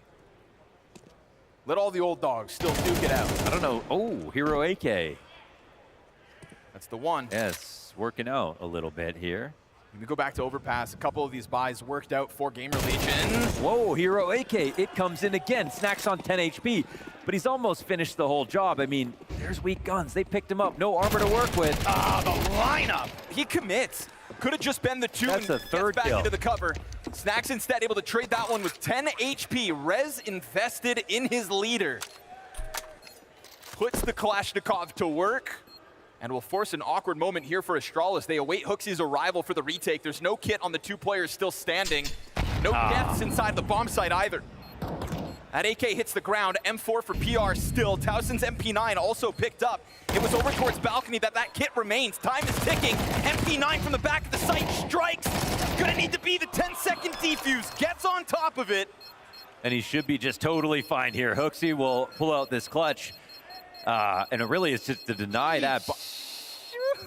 Whoa, okay. Just to deny that buy from Snax on the AK. But he got what he was looking for. That was the best case situation. A bomb plan is pretty huge for that one investment. But still, Astralis win the round. Makes up for going into the force buy last round and walking away with 1 kill, no plant.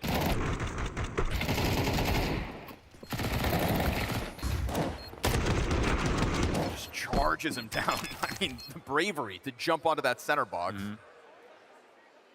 But he actually knew he couldn't play any time games. Yeah, and just go around. Exactly. Get it done. If that guy crouches behind the box as you try to go around, or if he swings to the other side, yeah, no, don't play games. Shove the barrel down his throat, get on bomb, get the job done, go up 3-0 here for the CT start.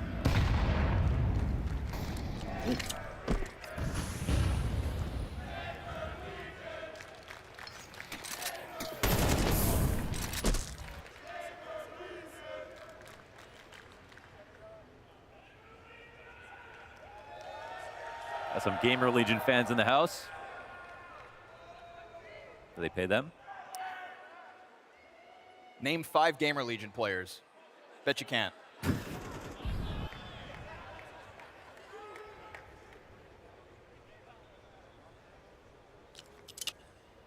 Everybody with guns in hands. The threat is now real. Nicely placed grenade. Although we've seen Rez do work with less HP than this.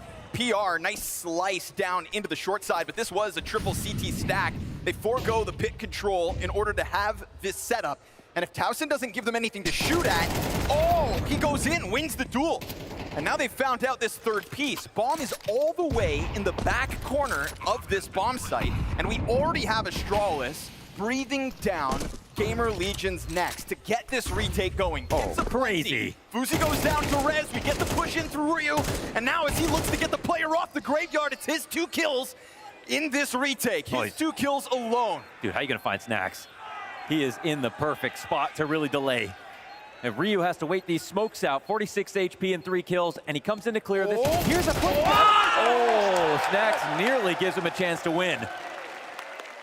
Snacks still a master in those moments.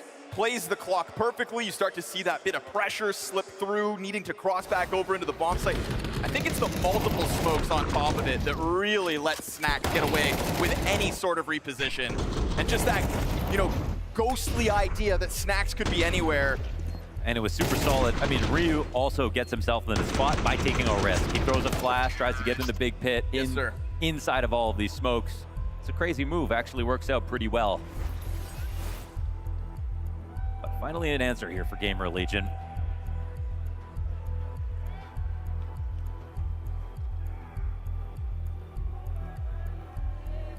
Cross into a first stack.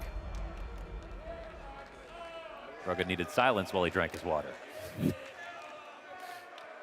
Relax, guys. Relax.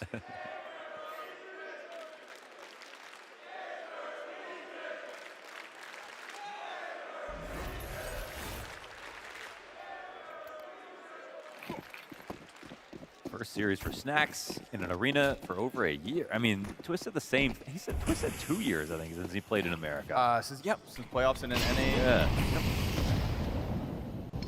That's what playing on Liquid will do to a guy. Well, look at that 1v1 grants GamerLegion. There are 3 MP9s here for Astralis. Grenades are a little bit low. No kits at all. We've seen a high frequency of bomb plants. It's a 3-layer defense for Astralis here. Frees up that second MP9 to swing out. Nice nade placement. PR is going to try to test the waters. Gets down into the pit at least. This is still a man disadvantage to fight back from. FaZe, wild blind. Ate that. Damn, finds that headshot. That's a bit of a wild spray down, but he collects it as he collects it. And right now, Bomb's still on the ground. towson tagged down to 50. And that just makes the odds of him winning this 1 versus 3 evaporate. Incendiary is really going to send a message. You will find no space for free here, brother. And that's, I mean, that's the thing. I mean, Hooksy calls his setup, you know, this G2 mid setup where they're all playing close. Oh, yeah, nicely done with the smoke. Get it. Surely it won't matter, but the they run do have is to race him back to the B site. He doesn't have a smoke for the cross. So he'll have to duel this or... Fight versus Stare at least. Him versus Stare, that's it, that's all. A little awkward on the climb up. Bad Incendiary on the other side. You could try to commit to this. Money's money. And he's got it. They have to forego it. towson now, hands free, back on the AK. Stare still hasn't pushed beyond Coffin, and we get towson creeping back into the corner of Banana. Wow, he actually got totally off the site, but they either think that he pushed CT. They must know he's here now. Surely not. There's just nowhere else he could have gotten off to except Banana. But which of these corners does he peek out from? That's the question, and he doesn't bite just yet. Okay. Yeah. Hooksy's gonna keep that MP9 pressed in on the corner. All's good. All that really is They had full money. vision on quad. They know no one's oranges. They Yes, sir. know no one's pushed CT, so. It's money in GamerLegion's pockets. That's it, that's all. The most important round of the game, I swear to God. Most important round of the game. But yeah, the setup that he calls, considering they have no kits, is kind of perfect. And you can always see the thought behind the setup when it comes to Hooksy. Like, I like that it matches what was called for.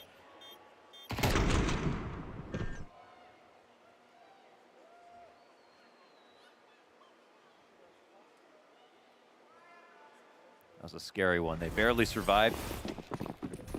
Not the trades they were looking for. It was a nice 2K from Hypex, but that's about it.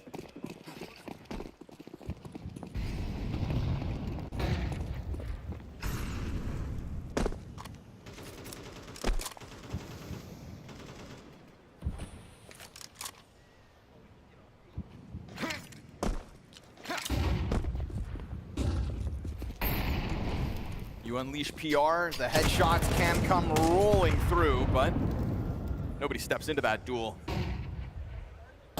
He'll find some free space instead, but I say free. This is a very much defended bomb site by Astralis.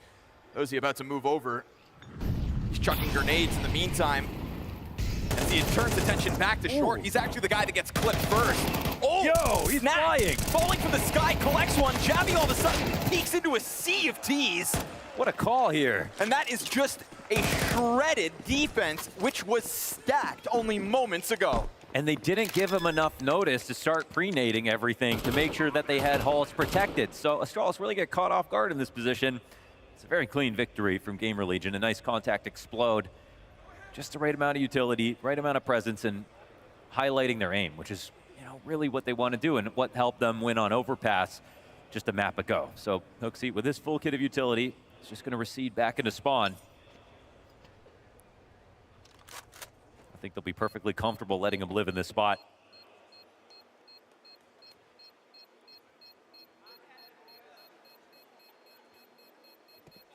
Not gonna lie, that's not how I saw that one unfolding. No. But FaZe stepping back into the crosshair of PR. I mean, PR was given a lot of space on short, right? Definitely. And I mean, they're playing mini, obviously, instead of big pit. That would have been...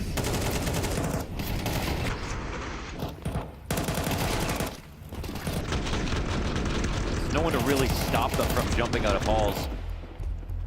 They were just in transition into trying to get comfortable within the moto smoke on the site, and then I think they would have felt a little bit better. So perfect timing there for GamerLegion. It's got the makings of Overpass again, just in that, like, you've had close moments that Astralis still picked up at the beginning of this half, but now GamerLegion are creeping back in numerically. That one impactful as well in terms of building up some cash. There's just gold to lean on for GamerLegion if this one goes south.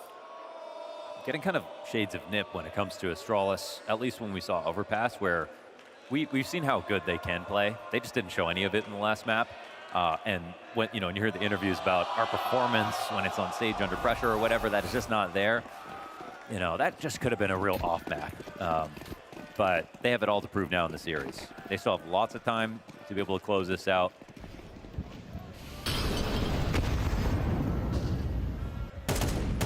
Just a touch nervous for them based on what we saw. And then also in the back of your minds is just remembering that Astralis, once they switched sides over on Overpass, fell entirely flat, right? Like they just flopped out of that game. Oh yeah. And so stay glued to the screen, because at a moment's notice, GamerLegion may break back into this. One map in their back pocket, a map they're not supposed to win. And now their pick to set them apart in the battle of the underdogs. All for a chance to swing at the Kings tomorrow. I think Vitality are sat back at the hotel watching that first map between these teams and just licking their chops at the idea of another grand finals. Yeah, just pour me another beer, you know?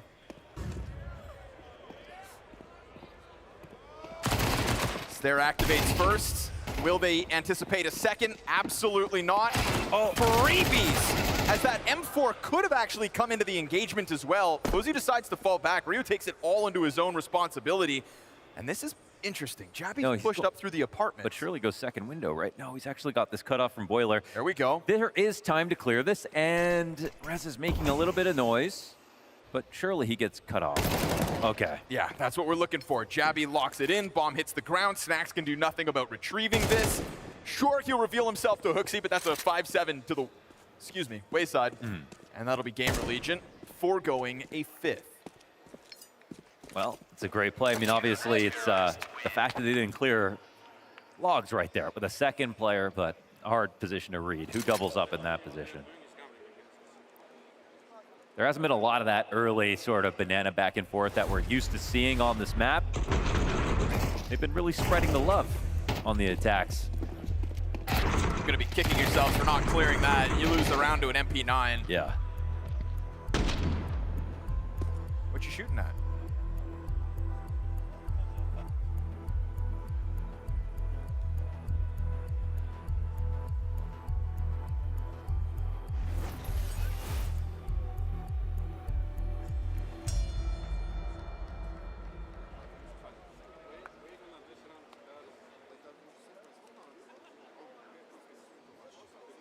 Yo, where are the Astralis fans at? Oh. Back in Denmark, I guess. We could do a GamerLegion chant, right? Never in all my Love days. it.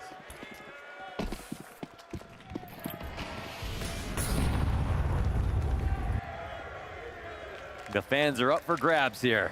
You just got to show us some good rounds.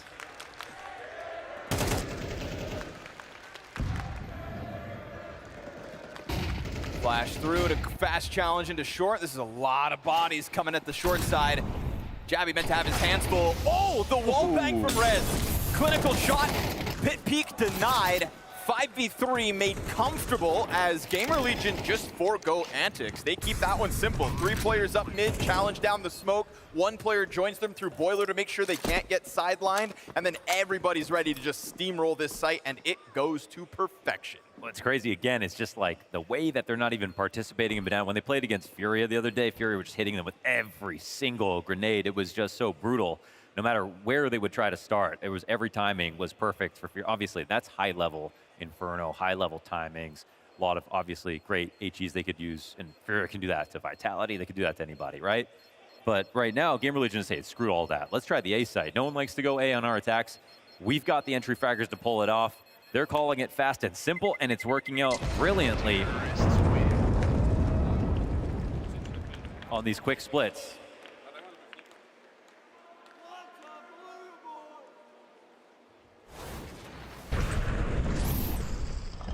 Oh, got a glimpse of him there. Jabby just gives a shoulder away.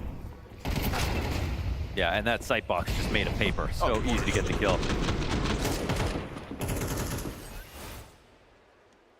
Right, just stuck as well. Kind of fire at his feet, smoke to his left, eats a flashbang as he finally goes for his challenge. So the utility sequencing there just dooms him. And now we will get a bit of a challenge going over towards Banana. This is something that you said we haven't really had a back and forth for. Well, right now, bodies for GamerLegion stacked up behind smoke. Stair get a glimpse of it. They should be throwing nades at this, right? I mean, they know Snacks walk through it. Incendiary down, Snacks goes into the challenge. Coffin player starts to chuck out flashbangs, and then Stair jumps on it at the perfect moment. You push PR down to 40 HP. Man, they didn't even have CT smoked in this position. I don't know. I felt like that kind of Molotov, rushed this a little yeah, bit. the Molotov lands on their feet. It forces them into the duel. From that point, there's just like no more util because it's guns out looking for the fights. Yeah, they're kind of lucky to even get that far. Then the flashbangs to perfection. And so Astralis, I feel like it's a bit of a rope-a-dope. Kind of draw them in with that Molotov and then just feed them the flashbangs for what will be an easy 6th CT round win.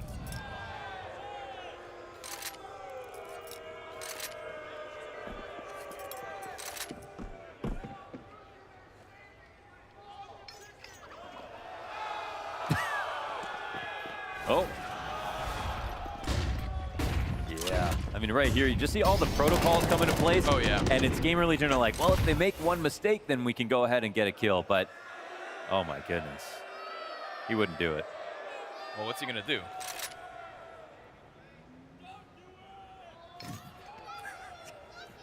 That guy sounded like he really meant it.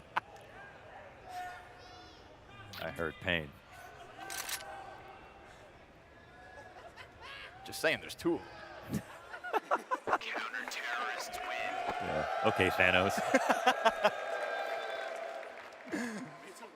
All right.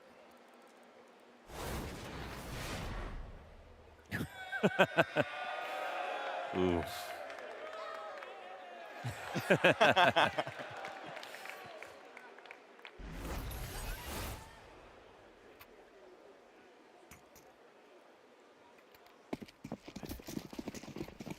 Should we remove Inferno for cash?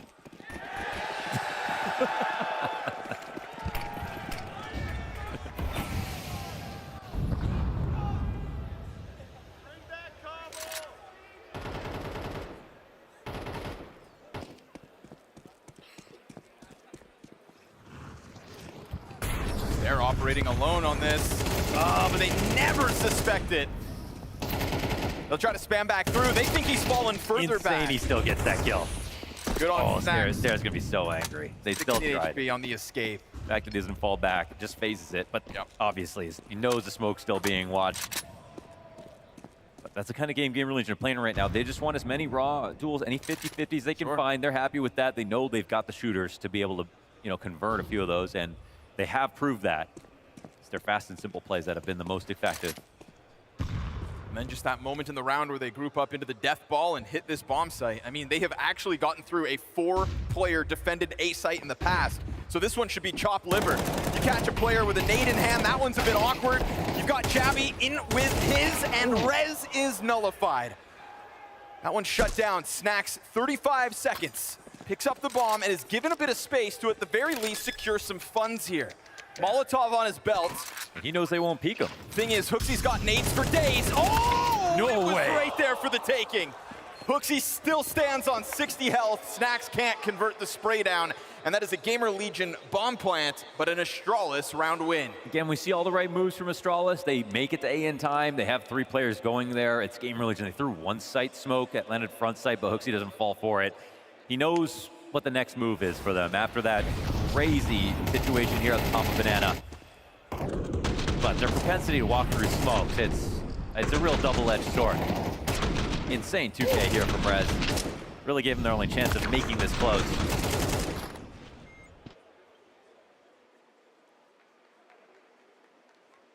And Astralis put together a very strong half now, 7-3. Great lead, and unfortunately for GamerLegion, not a great buy. Single AK on Towson. We're gonna get one of those brave looks from Astralis down Banana this round. They've had different levels of aggression on this half of the map. This is just such a pain, such a thorn in the side of GamerLegion. If they have any expectations, any desire to go hit this A site, you're constantly worried about that flank down Banana, but Hooksy just drops that smoke and then decides to give back up the distance.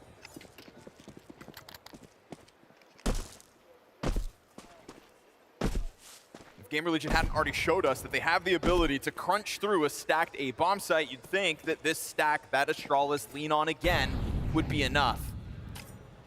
But it always boils down to the hit.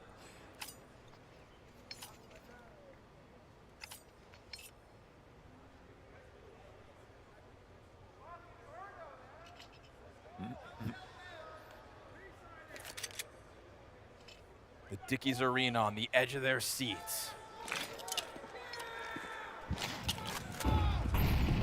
Here it comes at 35 seconds. Not hiding it as they stomp up the short side. Into the bomb site they'll go. This time Jabby afforded space on the tall box, and that's why it's worth it. Finds himself 2 kills as he just mows down GamerLegion on the attack. A smoke grenade in the middle causes this frantic spread of the assault, and from that moment, it all comes up Astralis. It's kind of a key test for them to pass because they have this A-site problem where the execs have been so strong for GamerLegion. They come through with so much conviction. You can see that everyone's ready to attack on the same page, even when they have to run through that site smoke. But the setup finally pays off. Good fucking shit. Yeah, Hooksy's hyped about it. Turnaround after going 1-4 in opening duels on Overpass. There is 4-0 on Inferno, with Astralis converting each of their 5v4. So that's impact.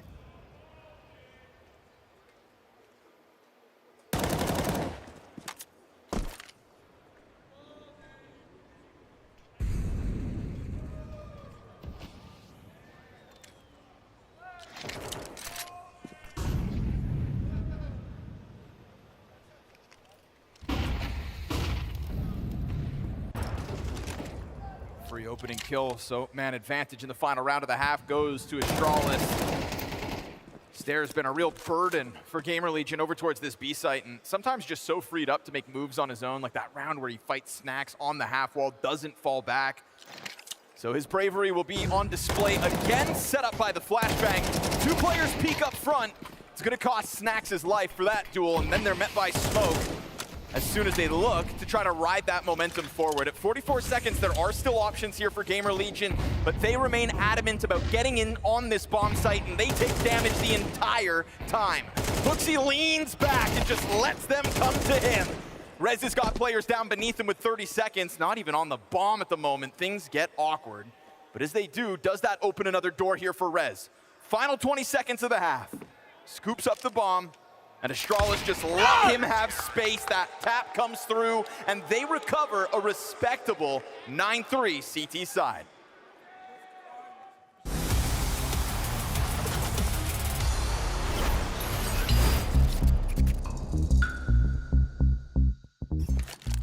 Алло. Алло. Готов? Давай. Флэш. Two. Stay, go, come, stay here. I'm pushing right side. Nice, bro.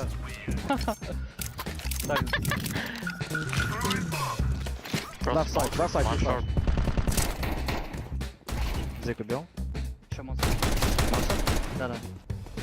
GG, bro. So fuck. Монстр. У тебя уходит слева. Да. Я забыл, как называется. Инфа тут. Monster picking, what? Waiting, bro. Oh, no way I have AK. I did not expect. I will play here. Running. One more.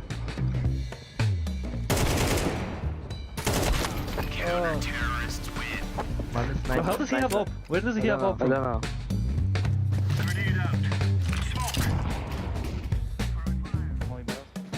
Killer dead? Fucking shit.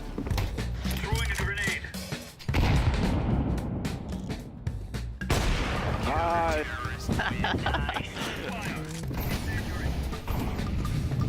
Ow. Good. Short.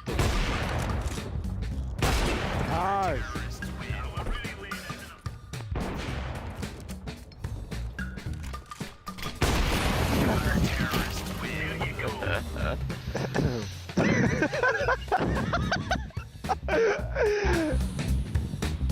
Let's wait smoke and wait and pick short together. Yeah.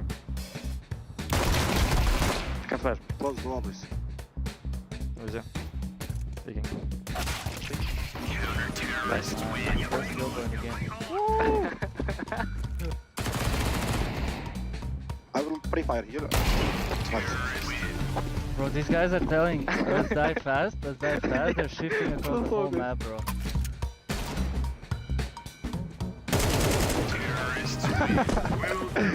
Bro, how can I play with this guy in team, bro? I don't understand. He was deep monster.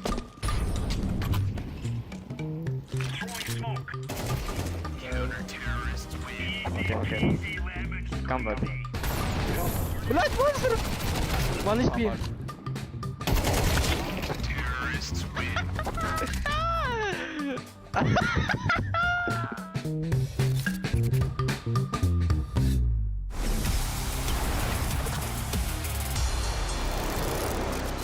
Six-round lead after the half for Astralis, putting a dent in GamerLegion on their map pick, but we saw the flop that happened half to half back on map 1. And so we watch with tempered expectations here as Astralis seem to be in total control of Inferno.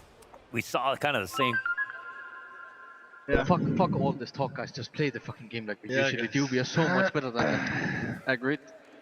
I'm not gonna lie, like Hooksy comes across sometimes a little bit whiny, but everything he says, I just kind of agree with it. It's just like the rounds that we saw in terms of, again, the macro and all the positions and the called rotations, couldn't really improve on that. Just some of the decision-making, the commitment that he talked about, it's true. That was missing a bit. We have that now on Inferno. It's a much better look, and it's definitely not too late.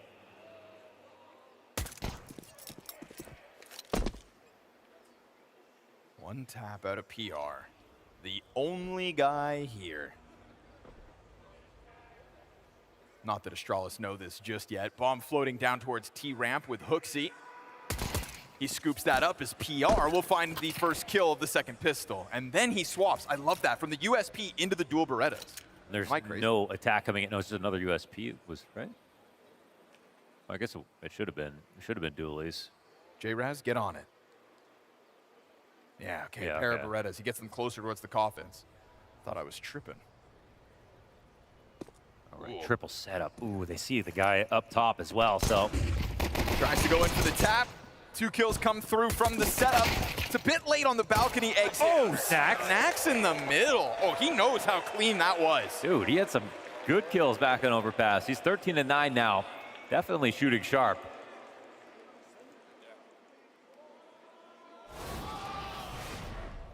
Is that PR 1 tap? Well, 2.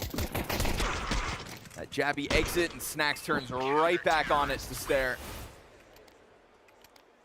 Quick flick of the wrist, and that's Astralis done for in the pistol. So they'll come through with the force by not having a bomb plant to bolster this. It is Tech 9s and some utility. With what looks like this opening gambit over towards Banana, ahead of the first frag is Stare, only taking 17 damage, tucking in onto the half wall. Hypex getting aggressive, but that Tech 9 is within the lethal range. And PR gets blasted out of this one with the Tech 9 as well. Now you've given an M4 over. Snax has been playing well, but he's gonna have to go massive as it is fire in front of Astralis. They can afford to hit the pause button here. Total control, you'd assume, in a 5v3, but things start to get stringy. Oh, he got that? Is the issue. Comes away with a second kill, joins forces as well with another player and heads over towards Coffin. I don't know how he made that whole rotation totally blind, plus the spray transfer. He's going through again, but that other M4 is going to find him. Snax maybe one step too far. It's a no-kit retake, res peek from both sides, nicely timed by Astralis. Famas lineup, and it's a health advantage here for FaZe. And he'll get this 1v1 clutch for Astralis, right back to winning ways and double digits secured. Just one too many smoke pushes that they're willing to go with, and it was already a miracle he hit that spray transfer. Maybe it was just impressive. Snax obviously, he's really shown what he can do. He can finesse smokes really consistently, but 2 mistakes made for GamerLegion to kick off. Great positions for those Tech 9s to be in, and also strong shots being hit. You can see Hypex got really scared for a second when he missed that first little burst with his MP9. And Astralis now looking to be back in the driver's seat.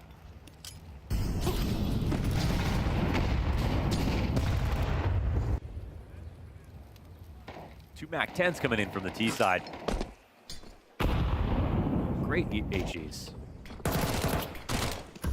These are very meaningful HEs, especially when it could just be a B-pop.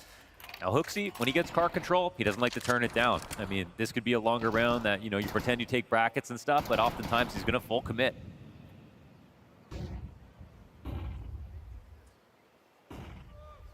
This is Rascal up to again. Snax comes through. No, he got both of them. Back-to-back headshots on the utility lineup. Stare just let his teammates die. A matter of millimeters. He got both of them. And there are still 2 more players set up for this. Oh, he didn't notice Rez. He didn't notice until the second bit of vision, but the flashbang finds its target. Hypex comes through.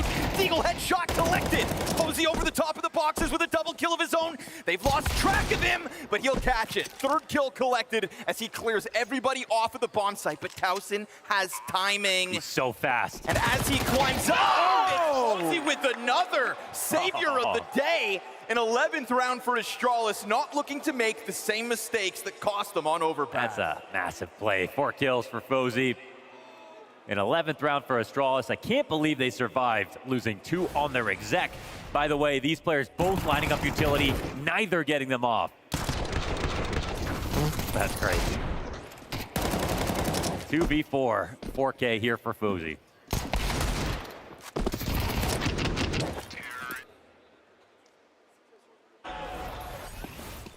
It's just another nail-biter moment, but this time it all comes up Astralis. Those are the sorts of rounds that were going back and forth on map 1. This time, not the case. Substantial lead and total control so far on this T side.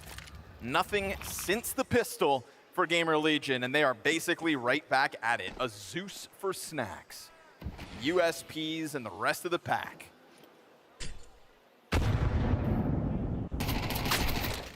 Blasted. Again, he doesn't like to overthink this, and he understands when G2, when he called for G2 when they were at their best. 70% win rate on Inferno, T side, and it was just all B plays. No one's more confident in their B exec than Hooksy.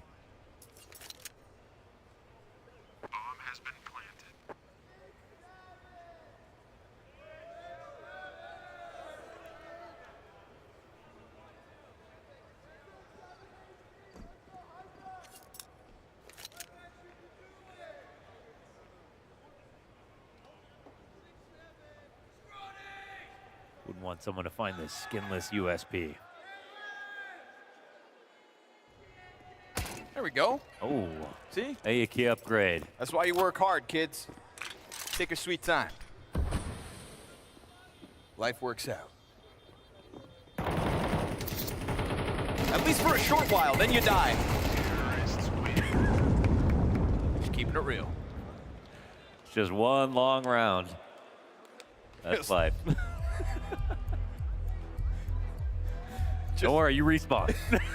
Just one long overpass. And the money, it rolls over. Yeah. And you even switch sides.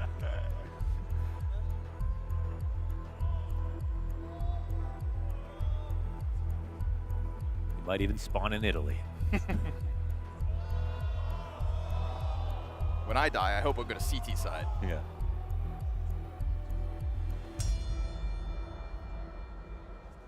Who's ready for nuke? Yeah. Oh, yeah. It's Friday night. What else we have to do?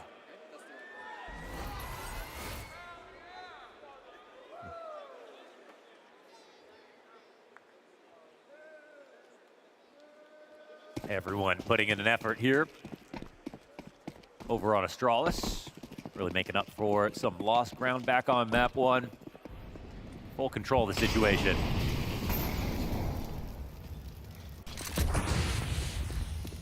Try as you might to stop them from taking over Banana. It's something Astralis have been doing well. Running a bit more of a risk in this one to extend off of the site, but not sticking around for too long. Thinking about it, flirting with it. PR drops another smoke for the time being.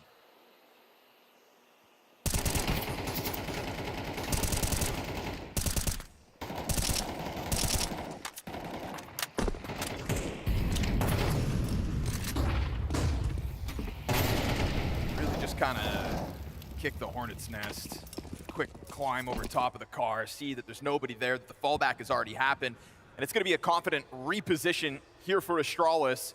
Numbers strong out middle. You can see some indecision coming through from Rez. They're not quite clear what's coming, and that's going to put pressure on Hypex to deliver from a 5-13 score line. Now or never for Inferno. Nice shot. He will find Hooksy right before he's forced to fade back with fire at his feet. Sends out utility of his own, still has the support of the balcony player. And that's not going to be Towson pushed off of balcony either. So I feel like this is a confident lean on short side for the time being at 25 seconds. They're now just trying to threaten that they could walk back to B. And it's really going to come down to if Rez sticks around over here in Library. But they're going to have to start running this down in a second.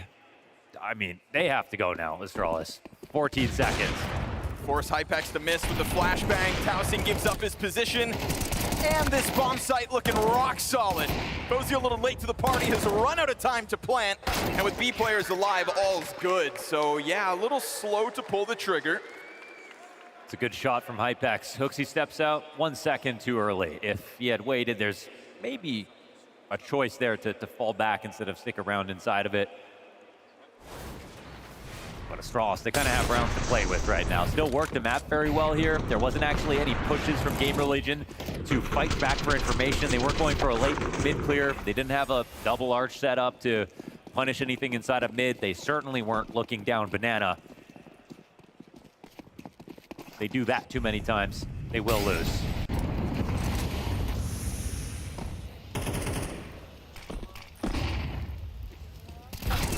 Missed it.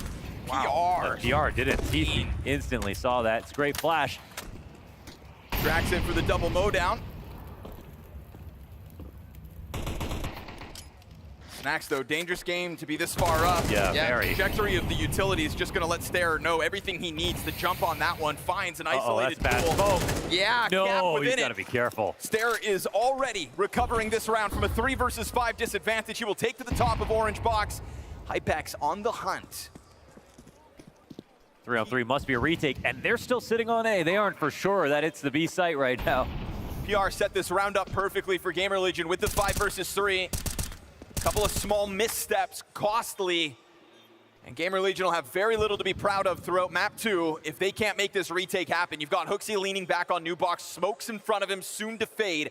A T inside of that CT cross smoke. HooXi will collect 1, losing Stair in the process. Second T still yet to be found. And HooXi may have burned out, but Jabby's played this inside of the smoke. Rez gets in. Is there a kit? He has to go get it. Does he find it in time? Jumps on top of it, 5-second defuse, all's good. GamerLegion fight on. Wow, it's so close, and Rez barely picks that up. If he didn't find Jabby inside that smoke right then, it was over. Wonder if Jabby regrets playing a position where he can't support back sight. I mean, I feel like it was pretty lucky that Rez could even get this kill. I couldn't see anything.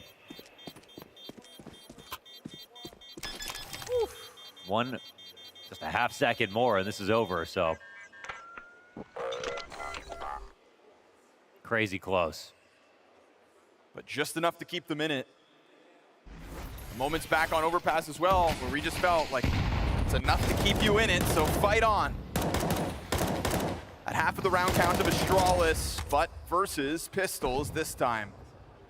Problem is, there was early momentum for GamerLegion in the second round of this half before Tech9's rattled them. This would be a great time for PR to have a bit of a recovery. Incredibly flat first half of play. Eagle on Stair finally down. USP swap out force. Snacks wants into the action on cleanup duty, but a mistimed switch puts this 1v3 into the realm of possibility. How is there always a chance? And he's sticking on the Deagle. He doesn't have head armor to work with. Whoa, shot comes in. Goes for the plant now, just needs the money. And he won't even get the plant. Burned out. 5 rounds to overtime.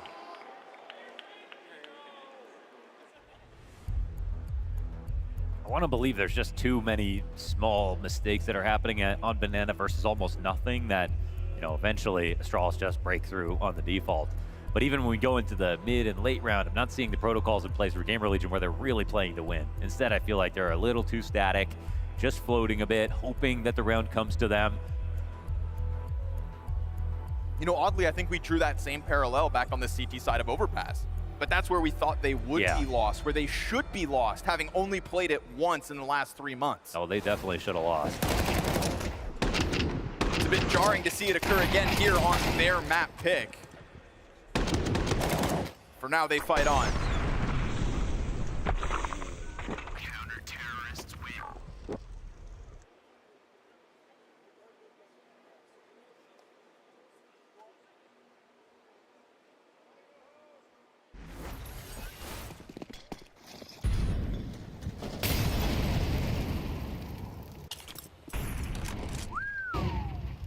That's a damning stat.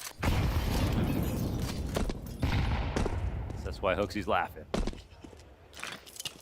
This would be only the 3rd time a team blows this lead, and Astralis would have done it twice. Just saying.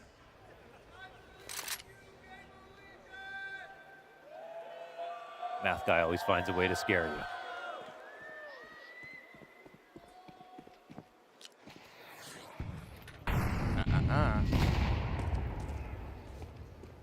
He's looking for that multi. Ooh, great first kill. Full punish on the jump. All the utility landing in behind him. He doesn't touch any mollies. Tried to keep it clean, but no trade on that one. FaZe back on 1/3 of his health. Yeah, no one really to support his exit. Stair sticks around, and Apex did well from this position last time. Oof, doesn't pull the trigger. This time they'll wait an extra second. Done. Snap over to the guy coming out from Boiler as well. That's a much tougher shot. And still he gets it on the fadeaway. But remember, Stair had stayed over towards Banana from the very get-go. And so he kind of toys with the idea of testing that smoke. Are they anticipating this much defense in position for GamerLegion? It is no utility for the defenders. Rez is going to be over top of that smoke. He's got a free kill. I think this spells disaster. Sure enough, bomb planter stopped in his tracks. Ryu gets the recovery kill, 7 seconds. It's gonna be hands busy by Stair, but no push, no risk. Run by Rez, and now bomb planted. Ryu from the top of the orange collects another, and it's that kill back from Towson that'll make the difference. GamerLegion's comeback continues. Here they are, putting one foot in front of the other. Trade's looking very nice here. Solid again. First kill out of PR, holding on that half wall. Just a touch more support for him in some of these spots. And we see sometimes that it's the Opera that doesn't get a lot of support.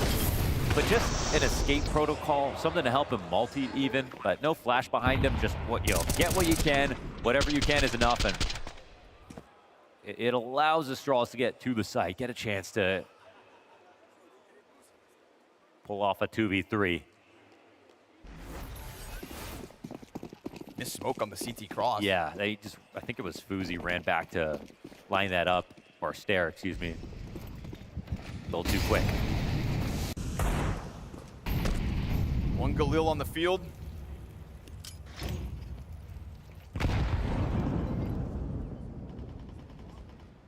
Overtime suddenly starting to feel like a real possibility for GamerLegion. We can't get ahead of ourselves, and neither can they. But I really like PR holding on car control and just playing a bit more active here. If they don't feel comfortable on one side of the map, as long as you got someone like PR who is, just entrust him with it, to be honest. Whatever it takes to not be too passive. Careful with the smokes unprotected. Okay. Yeah, dangerous game, But again, because he gets this, they have bottom B control. Now they can play more freed up on A.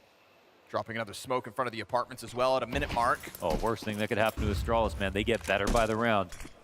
T-Smoke drops over towards the arch side. We'll see if this sudden pop-out can just ruffle the feathers of GamerLegion, cause some kind of panic, create the mistake that would unravel the entirety of this A-bomb site, like maybe letting that player pass. Ryu goes back, Rez wins the duel at a distance, fire at the feet of Towson forces him away, and Rez is going to continue to give this critical cover. HooXi has closed the gap and managed to take control of the bomb site. 72 health, and he collects snacks. Then that library challenge, but now it's HooXi's hands on and off. Do they want to swing him? They can just let him plant this bomb. 15 on the clock. Into the bomb site.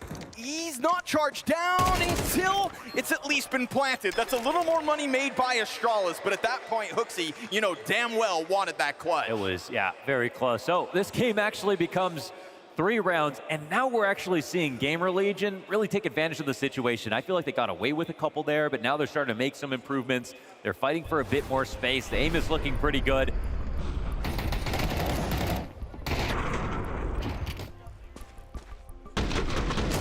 But Astralis let go of too many chances.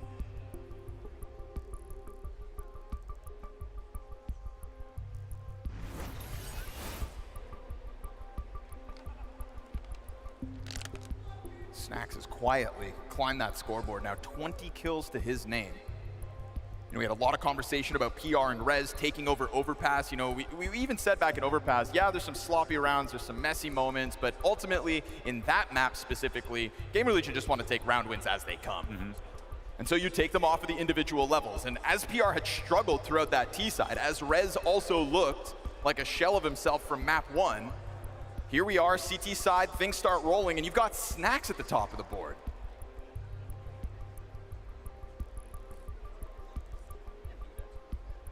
It's not the carry you can always count on, but absolutely once in a while.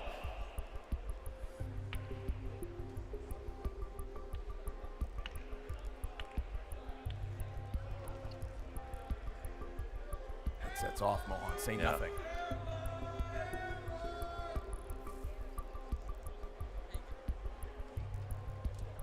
What's the difference between an asteroid and a meatball? I don't know. One is meteor.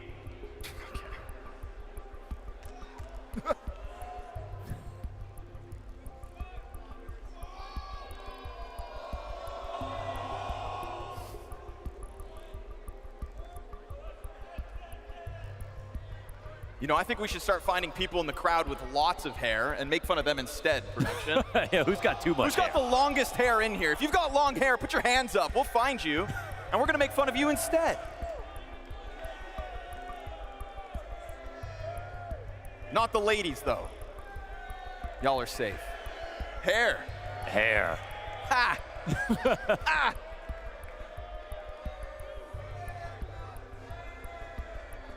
Form's got a flow. On the top and bottom of his head.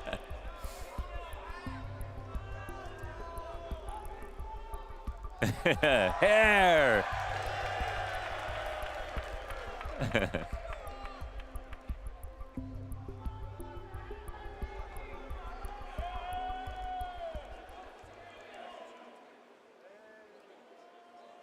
All right, we've got through it. Yeah, headsets back on. We can talk about the game. Yeah. Let's get it back underway. The only thing now, I think, for GamerLegion, Hypex, he's got to kind of contribute a bit because he had a really bad series last series, and you know, I think there's stuff to prove. Overpass, you know, impact was there, but it wasn't super consistent. The overall output, I feel like, definitely leaving a little bit to be desired.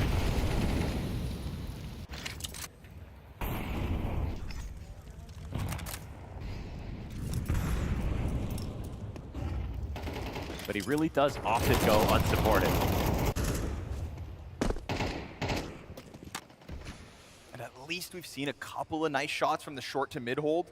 Yeah, that's definitely true. There are a couple of quality kills there. But it's just that's the only spot that's basically been played. Emphasis on the couple. Yeah. It really was, too. We'll see if you'll be able to collect anything this time. But, okay, again, they leave PR with B. Sure. It has worked out for information. They get the lean that they're looking for. It's a Halls play. This is exactly the setup you want versus a play like this. Hypex. Oh, hit the ding. Protected. Insta shutdown on Jabby. A little bit delayed for the next ones to come out, and then they eat their flashbangs. Nice sequence. It's Hooksy in with a single kill. Stair has got the second. But we have now damaged Astralis players, outnumbered within this A site. At the very least, it's still bombing their possession with 40 seconds left. Those are pretty incredible trades. I don't know how Rez saved that one. Again, right? Yeah. Second time in the middle of all this kind of frantic, stacked A gameplay, it's Rez who's coming out as the difference maker. Seriously. But at 30 seconds, they hit that pause button, and the uncertainty of a rotation back to the B site has caused GamerLegion to peel a player off. It's also afforded them this double stack. This is somehow still within reach, but a double pit setup should be That's what they needed. Towson to get a kill without taking too much damage back. Stair's gonna let his guard down, and that little pit pop up out of Rez is enough. 2 rounds the difference. Are they gonna do it?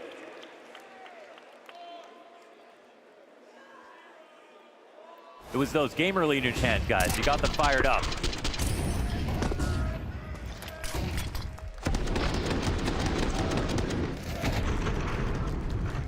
Yeah, incredible cover out of Rez. That totally saves the day with this 1K. Obviously, super solid performance here from Towson. This starts just to become so real.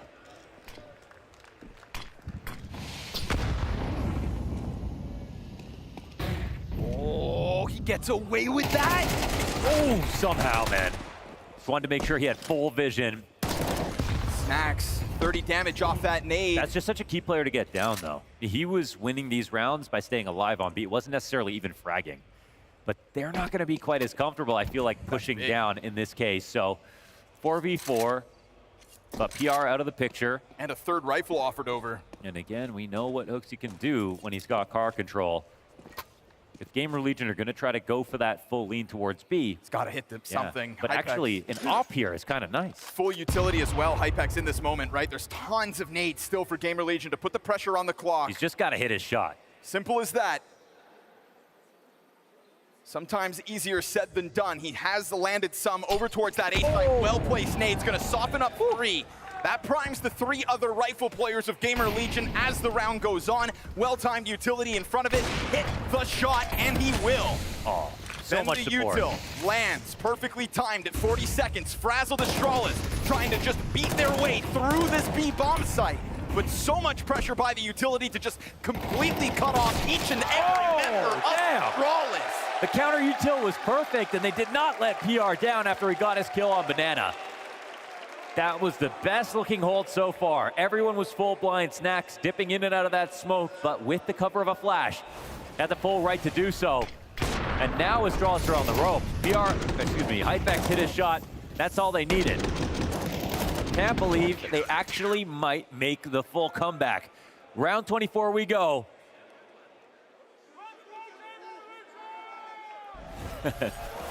They are winning fans live. FaZe's on a deagle.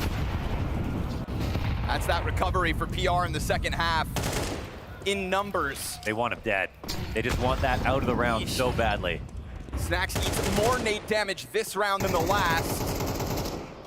And they get nothing in return for that bit of a risk out of GamerLegion. They'll drop a smoke at the half wall. A comeback's great and all, but it only counts when you push it to OT. It's gotta be completed.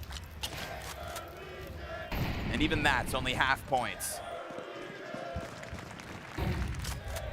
Desert Eagle here for FaZe. A re-aggression out of GamerLegion. They're so tentative about it. A little lead comes into play. Snax taking so much damage. Here's PR. PR again. Once more with the opening duels in this half. Yet again, the utility damage lands and a smoke grenade in front of it. You do not have that Hypex Oct to bank on. Instead, it is Snax and Rez, two of the best performing players of GamerLegion in this map, stationed on that B side. They're trying to give Jabby an opportunity to go for a lurk, but he's not peeked out yet of walls. He's here waiting, holding off brackets. He's not going to find that Opper in front of him and this once might they be decide to go. The final test for Hypex as this round comes back to him. They push off here. That's the bomb! That's the bomb going back! With the shadow. Making noise! Snax might want to run at this. I mean, surely he doesn't want to make noise, but my goodness, the opportunity at hand. Now he goes! That's the bomb! The bomb dropped! 15 seconds, they've got to come back and recover it. Somebody needs this bomb! How are you getting this? They're going to try to, and Snax denies it. Perfectly timed flank. He's won the round. Assaults from the back end, and Astralis absolutely fumble this regulation attempt.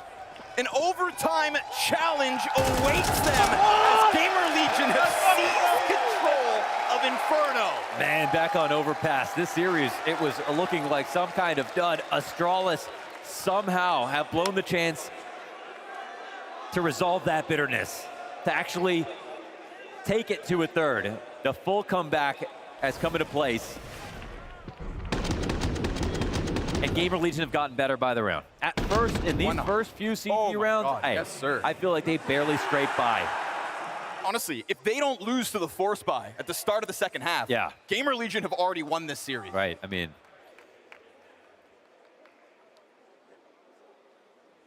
But let that remain in the rear view. Focus forward on what awaits. Overtime for semifinals.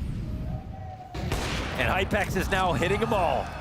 As every piece of GamerLegion starts to find better form in the second half. The CT side's been good for them. Hypex collects an opening kill. Stare is whittled down to 50 HP. Jabby's gonna catch Towson. There has not been a lot of duels inside of the apartments here for Jabby to find. That was a crazy risk to take. They were up 5v4 and he pushed forward through that smoke. Jabby's been lurking there. They have not really surveyed the halls at all to get that information. So a real gift. Now the final boss, though. PR, when it comes to his opening duels, is basically indomitable. Molly, though, is going to displace PR. Oh, he tries to dodge the flash and collect one. And it's going to be Astralis to try to quickly move on this, but they will have to force their way through smoke. Snax on the other side of it. It's a lineup where he sees bodies, but HooXi's the one to collect. A single point of health there for HooXi as he gets his kill. And after all those rounds for GamerLegion CT half, Astralis strike first in OT. They tried to do something a little bit different this time. They tried to play a little bit more free. The util's a little bit better on Astralis coming into Banana, but you can see a lot of this is mental. They freed up. They found the protocols to actually, build brick by brick towards solving their main problems, which was PR on Banana. Surely there's no chance of this clutch, right? No, FaZe will get this kill, and Astralis breakthrough.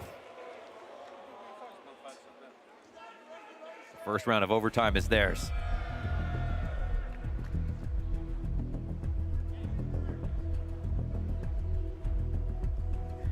Did they do too much? I think Towson push inside apartment. Towson, I think, got, I mean, they pushed through so many smokes in that first half that just makes them look like they're uncomfortable, that they're just willing to gamble every single time. Their T side was basically, we'll take what we can get. Hopefully our entering players can multi-frag.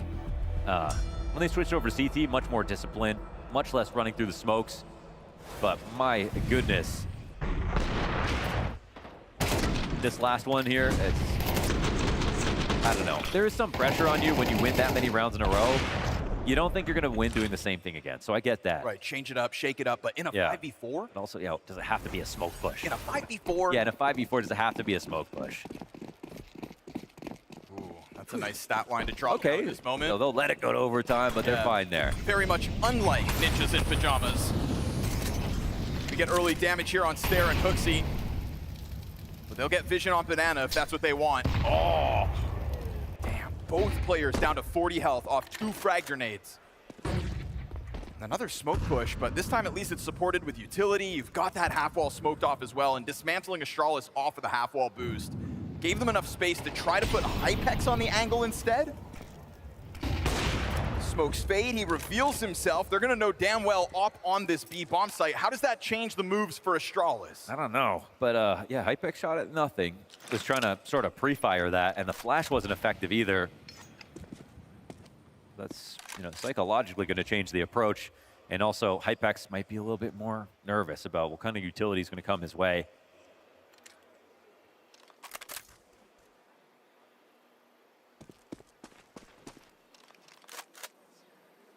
We saw GamerLegion doing a great job of fighting for Banana into the mid-round. But this is where Astralis are most comfortable. Full car control, 5v5. A little bit low, but 3 players here waiting for him. Op still back sight. Let's see about this exec. And Hypex is one nade could actually matter, but he's not using it. He's going to stay trained in, surely, with the op. Lets 2 players cross, kills his counterpart. But they're already now up on top of him.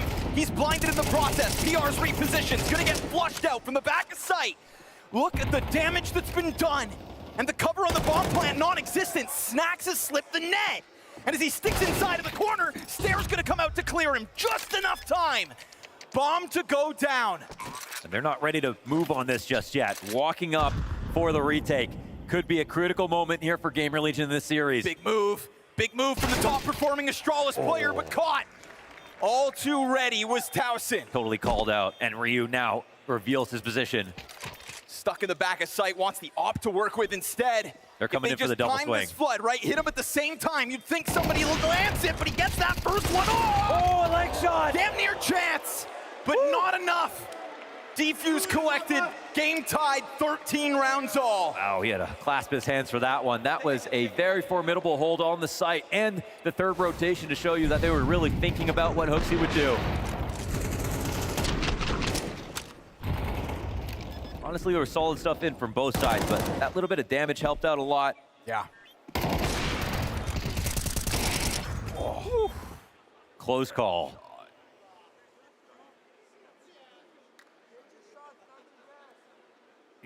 That one leg shot could be the difference between a win and a loss, but it did have to be a no-scope. Yes, sir. There was no time for anything else. Downside of switching over to the AWP, but almost. Doesn't often count, and certainly not in overtime. Stair plays on the edge of the smoke. Oh, red. And that's what we've been missing on Banana from them. Someone to support PR on the peak. Someone from planning from Hobbit to swing off of him. Hooksy with the clean headshot rebuttal. Wow.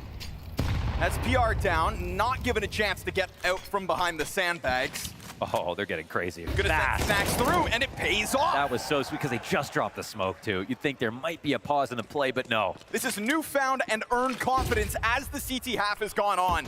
This is a team that forces the issue into overtime, that has earned these kinds of moments to play ballsy.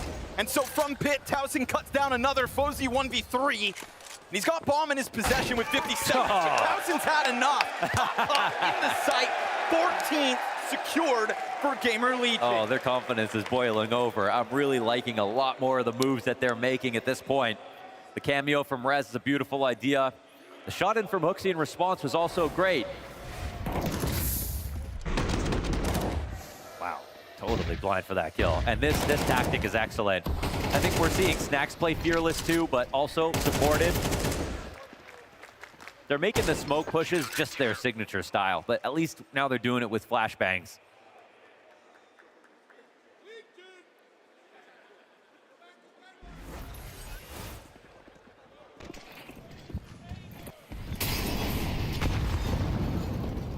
Snacks on 25.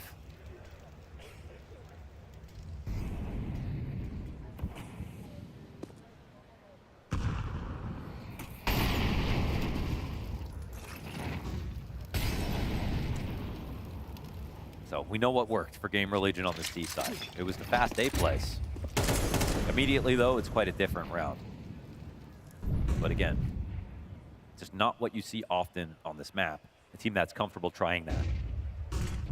It's been some time since they tried to tap into it, and they will find open space, It's unprepared. perfect. Hooksy has no idea that this could take place. Rez has found killer timings wait a second. again. Now B for sure into play. Yep, bomb goes back. You've got these CTs wrapped. A site is done for, doomed and dusted off. A 15th round secured by GamerLegion surely. FaZe's missed shots, got an AK breathing down, and that is 2 map and match points secured. Gabby staying inside of Moto. Hooksy rotating around. They weren't ready for the speed, but that's what we saw to GamerLegion on all their A attacks. This time it feels more like a default than it does some of their pops that they've tried in the past, so. Ooh, send them home chance here at Fort Worth. Astralis have disappointed. A 2-round gap for GamerLegion in overtime. Their last timeout used.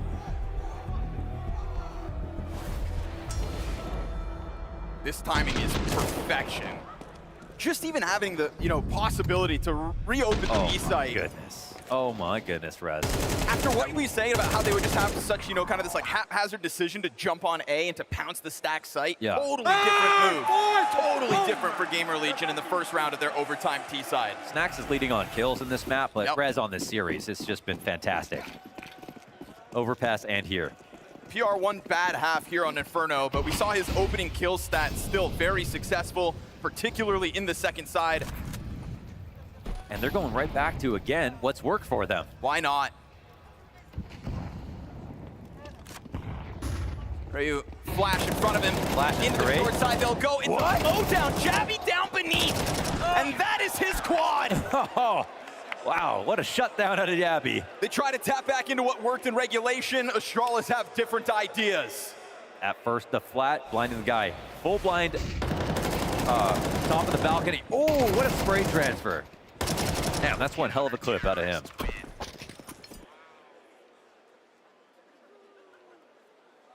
Nobody's cheering, though. This is the first time in a while Astralis are playing from behind.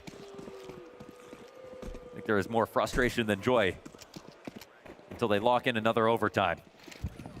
Their overtime win streak as well on the line as GamerLegion, a single round from semifinals.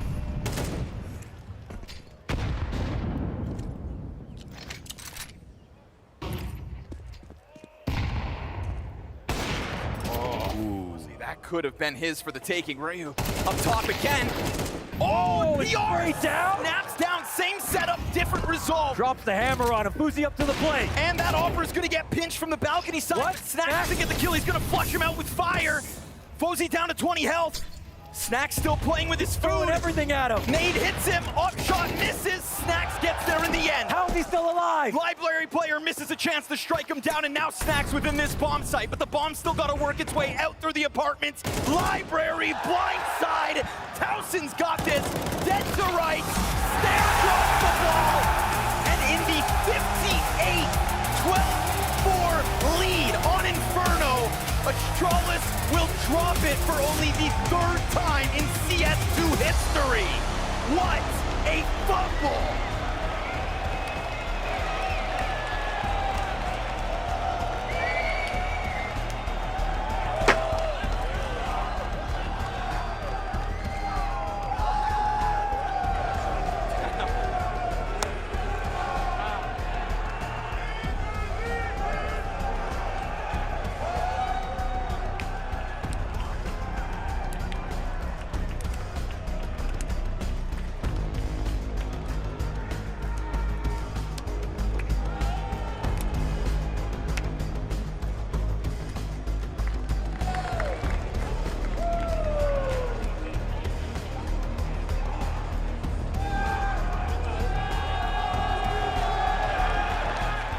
That was crazy.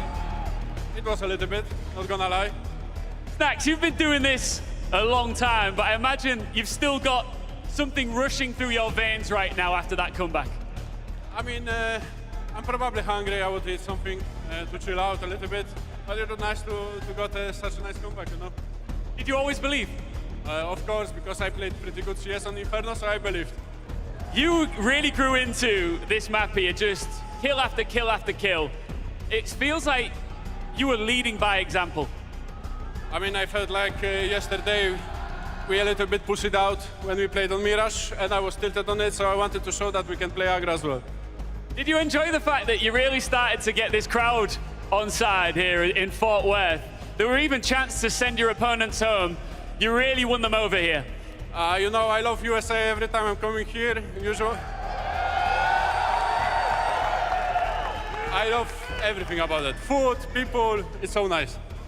You had to be flawless towards the back end of that map there if you wanted to get the job done in overtime. You are definitely going to need to be flawless for the entire series tomorrow. Semi-finals against Team Vitality. You've been the underdogs this entire tournament. Can you stop them? I mean, I'm gonna repeat the words from Milan, from our opener. We are here to stop them. Another cheer from the crowd here in Fort Worth. Just before I let you go, how proud are you of this team right now? Very proud. I mean, Inferno showed that even after like pretty bad T-side, when we lost like some forces against them because they gambled a little bit, we showed resilience till the end, so I'm very happy how we played. Congratulations and see you tomorrow. Thank you. Thank you.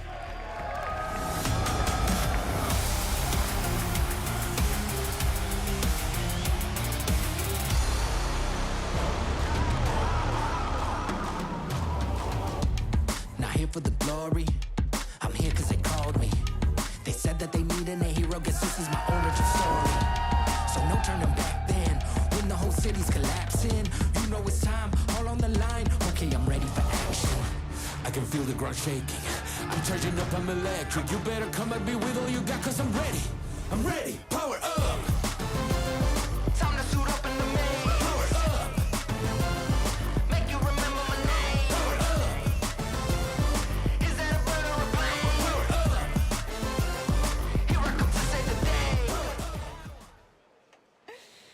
Well, the man himself is with us, Tawson. Congratulations. Thank you, thank you, thank you, thank you. That was crazy. Walk us through overtime a little bit. Well, I don't even remember. It was so crazy. Like, to be honest, I mean, I just remember I did like a crazy 3K on pit. And that's what I remember. Do you remember that you were doing this jumping to up the in camera? Yeah, I the end remember there. that. I remember that. I told them like to the camera like what can they do against me, you know?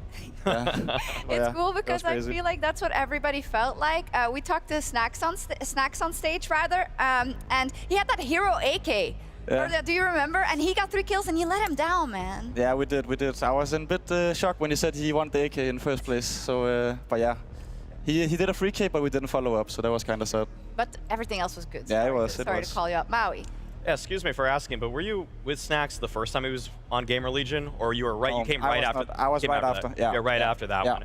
Okay, so compared to what ZTR provided before for GamerLegion versus Snacks now, what's the difference in your eyes? How does it feel in the server? I mean, the difference is that we played a bit more loose with CTR. I feel like we have gotten like a bit more structure now, and we have like clear ideas on what we want to do in the rounds. Before it was kind of like up to the players how we wanted to end rounds.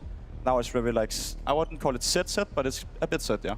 Rez has said that he really vibes with Snacks' calling because he's like a little bit more calm. He can let it go sometimes a little bit late, but you still really know what's expected of you. Is that also how you feel? Yeah, definitely. Like, you can feel like this man is 32 years old and has played the game for, I don't know, 17 years, I think he said. What was going through your mind when he decided to go hero AK? Yeah. I mean, because that was kind of crazy from ours perspective. I was like, it almost you know, worked. I'm the banana player. I was like, is it not to me? Or, but yeah, he took it himself and he did a 3K, I think, so it worked. I mean, it was 1 kill away from working. I'm Exactly, pretty sure. exactly. Yeah, so, yeah. so a lot of damage too. But I think he's very good at like taking space and creating the situations pretty good for himself. So yeah. You guys have a lot of support staff. I mean, you've got your coach IMD, you got Grashog also. I mean, what kind of stuff are they helping you do in order to prepare for these games? Yeah, I mean, they're doing a very good preparation before every game. I think we had like, I think they prepared 5 maps so that we were ready for everything they did. So yeah, we were ready for whatever happened at the veto. It looks like it. Also, like you're taking on these formidable opponents after going to VRS route, like playing a lot of tier 2 teams. And we heard from Hypex before, he said like, actually, it's not that this is easier, but it's more comfortable because people prey on your downfall so much in tier 2. Yeah. Can you tell me a little about how that shift has gone? Because you guys look amazing versus tier 1 competition. I mean, I think it's easier to set yourself up for like bigger opponents than, I don't know, some Russians in tier 2. But yeah, I feel like we are just playing better against these top opponents. And I think we are maybe doing better preparation because it's easier to prep against these opponents because you kind of know what they do.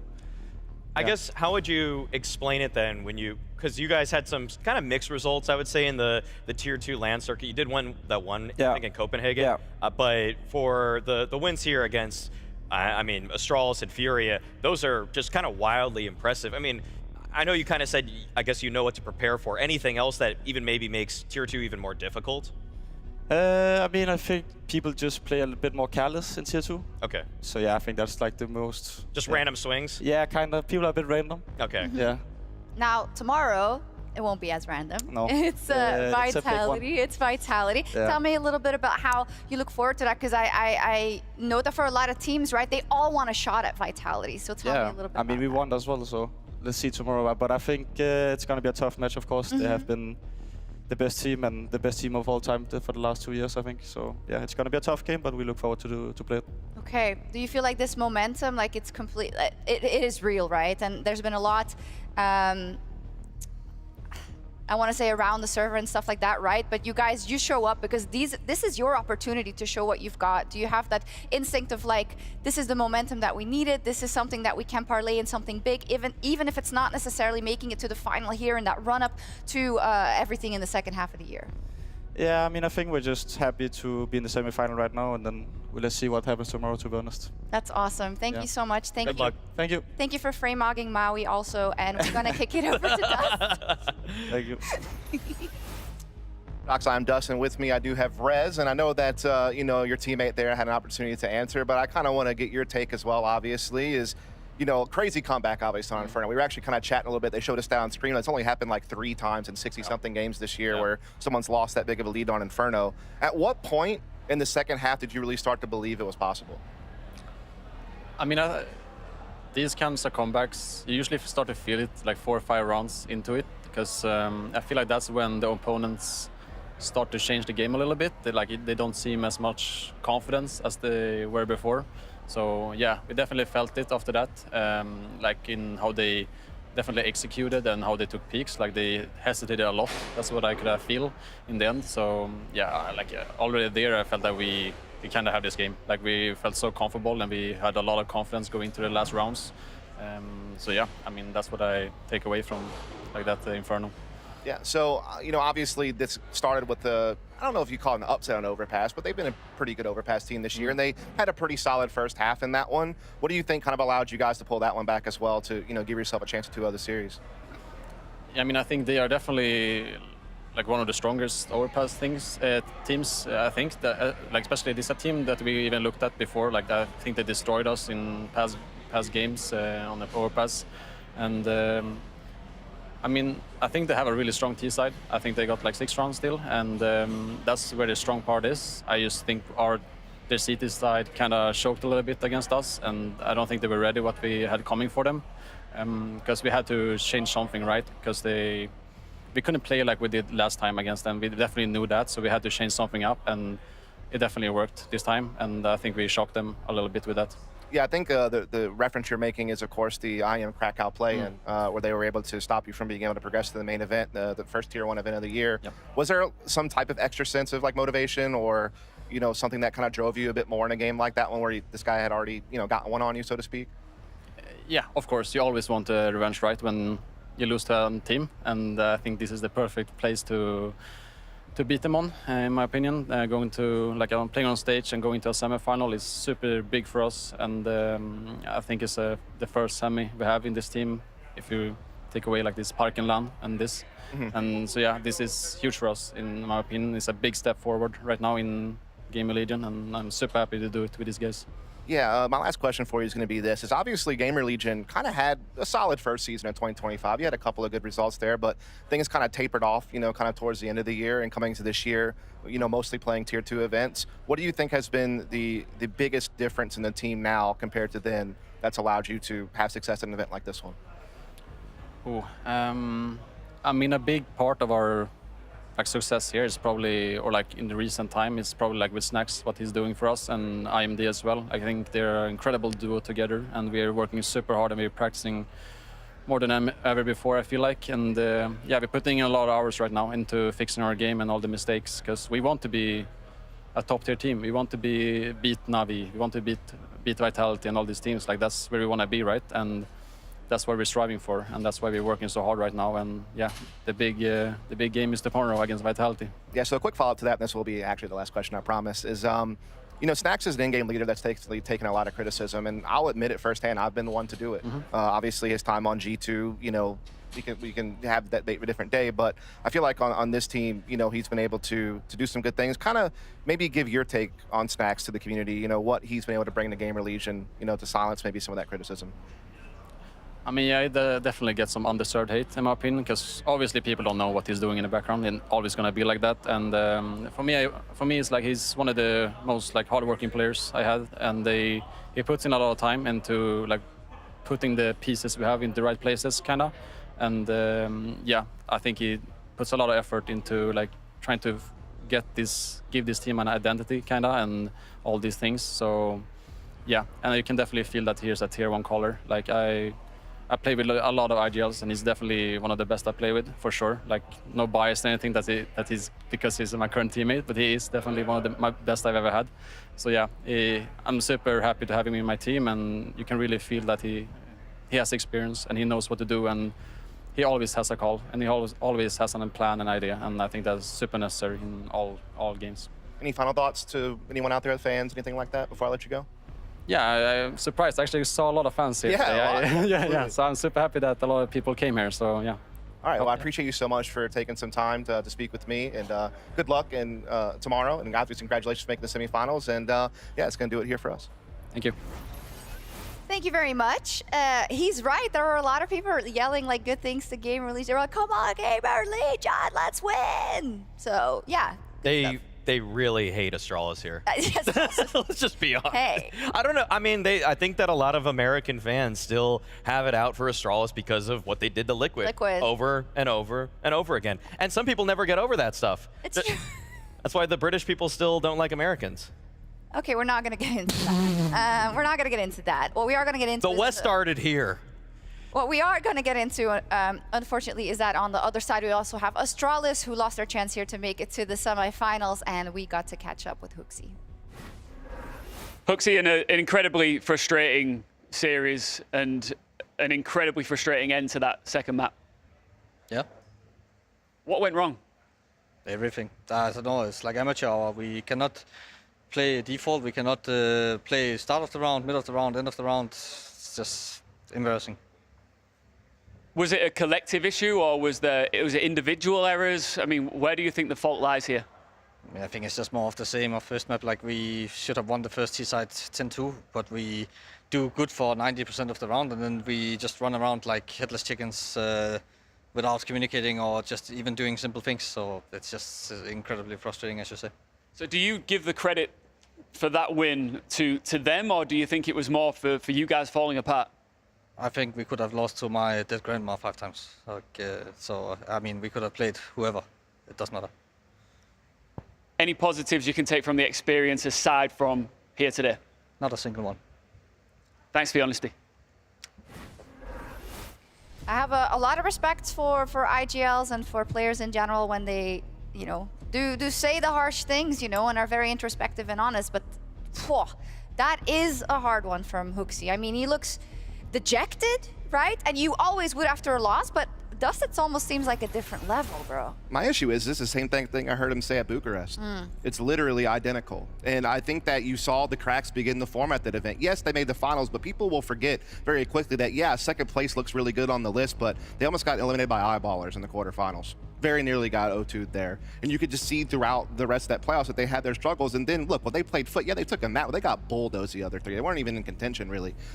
So I think that I'm seeing some of the same signs I saw there, like just the sloppiness as he kind of indicated in some of these mid to late round moments. And there is a choking issue now. It has to be said. Like when you cough up that big of a lead, it's unacceptable. I mean, it has to be a mental game thing at a certain point as well. And it's the second time that it's happened to them. Listen, I am a registered EMT in the state of Alabama, so I can transfer over. If you need a Heimlich or something like that, just let me know. You said coughed up also. Was that on purpose? Yeah. Nice. You can administer shots. I don't think you would, we're not going to get into that. Okay. Yeah, there's a lot we're not going to get into. We're just going to move on. Right. That does mean, is this Paris or is it Fort Worth? Because the Paris Major of 2023 had this matchup. It was in the final though. GamerLegion versus Vitality. And then FaZe versus Navi. GamerLegion is winning me over, man. Like the way they play with so much like so much grinta, like so much heart. It's difficult not to like what Snax has pulled off with this GamerLegion team. I love that Dust dug into it with Rez, how important Snax has been to this team. So it's really cool to see them make it to the semifinals. Huge surprise. Yeah, and then FaZe is up versus Navi. That'll be our first one. I'm actually so hyped. I mean, how can you not start to believe in FaZe, right? Because even in the runs of the past, it's in the finals that they drop the ball. It isn't in the rest of the playoffs or in the semifinals. But Dust, we got to be realistic, right? This is a Navi that's the second best team in the world. I wholeheartedly agree with your opinion. I do think Navi is indeed the second best team in the world right now. I think they've more than proven that. I think that for FaZe, as Twist kind of indicated in his interview, it's like cherry on top at this point. Like you've already come here and accomplished your mission, right? You've gotten the upset that got you into the playoffs. You've now scored another huge one over another top 10 opponent. That's going to help their VRS going forward. We don't know what the long-term future of FaZe is going to look like as far as personnel, but whether that's going to be, you know, the same or different, what is needed is a foundation to build off of. And like being sure that you're in the range of being able to get invites is huge for no matter who's going to be on the server next. So big stuff for them already. Yeah, that's true. Future proofing for sure. It is Saturday though tomorrow, so we'll get into it then. Where's the drop off between Friday and Saturday? Yeah. Pretty steep. Okay. Pretty noticeable. What if he doesn't go to bed? You gotta celebrate the Brokey Fridays because you don't always want to stay awake for the Brokey Saturdays. I see. But we're gonna be here, and I'm sure all the fans will be as well. In fact, I'm just hearing them buying tickets now. They're like, I can't miss this. Cha-ching, cha-ching, cha-ching, cha-ching, cha-ching. Thank you two very much. This was a long day, but I think a fruitful day of the first day of the playoffs. I learned a lot. It was tremendous, and we're gonna do it all again tomorrow. So good night.